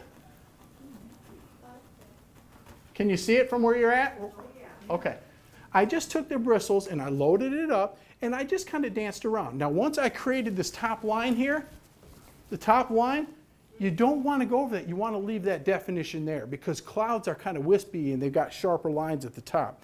But what I did do, you noticed I brought it down here to where it almost kind of disappeared in with the sky, right? See how it just kind of blends downward? Look at that. I'm just kind of dancing it around. Don't feel like you can't do it. Just feel free to twist that brush and slap it on there. And you don't want it all to be the same, so you want to create some clouds up there like that. And just, you're bouncing a little variety and move it around. So you're just taking your paint. See now it's blending downward and it's starting to disappear. See how I'm bringing it down gently? Yeah. See how it's disappearing? Keep doing that. And you can do that across that way. Just keep bouncing it around and dragging it down, and it'll be thin. It looks beautiful. I'm very impressed. I can tell some of y'all been painting a while. It looks like all of you have been painting a while. Okay. Maybe I'm the only novice in the room. All right, so what we're going to do now is take your fan brush, Clean it out in that thinner. Now we're going to start stomping in some colorful trees on the other side of the lake. Clean your fan brush out. So we take our fan brush. Now, here's what we're going to do. Watch this. You pick any one of them colors that you want to. Here's the point. We're doing the colorful trees. It's fall time. We're doing the trees are gotten all these different colors. We've got yellow, red, orange, a couple different varieties of orange. You pick whatever color you want. Now I'm going to start.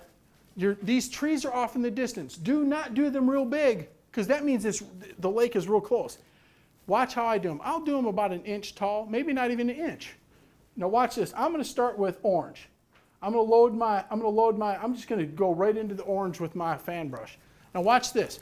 I'm going to do this. Let me lean it towards you so you can see what we're doing here. So you can see what I'm doing rather. I'm going to do it this way. Can everybody see that okay? Now that I've tilted that, can you see it okay? You got that, brother?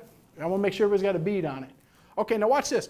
So I'm going to start about halfway on the canvas, halfway, maybe a little bit further over, maybe about 60% over. Watch. I'm going to start and I'm going to stomp in a little tree back there. A little tree. I'm taking my bristles. You see my fan brush? Do not take your fan brush and turn it sideways because then you've got a big wide bush. We're not doing big bushes. Keep your bristles, the orientation of your fan, straight up and down. Everybody got it? Fan up and down. Now watch this. And I'm just stomping on a little tree. And that's about as far as I'm going to go. Now watch this. I'm in the lake. So I've got to do the mirrored image. So watch this. Now, I didn't add any more paint. I put my paint up here. Now watch this. Down in the water, I've got to do about the mirrored image, about the same shape down here in the water, just a little bit in the water, right there. Because here's our land line right there. That's our land. Now here's the mirrored image right there. So stomp a little tree, and then whatever cone shape up, you do just a little bit. Don't put any more paint in the brush. Use what you got, and just put a little bit in the water. Just do the trees. Just follow me at this point. You can go up a little higher. If you want your trees up a little bit higher, don't worry about making them a little bit higher. Just do your reflection in the water. Okay? How many are we doing? What's that? How many are we doing? We're going to go all the way across. Now watch this. If you want to watch for a second, we're doing a variety of colors. No, not all the way across in orange. Only follow me. I don't care what color you pick. You could do this green. But you're going to stagger the colored trees. Now watch, I did that one orange. Now this one I'm going to go with I'm going to go into the yellow now. You don't just pinch it out. You don't need to go into the thinner. Now watch, I'm going to do a yellow one now. Oh, there's a yellow tree there. Don't worry about it hitting the orange. It's okay for the colors to blend a little bit. Now I've just done yellow tree. Now I'm going to bring it down into the water a little bit. The same shape. It'll all make sense to you here in a minute. But just do that. And now watch this. Now I'm going to pinch the paint out in my, I'm not cleaning out. I'm going to grab some red. Watch this. Now I'm going to do a red tree. Oh, we'll do some red there. Don't do them all the same shape. You can do them a little bit different. Now I'm going to do it down in the water. A little bit of reflection down in the water. See, I've done a red tree there. Maybe that one's a little bit taller. You don't want everything to look the same. Now I'll do a little green. Watch this. I'm going to grab some green. There's a green tree. He didn't turn colors yet. So I'll slap in a green tree. Maybe he's a little skinnier. I got to do the reflection in the water. Okay? See how I've done that? And you stagger the colors all the way across to the right. So start about in the middle and then do these different colors all the way across. Now watch, I'm going to grab some more. I'm going to grab, and you can do any color you want. I'm going to do the red again. I'm going to put in another red one here. And see, I'm not cleaning the brush out so you can see it's getting a little bit dirty. That's okay. And now I'm going to go with the orange. Put in another orange guy. Maybe this one's a little bit smaller. Load up your brush, do those different colors and make it look beautiful. You're doing a fall picture. Hey, don't forget, whatever shape you're doing up, you've got to do it down in the below it. Mirror that image below it, okay? Because that's the reflection in the water. So what you're seeing, see how it comes down to a point? Halfway up this color is where the water line is. Halfway up. You follow me?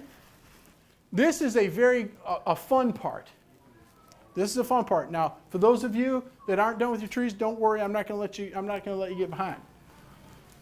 Clean out your brush. Clean out your little brush. Okay? This is the little one that we use for sky. So run it in the thinner. Squish it in the thinner real good. Yeah, get it. Don't be afraid to mash it down in there. Get it. Clean it good. Okay, you got it pretty clean? Okay, good. Now take your paper towels And be rough on these bristles. Take your paper towels and really pinch that thinner out. Feel free to put the paper towel down on your table and get as much thinner out as you can. Get as much thinner out as you can. Because we're getting ready to do the magic of the painting. This is the absolute, if there was ever anything for you to be nervous about on the painting, it's right now. Oh, good. Because here, and I'm so excited to tell her that. I knew she would get excited.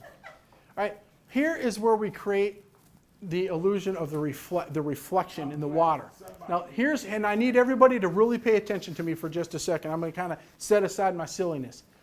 With water, with the water line, it doesn't go on an angle. Lakes aren't, so you need to be straight across if you can. You need to imagine a line across your trees, and then what you're going to be doing is dragging the tree down. So imagine halfway up on the tree, about right there is where my land is, right about there.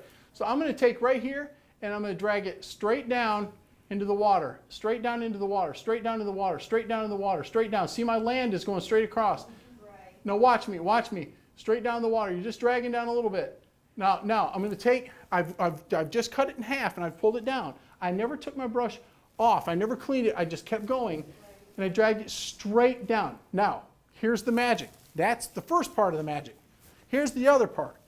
Once I've done that, I've got paint in my brush. I got all this variety of color. I'm going to pinch the paint out. I'm just going to manhandle, woman handle this brush, whatever I got to do.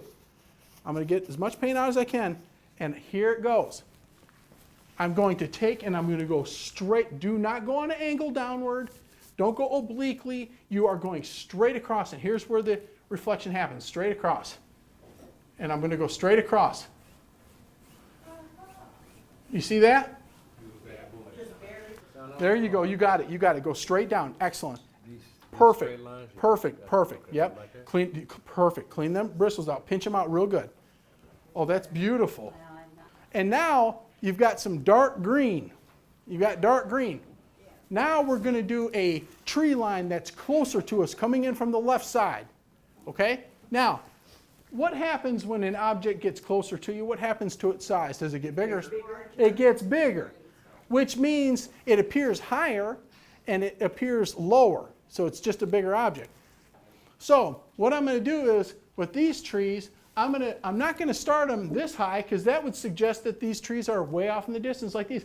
I'm going to start these trees about up in here probably, and I'm going to finish them off just a little bit below that line there. So watch what I do. I'm going to go into the dark green. I'm going to load up my brush. Now watch this. And I'm going to go higher than those and lower. So I'm going to probably start here, and I'm just going to start stomping in some of these fir trees.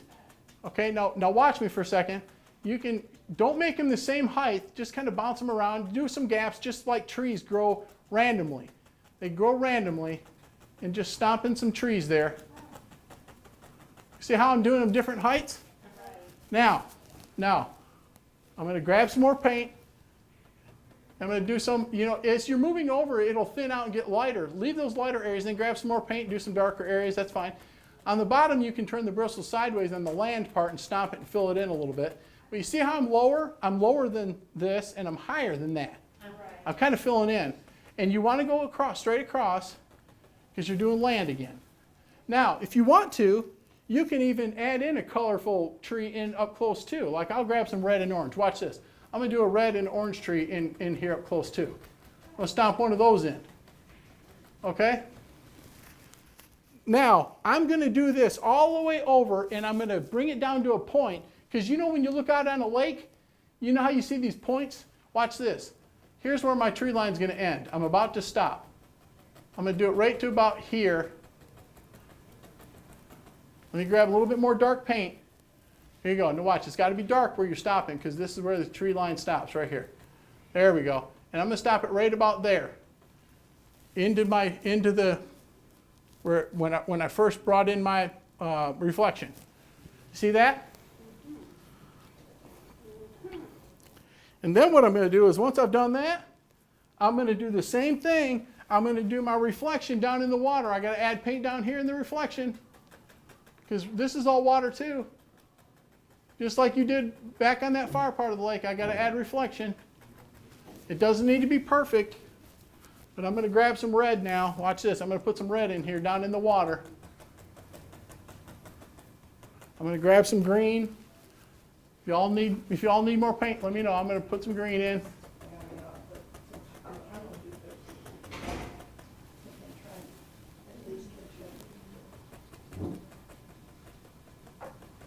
Okay, so you see what I've done? I did the tree line and I did the reflection in the water. But I did it a little bit bigger because we're closer. That's excellent. Excellent. That looks wonderful. Wonderful. I love these different styles. Perfect. Now start to taper it down. Start to taper it down because you want it to start tapering down right about in here. You follow me? You don't want it to be all the way across and blunt. You want it to kind of, the trees to start getting a little smaller.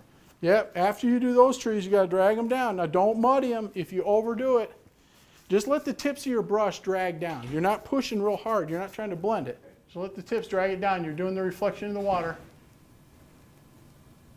Oh, Okay? Now, once you get that, then you got to go straight across. Because you got to do the water. You're doing the reflection in the water. Be straight across. Don't do it on an angle. Because you want it to be a little bit closer. You're right on it. You're real close to it. But we just need to bring it back just a little bit. So do that all the way down to the point, right down to there. Okay, very good. All right, so I've got paint knives. I'm going to make sure everybody's got a knife. Now, all of them are a little, I've got some that are like this, some that are flat edge, some a little bit smaller. They all do the same thing, okay? Some of you have used a paint knife, some of you have not. So this is important that you get this, okay? So I would ask, if you've never used it, why don't you come on up here and watch me, because what I'm about to do is I'm about ready to put a little dirt line or a little mud line where the water meets the land back in the distance. It's just a quick little easy thing, but I want you to see how I use it, okay? Now, what I'm going to do is, back here in the distance, I'm going to just let the flat edge go with the, you see that? It's got to be nice and horizontal. You don't want to do like this because your shoreline doesn't go up that way. You got to keep that edge nice and flat. And what we're going to do is we're just going to create a little bit of a, kind of a dirty, muddy shoreline. And we're going to highlight that in just a minute too. But see how that's just kind of our shoreline there. See that? Now, I'm going to do the same thing over here. I'm going to grab a little bit of this dark brown and I'm going to cut in a little shoreline here like this. I'm just using the edge. Okay, so watch. Just using the edge. Now remember, this is down further because this is closer to us. So I'm going to stop right about in there. That's where I want my shoreline to stop there. Okay, right about there. Okay? So you all are going to each get a knife and you're going to grab a little of this brown and you're going to load up the edge and you're just going to touch basically and create your, okay? Once we get that, I'm going to put some light brown over top of that and highlight that. It's not going to have that just that sharp line. We want to highlight that with some lighter color mud. Okay. See, I'm not trying to blend it. I'm just trying to make it marbly. Right. Now watch this. I'm going to take that and I'm dirt and I'm going to make it look more like kind of a dirt bank. Let me grab a little bit. Oh, okay. Hold on. Yeah, Here. I see what you're doing. Hold on. I'm just making kind of more like a rocky. Yeah. Hold on. Okay, now watch here. So we're just creating just kind of a rocky. Yeah, it looks more natural. Let's create a little point there. There you go. That's right. So what we've done is, see how I've just highlighted the rocky edge there? That's all we've done. Now we can do the same thing over here. Grab a little bit more. We're going to marble it. And we're just going to touch here. And we're just going to make it look like the sun is shining on that Tennessee red clay.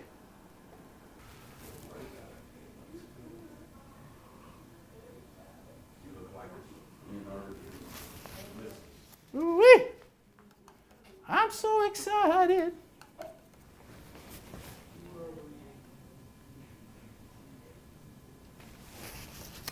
That's what I'm talking about.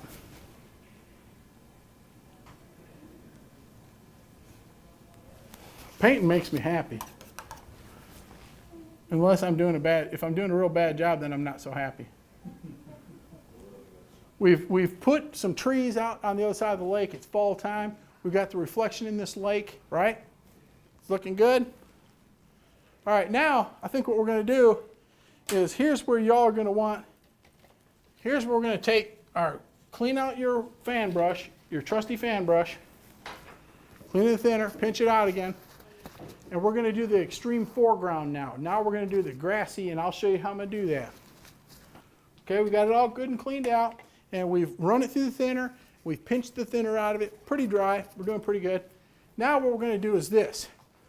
Here's where it gets a little bit, you think, oh, I don't know if I want to do that, but watch me. I'm going to go ahead and go into that dark green. I just made sure everybody had plenty of dark green. I'm going to load up my brush with the dark green. I like to kind of create a little bit of an interest to the landscape. I don't like to go straight across. That looks kind of boring. So I'll come up here, and maybe I'll stomp in the land right there a little bit, and then I'll bring it down, and then I'll do it like this. And you see how I'm using it? The fan side up, and I just stomp it down. Hold on, let me grab some more, and I'm going to show you how I'm going to make grass. So don't be afraid to put in that dark green, and you don't have to go all the way across if you don't want to. Watch, I'm going to do this right here for our camera guy. I'm going to stop it right there. Now watch what I'm going to do. I'm going to stomp that in, cover all the blue, because this is land. There ain't no water right here in the land. Now watch this. Here's how it looks like grass. I'm going to take it, I'm going to flip it up. These are weeds at the edge of the, now watch this, I'll do where the land picks back up right here. And I'm just flipping it up, and I'm creating kind of a weedy look, a grassy lake feel right there. You see that? And then I do it all the way, I do it just like this. I bounce this thing around, and I flip it straight up. Sometimes I flip it on an angle to make the grass look like it's going on an angle. You see that? Kind of give you that grassy feel? You see that? Now if you don't see it, come on up a little closer and you'll see what I'm talking about. Sometimes it's hard to see when you're that far off. But grab that grass, grab that dark green and flip it in there. You don't have to have the grass if you don't want to. I think it creates kind of a bit of interest.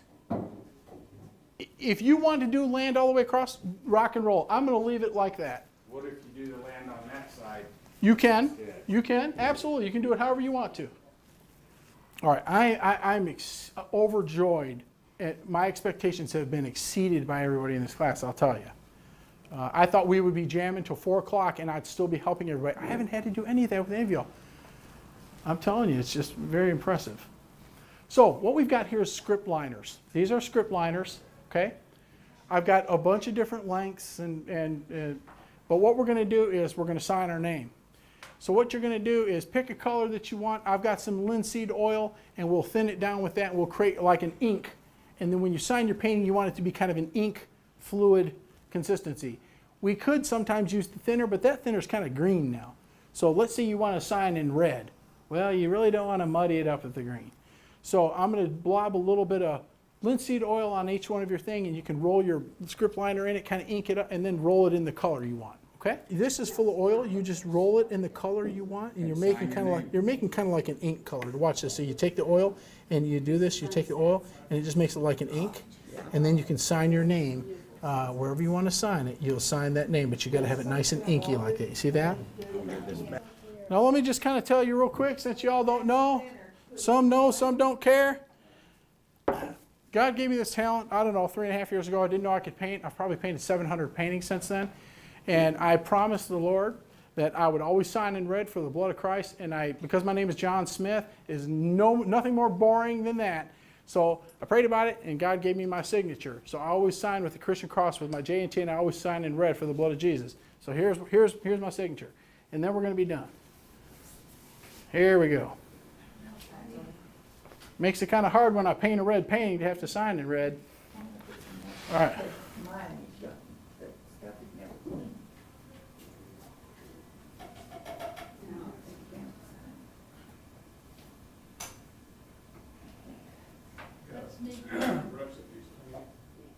Hey, I want to thank you all. I have thoroughly enjoyed myself. I hope you all did too. We're done early. With that being said, if anybody has any questions, I'd be happy to stick around and help you. Do we get a refund if we're done early? You do not. And I would like to thank, our camera operator here. He's been wonderful. He's been a blessing to us as well. And I certainly hope that you liked the painting today. Thank you so much.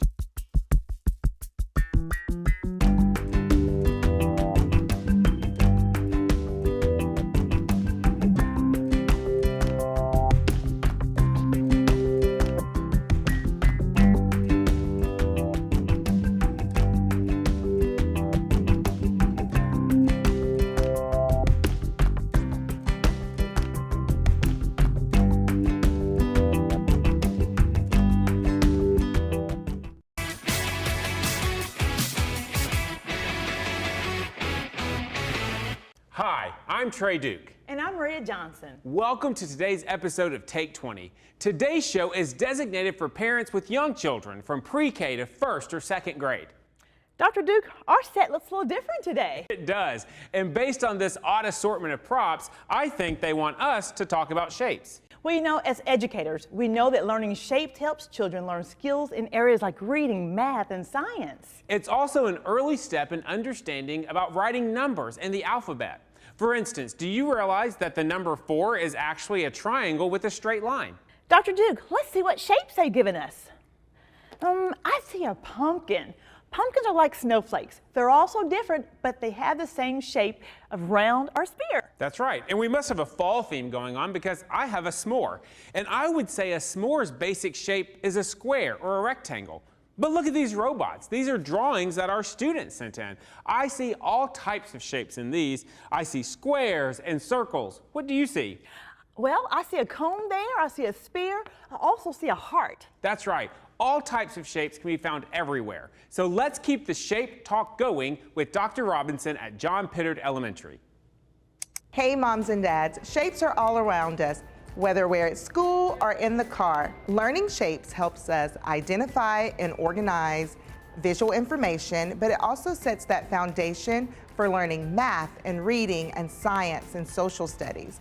Shapes are all around us. It's just so much fun to learn shapes. So this is one of the hallways in our school, which has a plethora of shapes. We have a triangle, we have circles, we have a rectangle, we even have a clock that is a circle. So when you're not at school and you're in the car or the grocery store, there are shapes all around. Grocery store is a great place, parents, for you to talk about shapes. They have circles, they have triangles, rectangles. Just on one aisle, you can find so many shapes. So learning shapes is great for learning problem-solving skills. And learning problem-solving skills helps so much with foundational math skills and science skills. So when you're in the grocery store with your child, make sure you point out specifically and talk about what the shape is so that you help them put a name with the shape. So now let's walk around our building and find some more shapes. Come on with me. We're on another hallway and there are tons of shapes on this hallway. I see circles and squares and rectangles everywhere. Here we have a circle. Next we have a rectangle. We even have an octagon, which has 8 sides. This is a great one to look for when you're in the car. So we have a lot of signs that are octagons. So moms and dads, it may seem small, but learning shapes is a big deal because it builds so many foundational skills that your child will need forever. Thank you, Dr. Robinson. You know, it's never too early or too late to begin working with your child on how to understand math and geometric concepts like shape, size, space, and position. And you know, as your children get older, take it a step farther and learn to categorize or to sort. Ah, yes, sorting is essential for problem solving. So let's take this same concept and change it a bit. We know that letters are created by basic shapes. Now let's take letters and create a word and then use that word to create larger, more creative shapes. Are you referencing a word tune? Well, that's new for me, but maybe. Let's go back to John Pittard and create a spaceship with a few simple letters. Hey guys, it's Miss Sasha Burnett and I'm the art teacher at John Pittard Elementary. Today we're going to be working on word tunes. I'm going to show you how to turn words into beautiful pictures. For example, the UFO picture that you see here. I love drawing aliens, UFOs, stars, space. It's one of my favorite things to draw, so I thought that would be fun for us to create together. We are going to start our word tune. We are using the letters UFO. Parents, you might want to write out those capital letters for your students so it's easier for them to look at so they can see the correct size. Let's get started. The first thing I'm going to do is I'm going to change my U into a window. And then I'm going to add another curved line. This will be a window on my UFO for an alien to peek out. I'm gonna add another curved line to my letter O. I'm going to add a curved line above my letters. It almost looks like a rainbow. Let's add a curved line going down. Looks like a happy face. We are happy to be in space. The letter F will turn into a ladder leading up to our UFO. And students, it's okay if it's not perfectly straight. Just try your very, very best. I'm going to draw horizontal lines going all the way down towards the bottom of my paper. And I'm going to make this one a little longer. Now let's make stands for our UFO.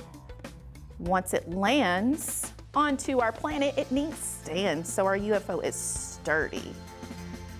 The next thing I'm going to add is a curved line.